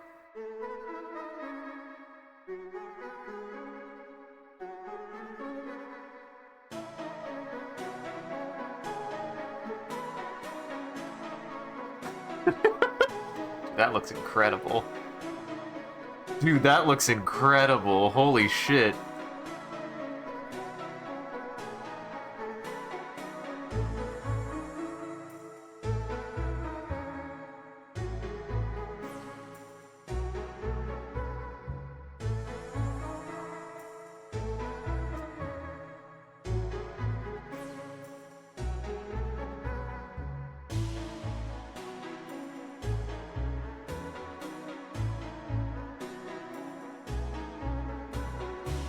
Genuinely, this is badass looking now.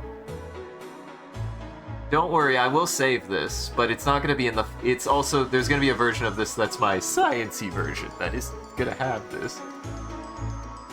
But genuinely, this looks badass. Look at how cool that is!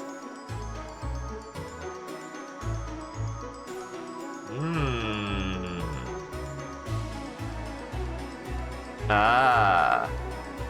I actually use G-Force as well. I think G-Force is worth using, but it definitely is, like, if you're having difficulties like that, that's rough. You gotta be careful with it then. I haven't run into too many issues with G-Force with that.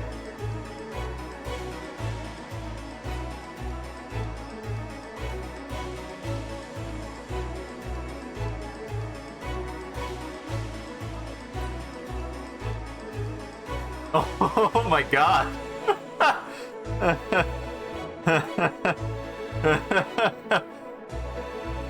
It's because it's charging! It's charging its laser! It's in there too.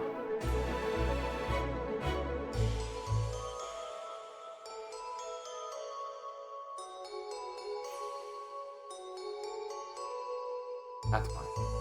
I'll play her.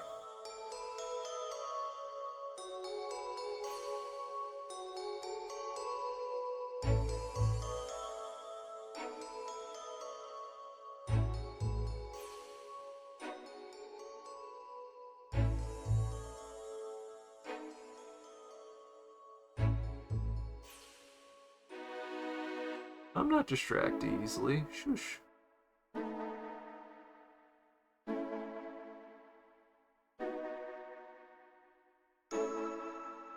Shush.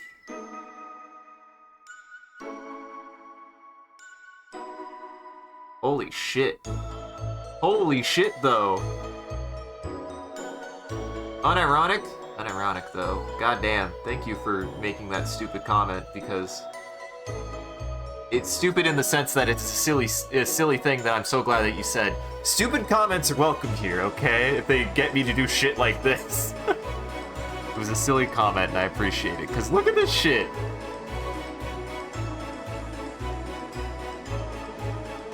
But doing over-the-top stuff like this is something I really enjoy doing anyways.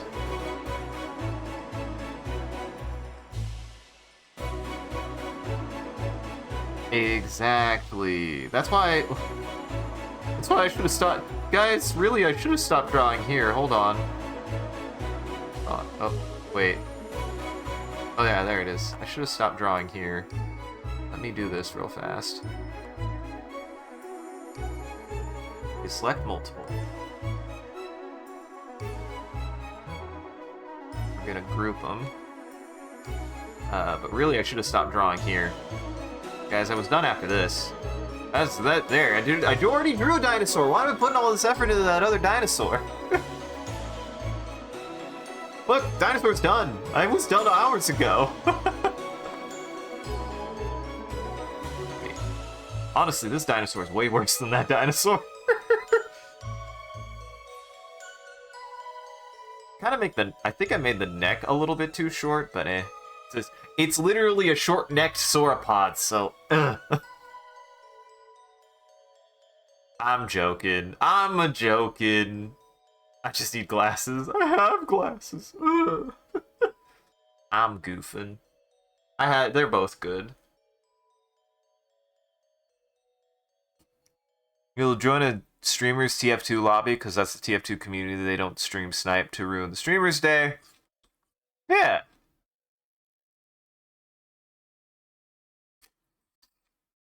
Honestly, stream snipers, I've had like a couple, but they haven't really affected me that bad. I haven't really noticed them.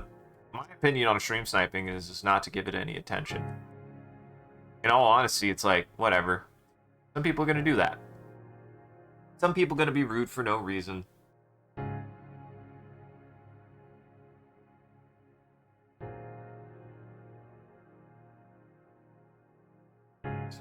What?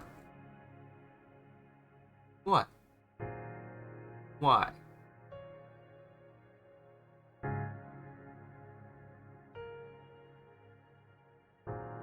I might even post this version on the like finished version as well, because God, there's no reason to go that fucking hard. This has no reason to go that hard. This is my whole thing is I love science illustration. I love science illustration. But I actually do probably do better at stylized stuff. Like, stylized is something that I do really well. That's why, even though I claim this is science illustration, which I do think it is with a big asterisk of, I still add stylized elements to my drawings. Like, I want this is supposed to be proportionally accurate as much as I can to, and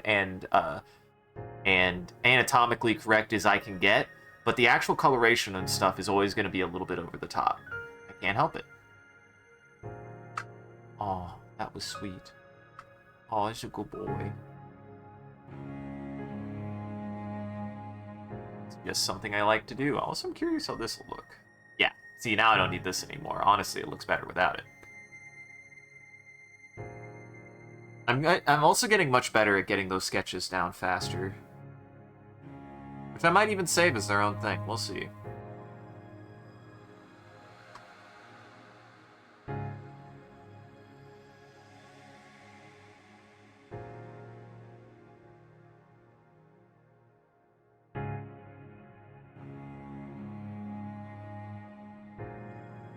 Whoever made this, like, mix is really good. I like it a lot. Yes. Yes! More dinosaurs, more anime characters. Everything. Faster and better. Good. Good, good, good. I mean, really, I'm at an interesting place with a lot of stuff like this, where I can really, really, really meaningfully explore it. Like, for once. That's something I've never really had. And I feel like I mention it a lot, and it's something that I don't think people realize is a lot of... I don't know if every artist feels this way. Maybe not. Some artists maybe never deal with this, but I've been very fortunate in how much things have, like, grown for me. And I appreciate it 100%. Certainly would not be where I am without a lot of the genuine better support that I've been receiving.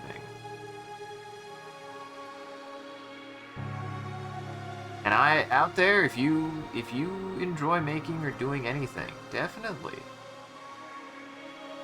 do it. I would never hold somebody, if you're very honestly and even innocently just making something, like, make it. You know, with no ulterior or any harmful intent to create something, like, always, because that's always what it's been for me. Making dinosaurs. Making my little guys. Always enjoyed doing it. Always will.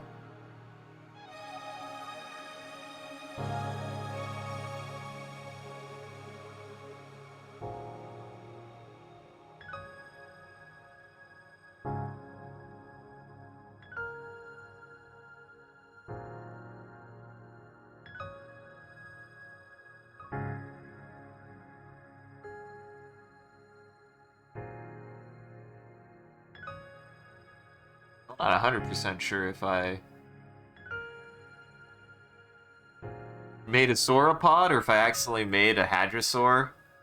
It is supposed to be a sauropod, but their limbs are kind of weird. I can draw, and I also have the power to draw your dad pregnant. These are the powers that I have. Make that lower jaw a little bit bigger, I think.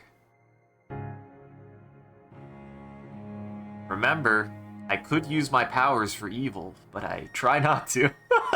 I like the stipulation there is, I try not to. Not always successful, but I try not to.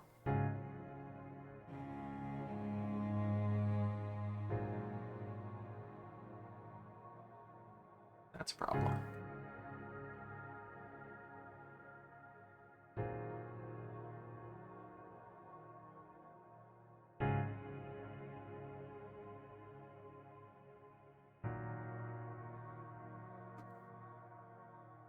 Remember, artists are dangerous people.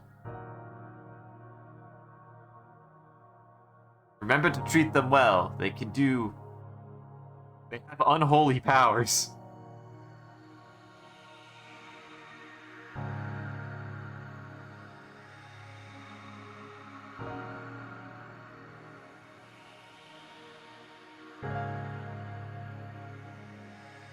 Beyond your comprehension.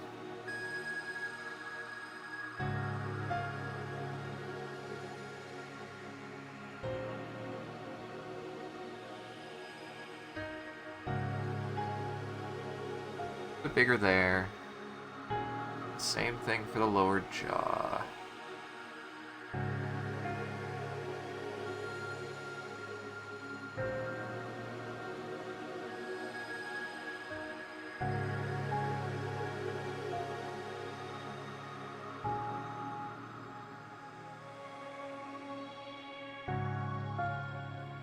That.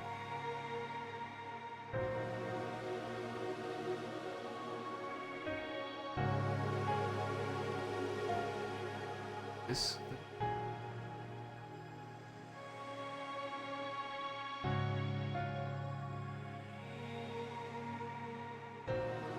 Ah, gotcha. It's balanced then. I appreciate that. Do evil. Go out, do evil. I kind of bit, honestly. I shouldn't love that bit, but I do. It crime. Evade taxes.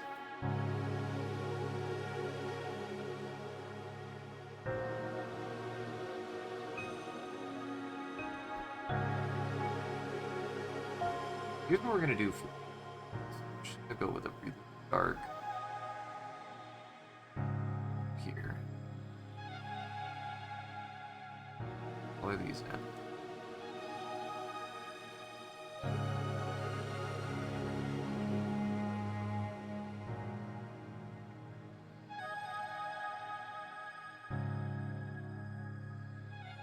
They're just gonna be flat for now. Color them in, then I'll deal with them here in a minute. Give them more depth.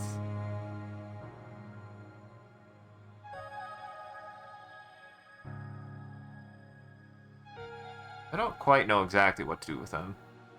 You're not legally evil.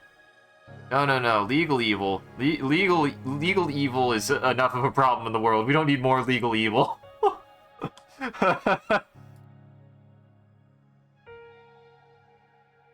No more legal evil, please.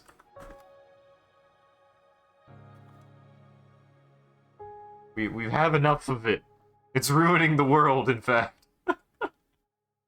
I'm only slightly joking. I'm only kind.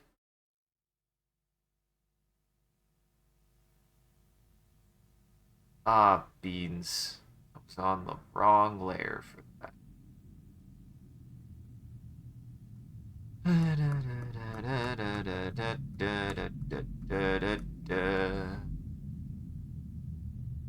Ain't that just the way?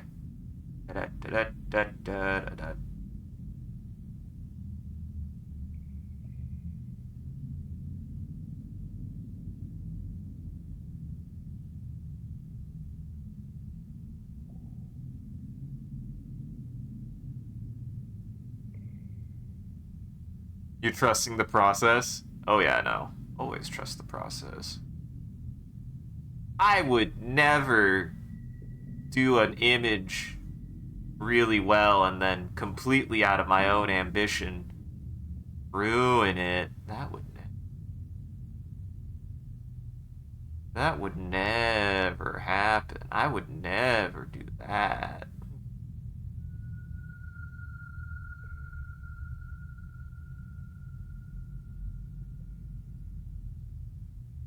Because really, so that's right there, right? Because really what I was trying to add was that. That's what I was trying to do.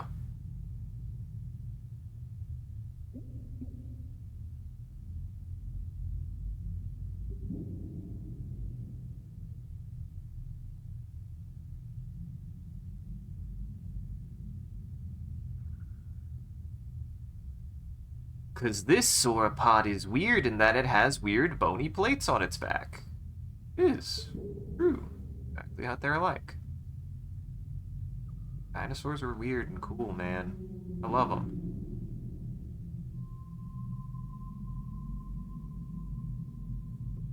They're my favorite. What's up?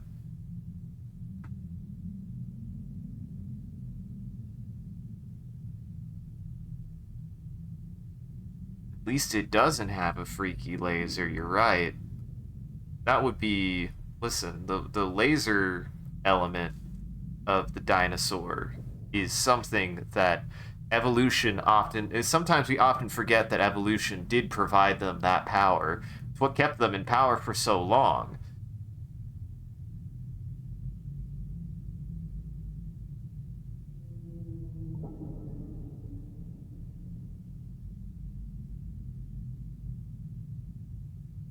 There we go. Nice that looks. Right now I'm just trying to get these kind of scutes locked in.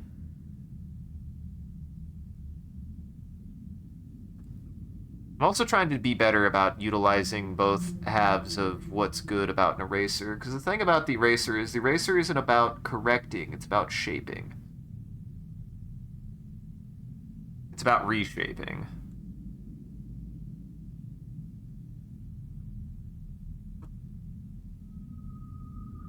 Uh-huh. Good luck, Kim. Have fun in TF2. Seriously, have fun. Like I said, I have my own reasons for not being interested in TF2 anymore, but if you still enjoy it, go for it. It's past my time.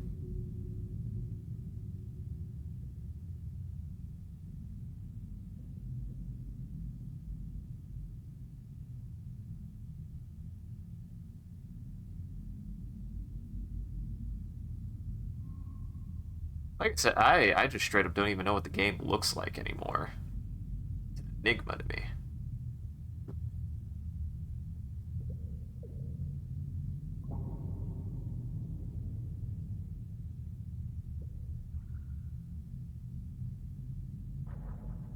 Go. See, I'm gonna go. No. Yeah, we're just gonna keep doing it this way.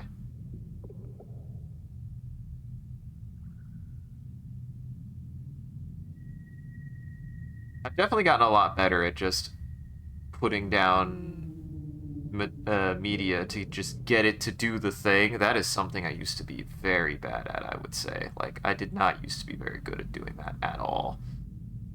Just like do a stroke and it puts down. I'm like, yeah, that's exactly what I wanted it to do.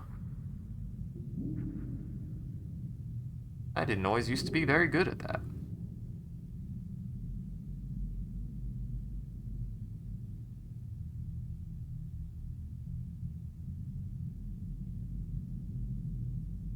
Still not always the best at it, but I am better at it, actually. Used to be.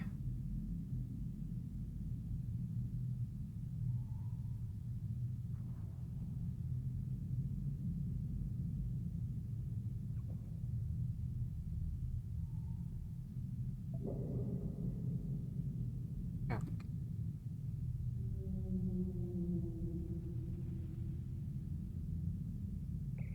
I need is more of this blue.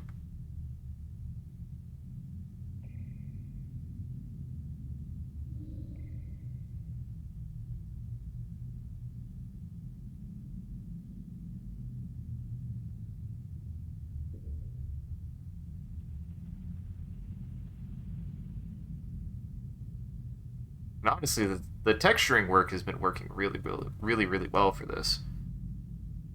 I'm impressed with how consistent it's been so far. Been quite nice.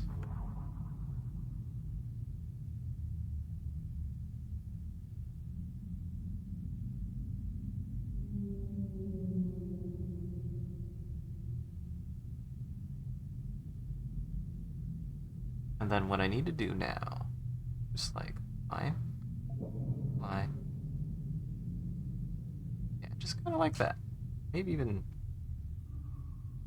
nope, even less. Yeah, more like that.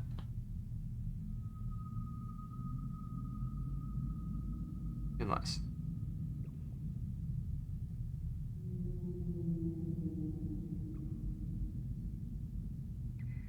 Oh, good luck in the void. The void is an scary and interesting. Don't know why people like it in there, but respect. I respect those wishes to reside in the void. I just find it scary. Not that the void doesn't call my name every now and then. Listen, the void and I have a very interesting relationship. We just have a very interesting relationship, the void and I. We don't always agree on everything, but the void does. I do speak to him every now and then. Them, everyone knows that the void is unknowable. Oh yeah, that's coming up really well. Now what we do? Back to this, right? Go to lighter color.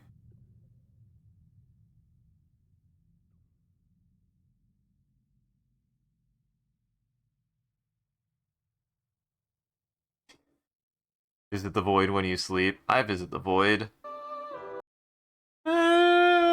Probably mostly when I sleep.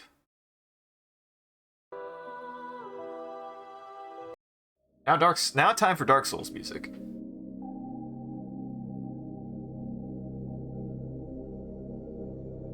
That doesn't. Oh. Oh, that's why it don't work as well.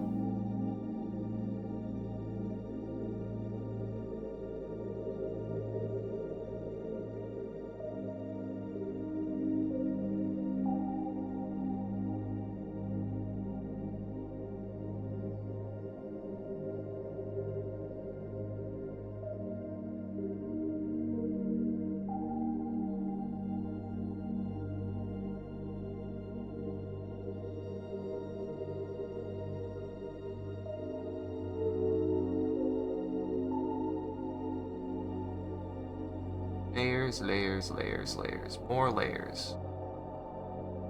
Needs more, needs more, needs more.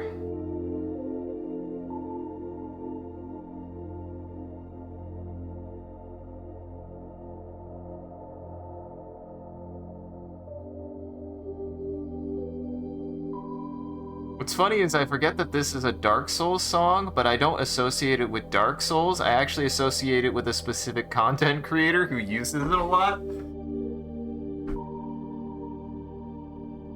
Who is a Dark Souls content creator, technically speaking. Everybody should go check out Zuli. Zuli's great. Zuli's fantastic. Zuli has one of my favorite Dark Souls shitposts out there, as well as a lot of great Dark Souls,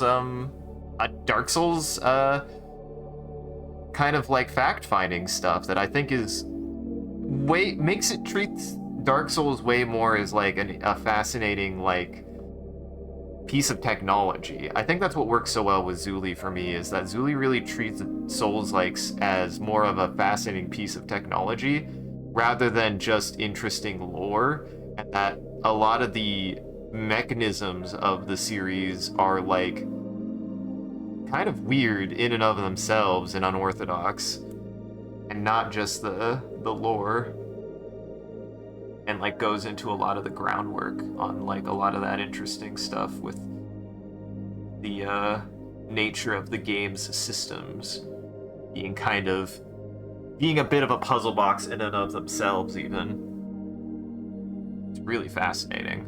Zuli the Witch is very good. Also, Zuli's just wholesome. They're surprisingly wholesome for being a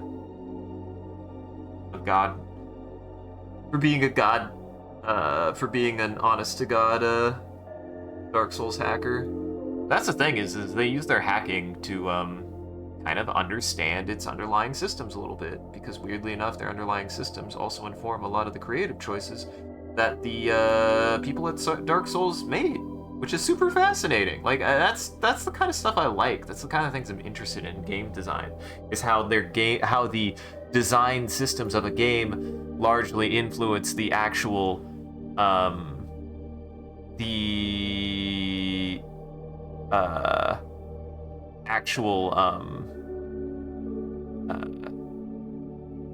story representations. And unfortunately, Lem, I do not currently do song requests because I try. Now, I'm not saying I've been successful at this myself, but I say that I always take this from the direction of, this is my responsibility, not yours. The intent of all of my streams, even these drawing streams, is still to preserve a VOD on some level, but I have run into a hell of a time trying to save some of these art streams or VODs that have music in them, because some of the music gets content struck.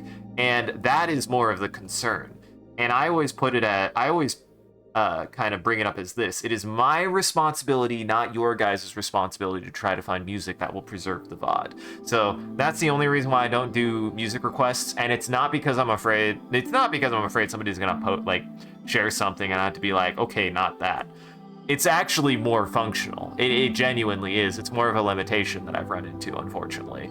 If I want to save VODs, it really limits the music that I can actually play on the channel, and that's not on you guys to figure out what will be saved on the channel. That's on me. So that's the only reason why I don't do it, because honestly, I probably would.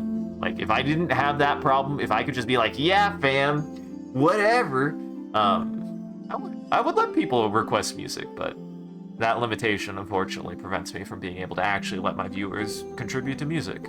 But if you want, feel free to DM it to me. I'll look into it and make that kind of determination, and then I might add it to the playlist. Because that's the thing. Maybe that's the... I do have a channel for posting music, and like, if I can be like, yeah, that probably won't get hit by Content ID, I probably would add it to a playlist, especially if you build rapport and I trust you. That's the only, like, if you seriously want me to consider requests and stuff, you gotta, from my perspective, you have to put in a little bit of elbow grease into the stream to show that, like, you're interested in facilitating that, you know. So, and that applies to everybody. I go through the spiel anytime that happens. But I always like, that in my opinion, on like my side Discord, is where people should be going to post all that kind of stuff anyway, so. Hey. And you can DM it to me. I trust. Ah, sir. Your claws. Sir, those are your claws. Sir, I'm not a scratching post. I'm not a scratching post. No. I'm not a scratching post, sir. My cat wanted my attention and immediately was like, hey! I was like, no! Not that, buddy.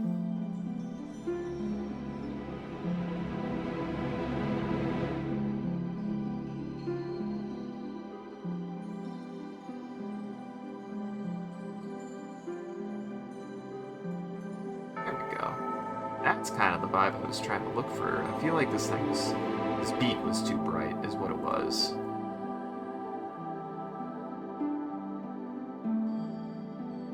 The beak was too bright.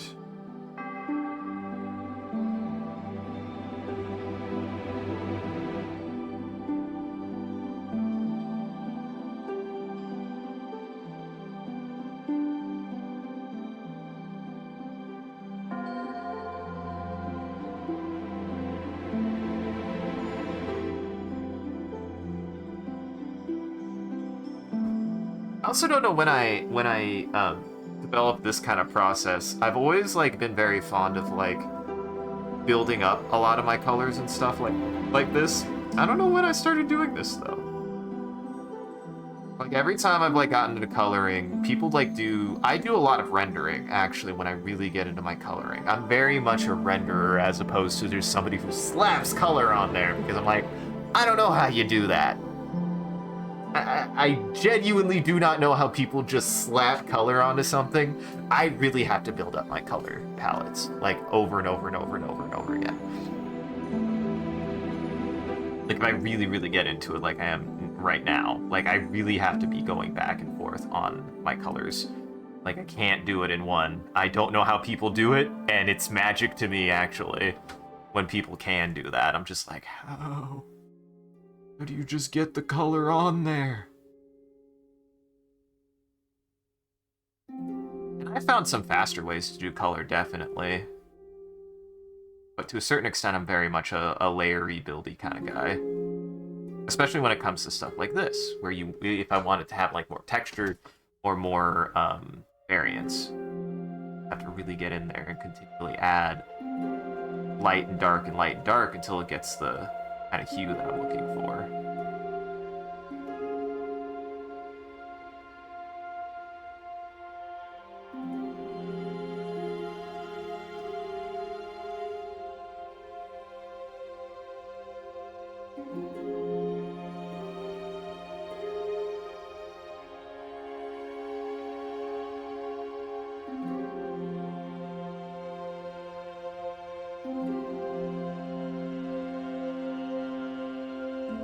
That, and then I need...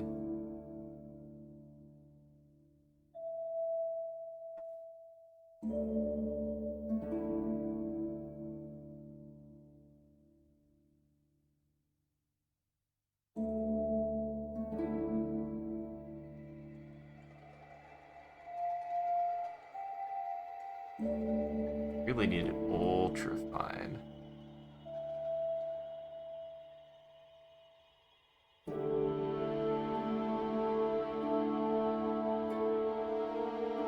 Once again, I don't know if I'm doing this like the most efficient way even, but when it comes to art sometimes you just have to accept that as long as it gets the effect done, there's a trillion different ways to do the same effect. There's always more than one way to do the same effect in proper artwork. Like, no one correct way to do something. You find a way that works for you, it works for you. Matters.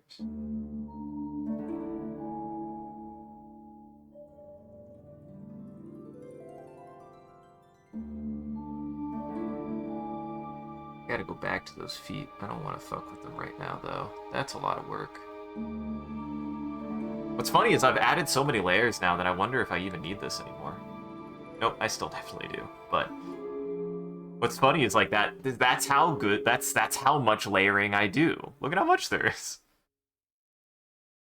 How much of it is actually just that like penciled over and shaded over and penciled over and shaded over. How I do it. I don't know why. I don't know why I do it that way.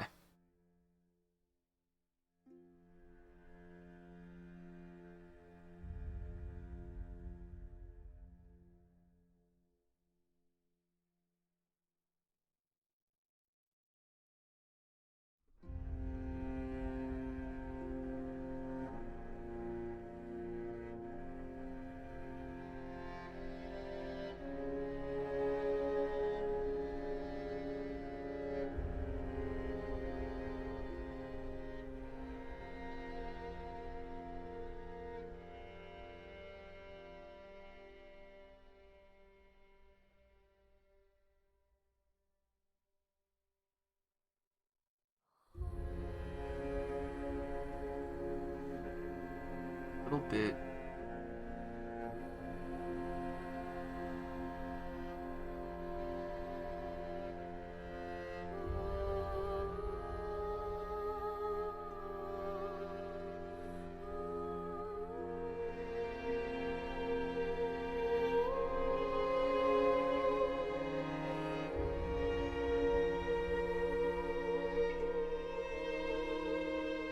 It's almost like it's kind of like a colored pencil effect almost that I've settled on, which is funny because it's called a pastel. Like the actual like brush thing I'm using is like a pastel, but it's just kind of doing its thing.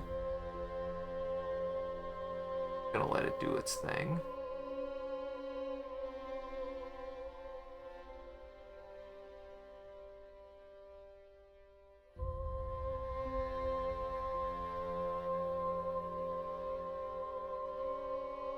And I would get there eventually with a lot of this, but boy. You're so fucked up. Fix these toes. Gotta fix these toes. There we go. I do think I need to start researching a little bit more music. I'm fine, like, putting this on as just, like, a rotation, but people are like, we listen to this every week. I'm like, yeah, I could listen to this forever. Good. Probably isn't a good thing.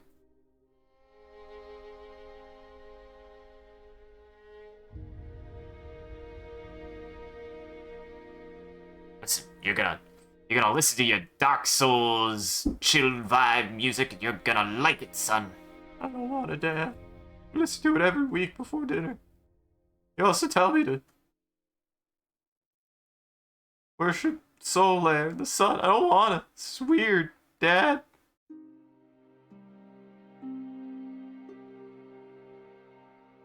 Dad, it's unhealthy.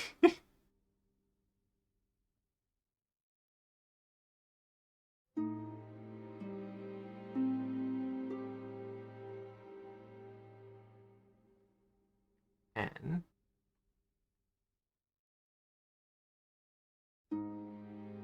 uh-huh. I think I get a little bit paranoid about it, but I think everybody has like songs like that where they just listen to it to no godforsaken end. Me included, like absolutely. You have no, I mean, I bet there is a portion of the Camellia soundtracks that the views, if YouTube actually recorded multiple views, which I don't believe it does, I probably would have had at least like a couple dozen thousand views on one of those Camellia songs just by myself. I haven't really been in the mood to listen to a single song on repeat for a long time, but I used to do that a lot too. I haven't done that in a long time though. I would do that to a song from the Cowboy Bebop soundtrack that made me feel emotions. Was one thing I used to do a lot back in Coolig.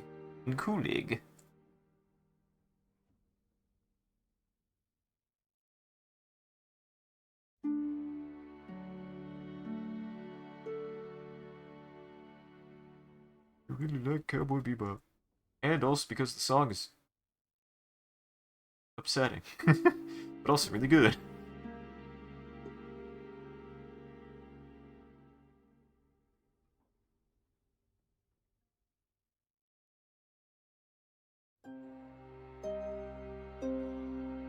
And that line work makes a difference. I don't know why. I just have to accept that this is the same side. Hey, opposite side, Lem. I have to accept that this is part of my process. I just have to get in there a little bit of line art. I just have to. I can't work without lines. Part of my style. I've tried so many times, and yet lines just come back every time.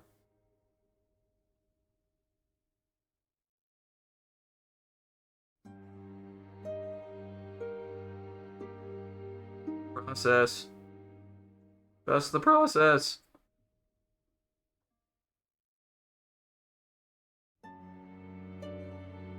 Uh-huh. Oh boy, he's voice trained. Oh boy, they're voice trained.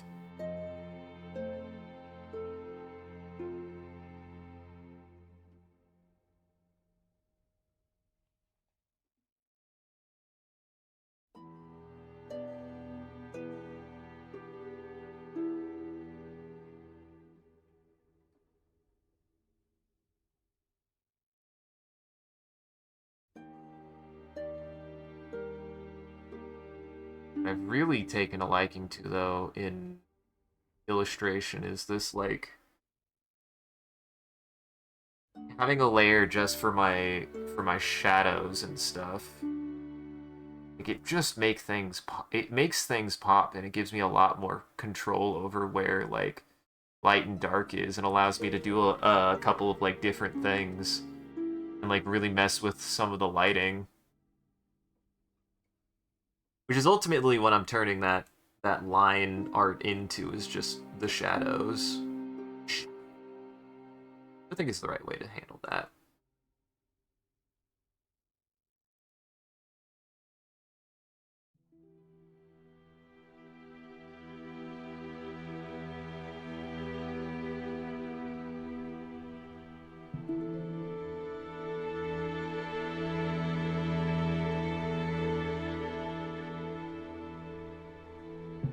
I genuinely think this is the right way for me to handle, like, also excuse myself for putting the line art in there.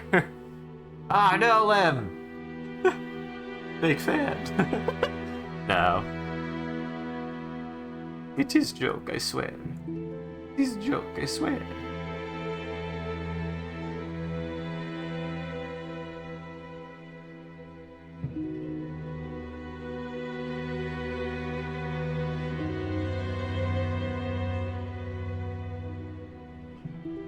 Now I can start doing stuff like this, actually. I need to go onto these scutes.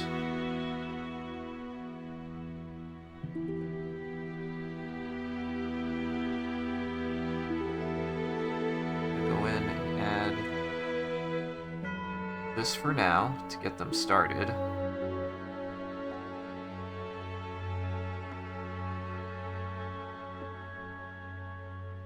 I feel like I've gotten a lot better at stuff like this. Being able to, like, better define things. Also gotten better at my sketch work and having it both be, like, both functional and also not distracting. I feel like sometimes I like, get a little bit too hung up on my own, sketch work, if that makes sense, where I'm like, it's gotta be just like the sketch work, though. And it's like, no, the sketch work is just to get you the things where you need them. If you need to move them around because it changed, that's what you gotta do. That's not what the sketch work is for. The sketch work is just the bare minimum. And if something changes on it, you just gotta change it. That's what I've learned, is if something changes on your drawing, and, like, you're just like, well, the proportion was different on the not sketch work, you just go with the not sketch work, with the way you did it there. Because arguably, you wouldn't have even got there if the sketch work wasn't there to begin with. And that's where I'm getting a little bit better with some of my work.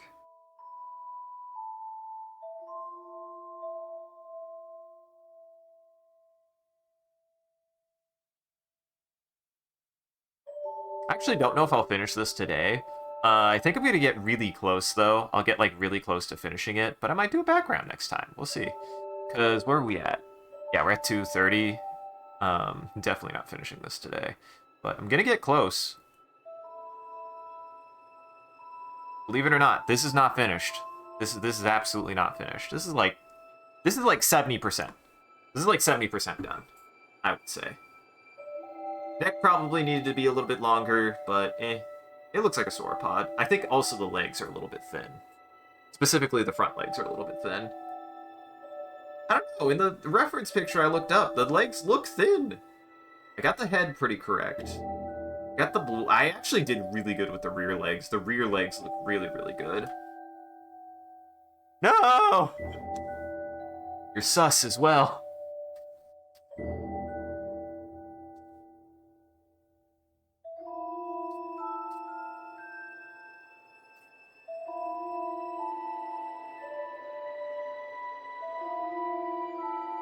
I know. I'm really happy with how this has come out so far. Really, really good. I'm really settling on a really... Like, this is just how I might just do all my art, dinosaur or no. Like, these are... This is what I've developed, is kind of my creative process of how I, handle certain things. How I handle my rendering, how I handle my colors. Like, this is just how I'm going to be doing it from now on. Which is great news for me, because, like, this really didn't take me that long. Like, hydrate, man.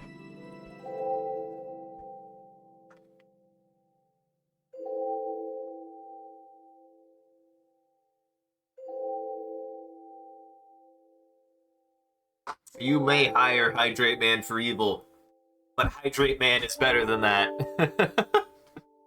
No, thank you. You may hire Hydrate Man for evil intent, but Hydrate Man knows no evil.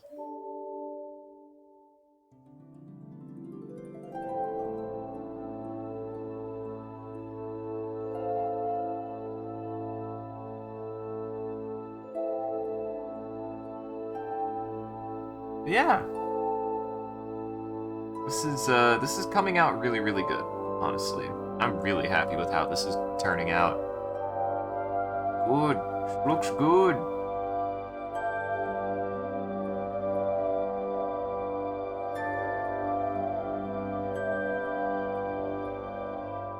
Oh, no. Listen, when I don't hydrate immediately, Hydrate Man might walk off screen, but he's still there until I drink. He just watches. He just watches. He doesn't leave until I've sippeth the nectar of hydrogen dioxide.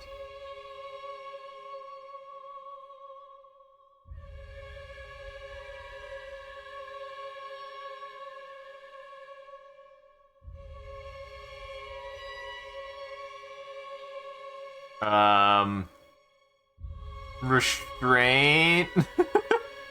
Listen, it happens sometimes, and I just make a lot of piss.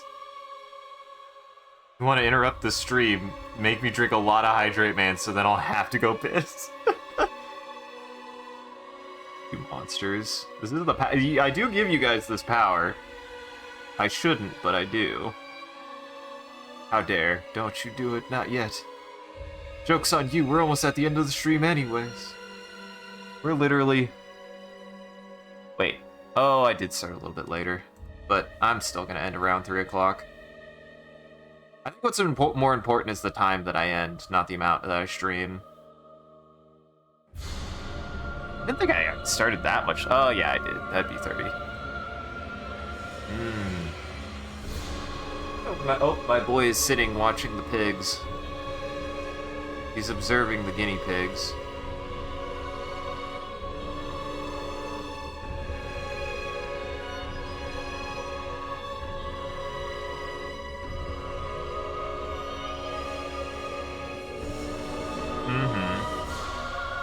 I usually shoot for 4 to 5 hours for my day streams. Then evenings I shoot for only about 3 or 4. Because A, it also involves my friends, so I don't want to make them stream longer than they can push themselves to. And B, it's just a good stopping point for a lot of stuff. I find that, again, since I have a much bigger focus on trying to preserve those VODs, I have a little bit more flexibility on when I can and when I start and stop stream, because a shorter VOD is not actually a bad thing. The goal is to make the VOD something that somebody could feasibly go back and rewatch if they felt so. Making a VOD that's like 7 or 8 hours long, it's like, I don't know. I don't know too many people who would do that. That probably exist, but I would rather have something that's at most 5-ish hours, because I could see somebody just kind of putting that on in the background.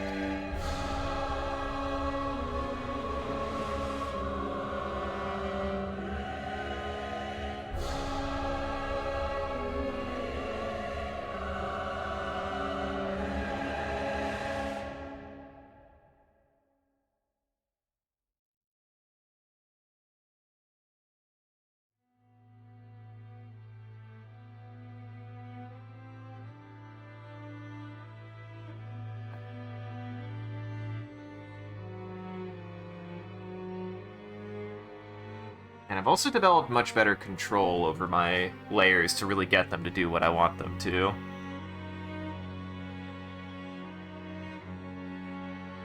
And I feel like it shows, too. Like, the quality of my actual, like, image quality has really gone up. Spectacularly.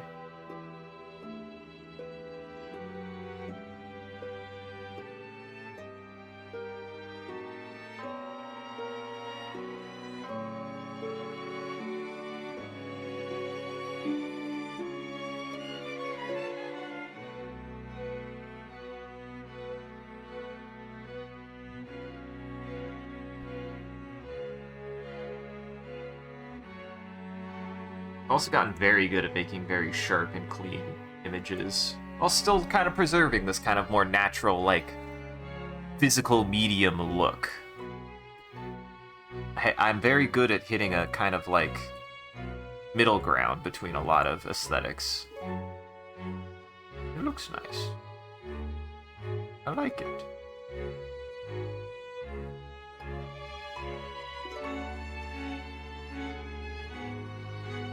I like that this is supposed to be Soul's music, but I'm like, I don't think I've ever heard this before in my life.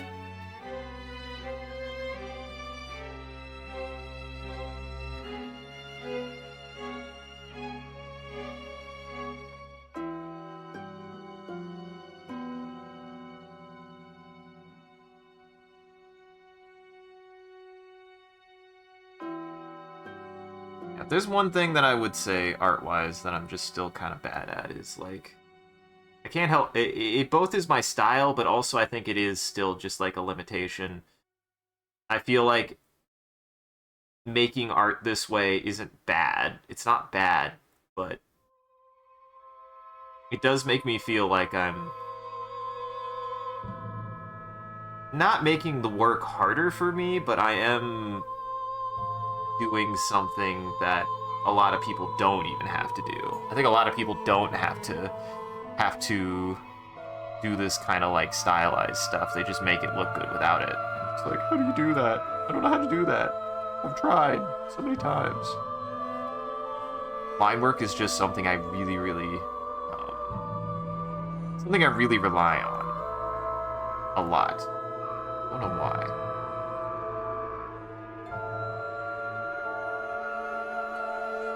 Can't not do it either.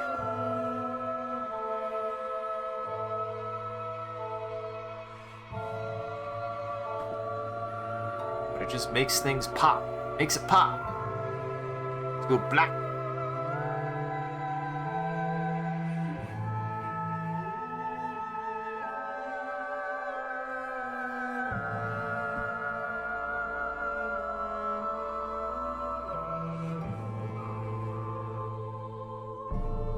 Does a very good job of making elements of it pop out, which I really appreciate. That I've at least figured that out, but it is a little bit of a curse to be like, can't quite Bob Ross everything yet. Bob Ross is a freaking magician. I love his art style, and I'm just like, I should practice it at some point, but I'm also just like, he just does the stroke and the thing is there and he doesn't have to do it twice. He doesn't have to go over it 80 times. How does he do it?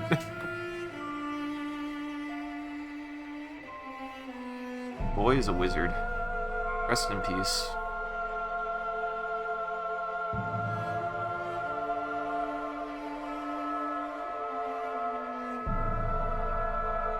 I'm like Bob Ross if Bob Ross swore just a little bit more, but that's about it, because I still want to spread equal amounts of kindness. I just use the fuck word a lot to also try to spread my kindness.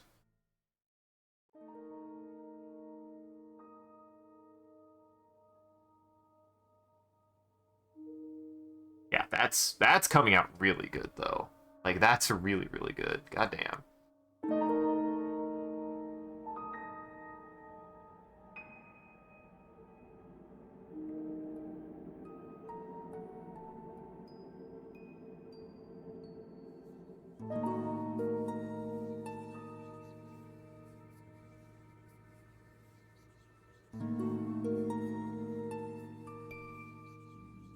That actually looks more like a sauropod now. Something happened, something like popped through, and it's like, okay, this looks more like a sauropod. It doesn't quite look like a... Because one of the things that I was like, man, I hope this looks like a sauropod to people, because I think, like, in a weird sense, I was like, did I actually make him look like a weird fucking hadrosaur? I didn't mean to make him look like a hadrosaur. He's not a hadrosaur, he's a sauropod. No, I think I figured it out.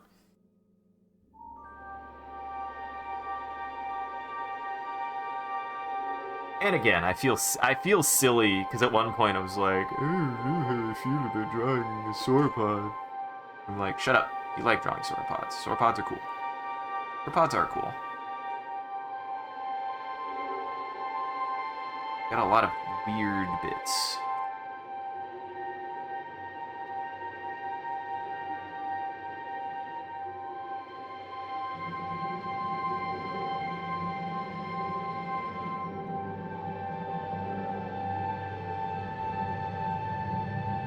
Really want to maintain that, like, that's where the connection, that's where the shoulder connection is. That it's like more down here.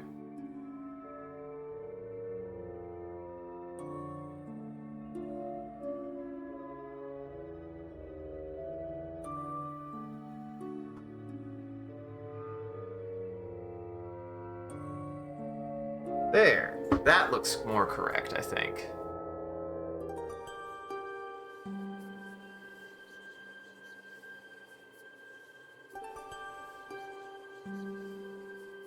Have like a collarbone here. Really deep collarbone almost.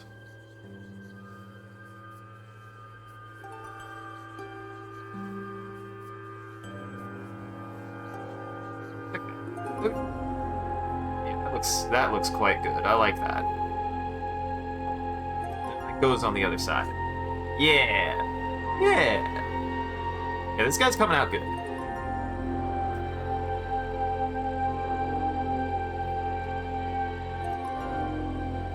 What?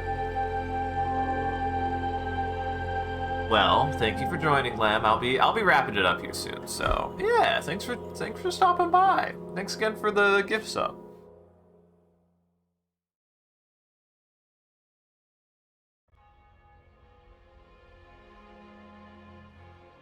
Take it easy. Bye bye. Appreciate you. Appreciate everybody come by and when you can, and really, like, all the support has been great. Like, it genuinely has been. Like, I'm truly in a very fortunate place that for once, all of the effort that I've, like, kind of gone through to, like, really start establishing better, like, positive kind of interactions and experiences are becoming positive interactions and experiences. I'm glad for that. For once, I have, like, some genuine backup on a lot of the things I'm interested in, and I'm excited to see where things go next. It always seems like, he's just messing, but really, like, if I get an opportunity to make a game, I'm gonna go for it. Really, I will. I will give it my damnedest. It is something I am interested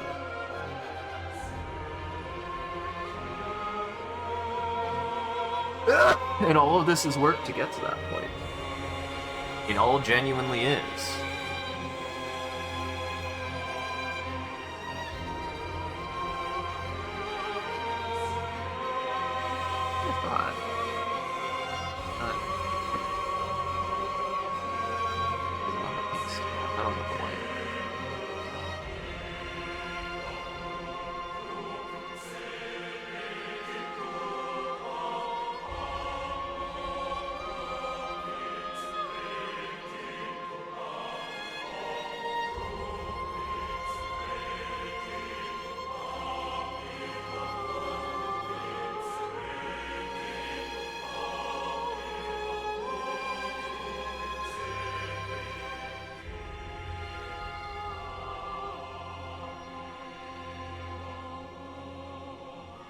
There we go. I'm gonna do that, and for this, back down here.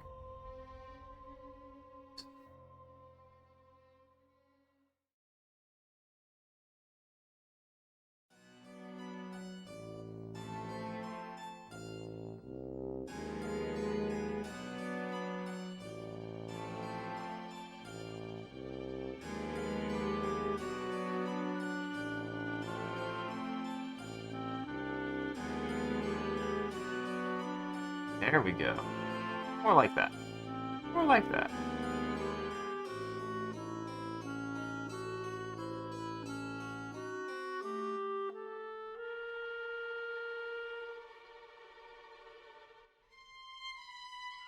That's coming along very nicely. It looks good.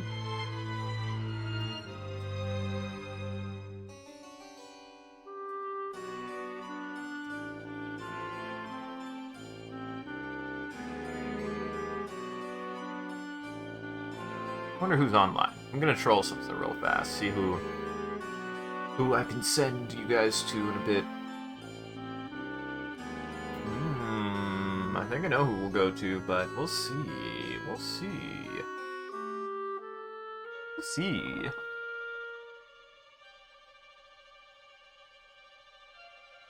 But yeah, we made some good progress today, honestly. Why I always have to remember. This is why I always have to remind myself, if I'm gonna do anything, I'm gonna choose, if I'm deliberating on a subject, I just gotta draw a dinosaur. It is my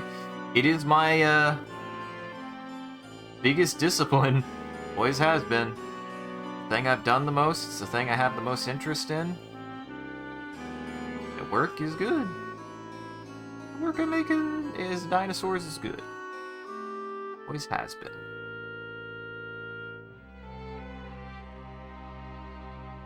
My best work is dinosaurs. That's a good thing.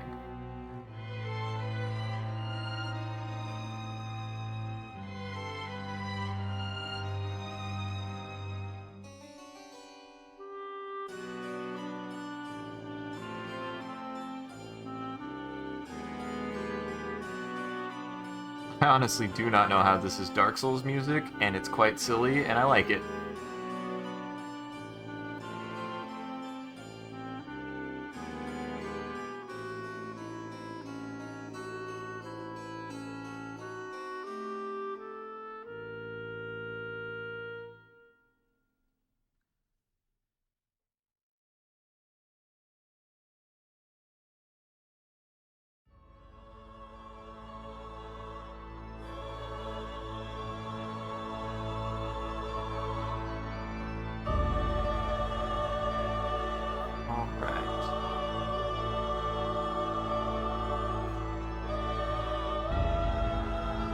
I don't know if I've ever finished this playlist.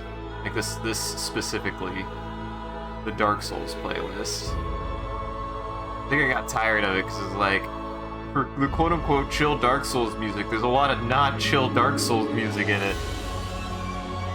You guys need to redefine what your chill Dark Souls music is.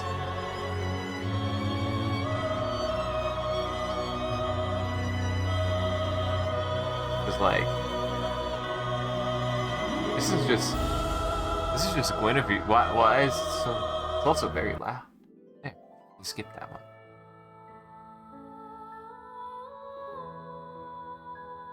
Why is it so loud?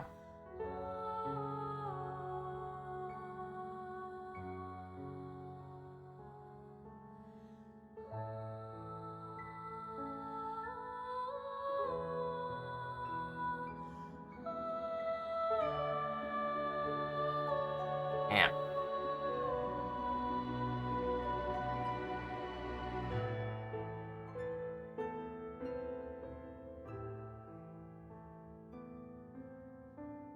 I gotta say, this came out really, really well, actually, and I'm excited to see where I end up taking it for its final... where it ends up finishing at, because, again, I think this has one more stream left in it. It's definitely not finished. Definitely, definitely.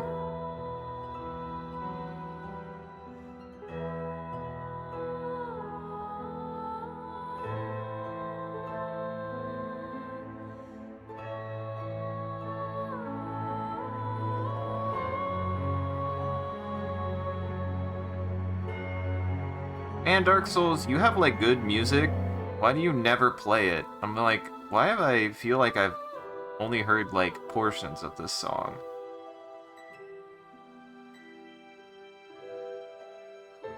What the hell? What the heck?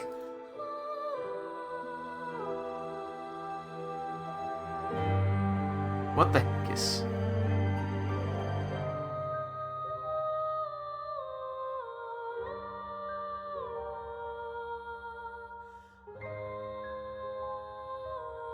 Little bit of rendering. Little bit more rendering.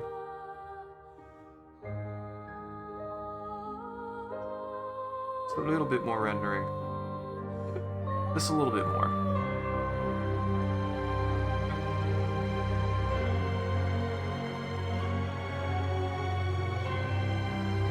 Just so much rendering.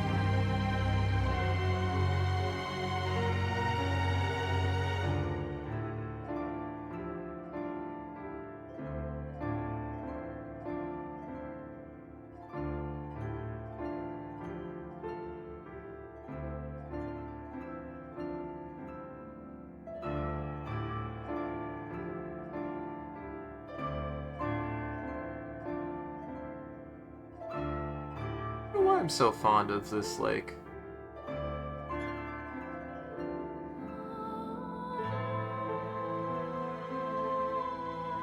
this, sort of, pseudo-line shade style. It really fits my vibe. I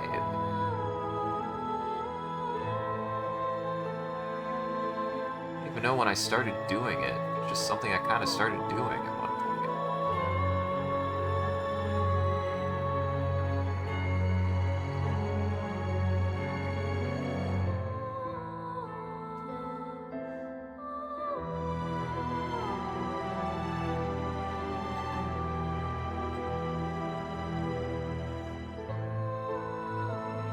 Look at it this way, if I have one more stream of this, I'll just fucking go ham. I'm gonna just add as much to it as I can and really, really polish the hell out of it.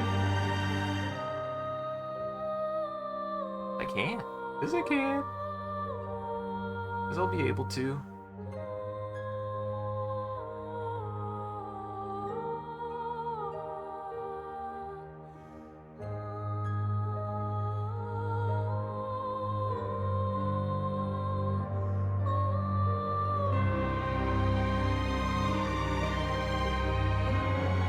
Be able to go through and like add more of these like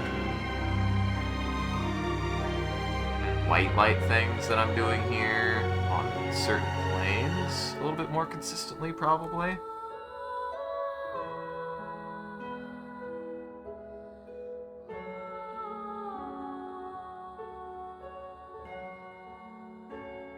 Add more coloration, add a little bit more lightness to certain portions of it.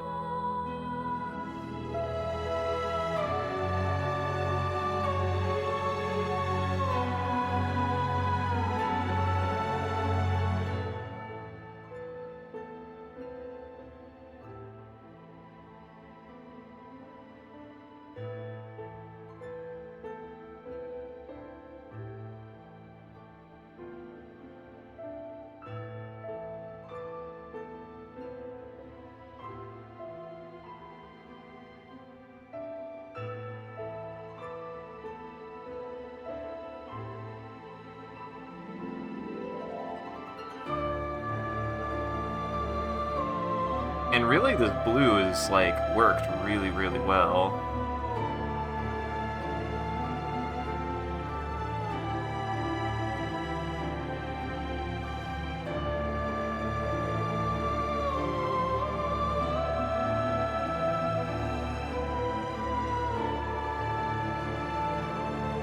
When stuff like this, I might have to go back in and just, like, be like, nope, nope, that was the line work.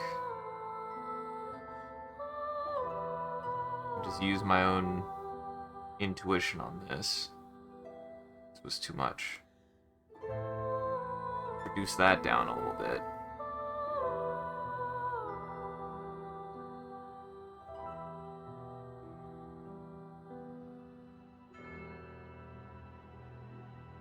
Yeah, I really like how that blue has come out, though. It looks quite nice. For that, add a little bit more saturation. Mimic.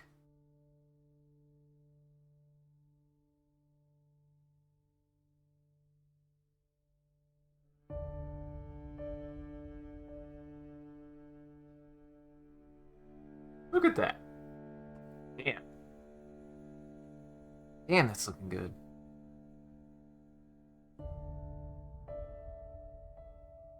Just to kind of...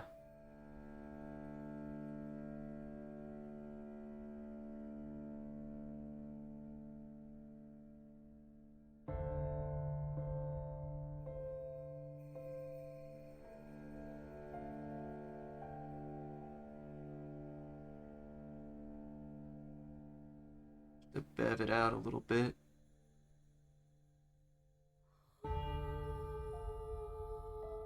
Add a little bit more inside pigment to some things.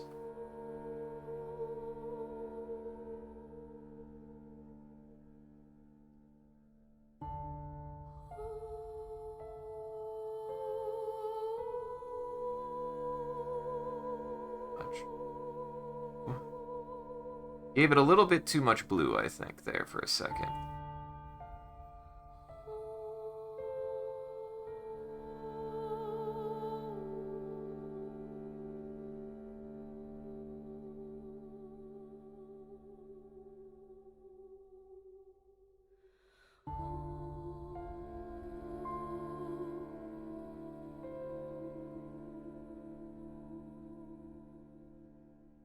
Yeah, he's coming out really good. He's coming out really, really good.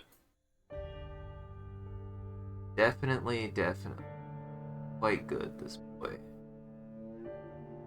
So far. Clean up around, and then probably put... Start my outro. Yeah, I'm gonna clean this up, and then we're gonna start my outro. Get you guys on your way. It was successful. Today was a good day.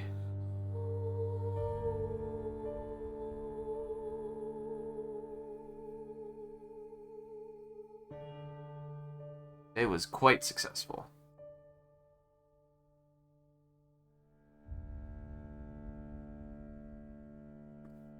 There you go.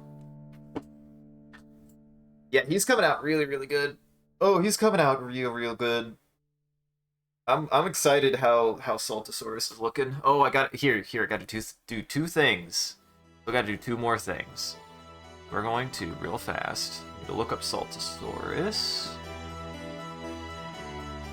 Look up all of Saltosaurus. Wikipedia's... That's Stegosaurus, not Saltosaurus, you shite.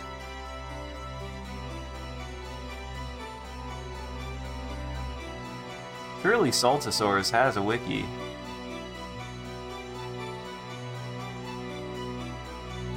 Wiki? Well, there's a dinosaur wiki.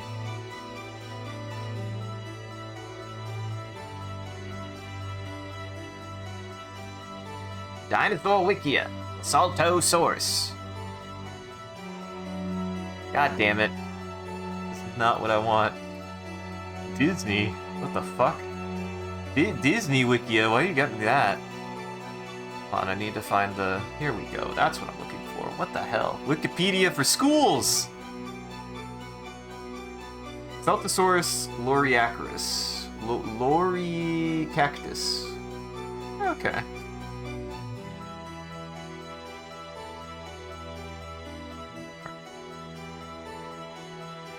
First off, color needs to be...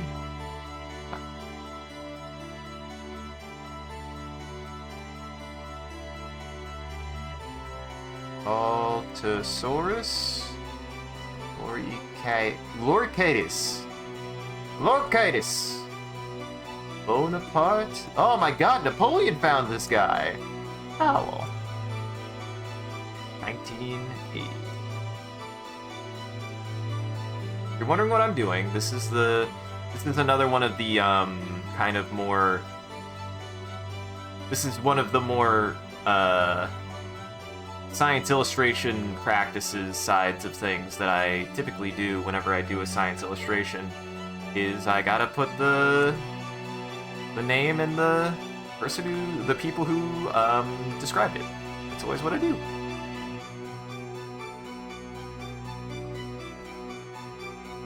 To do that, I need to make it Times New Roman, the most scientific. Guys, I say it once, I say it every single time. Times New Roman is the most scientific font. You'll never change my mind. There we go. Times New Roman is always the most scientific font. Always will be.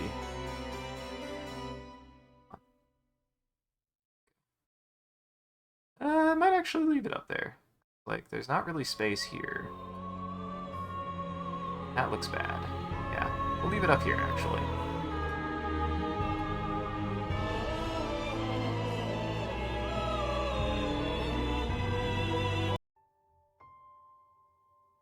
Okay. I feel like I had this response last time, too. I was like, maybe this one maybe this one get axed. Maybe this one get axed. Maybe this playlist get axed from the playlist just because it kind of is jarring. It's a good playlist, but it actually has too much other stuff, in all honesty. But yeah, that should look like that. It'll look, hopefully, better. Oh, pixelated. Oh, yeah, that'll look better. It looks pixelated because I'm zoomed out. Yeah, that's fine. See, it'll look like that. Good. I can close that. And then I just need to add my signature. Sign it. Good. You know what? I'm gonna start signing it this way.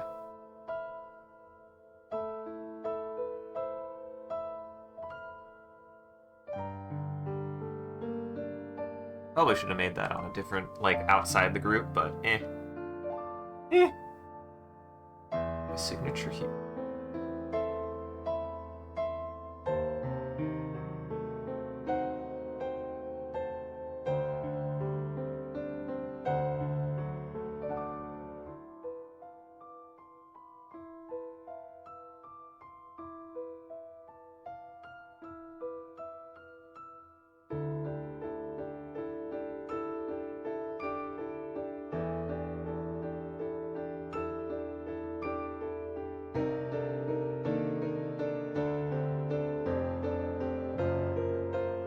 In some ways, I really should do this on its, like, in its own project. Because I've done my signature in its own project, too, but...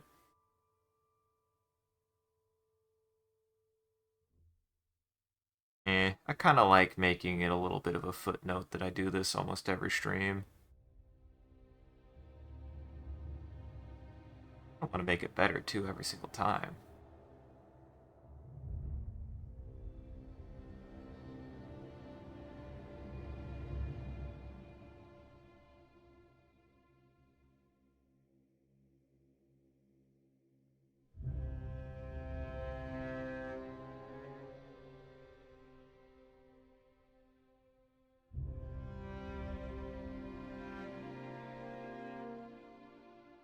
I'm not big into calligraphy, but it's still something I care about.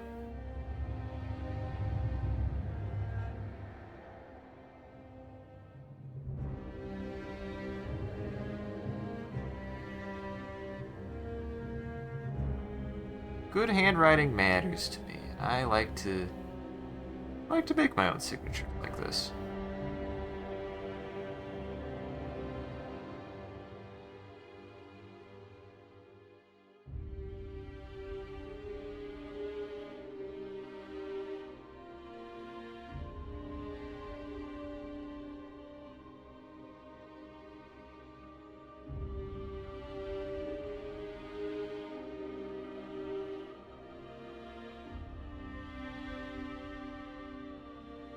The thing I'm the most focused on right now is my goddamn handle.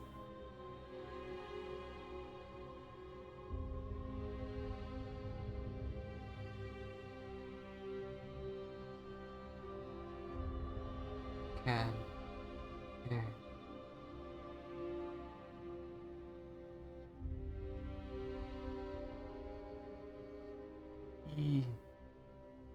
Go off screen, it's fine.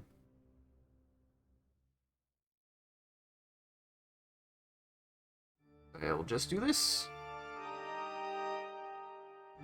And then what we'll actually do is we'll go... Honestly, I'm gonna put this like right here-ish, right? Right, like that. And then we're gonna go to the settings. We're gonna go down... 62.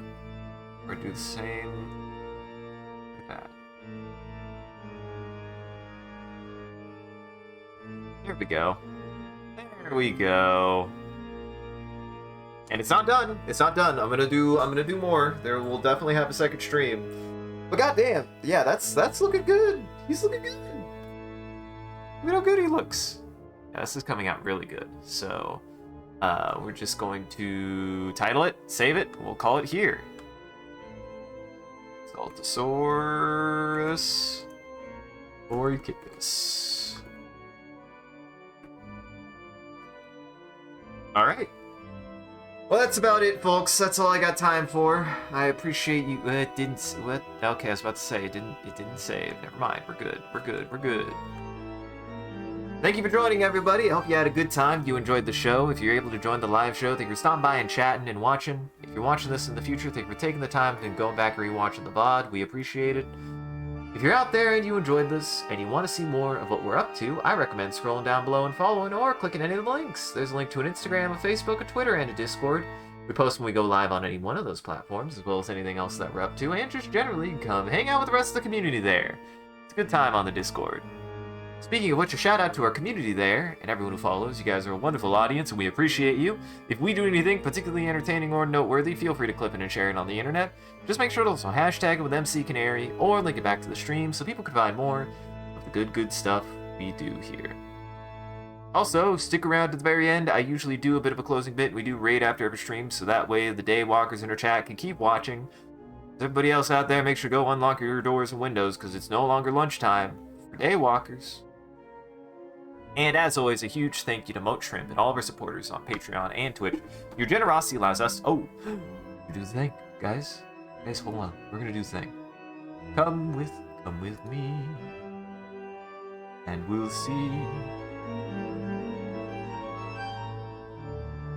Canary struggled to find the thing he's looking for. That. Details. Download. Okay, I'm gonna try to do this quickly. It's not going quickly at all.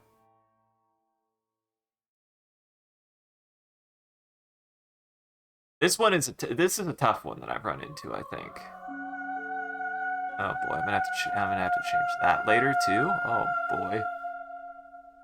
Oh boy.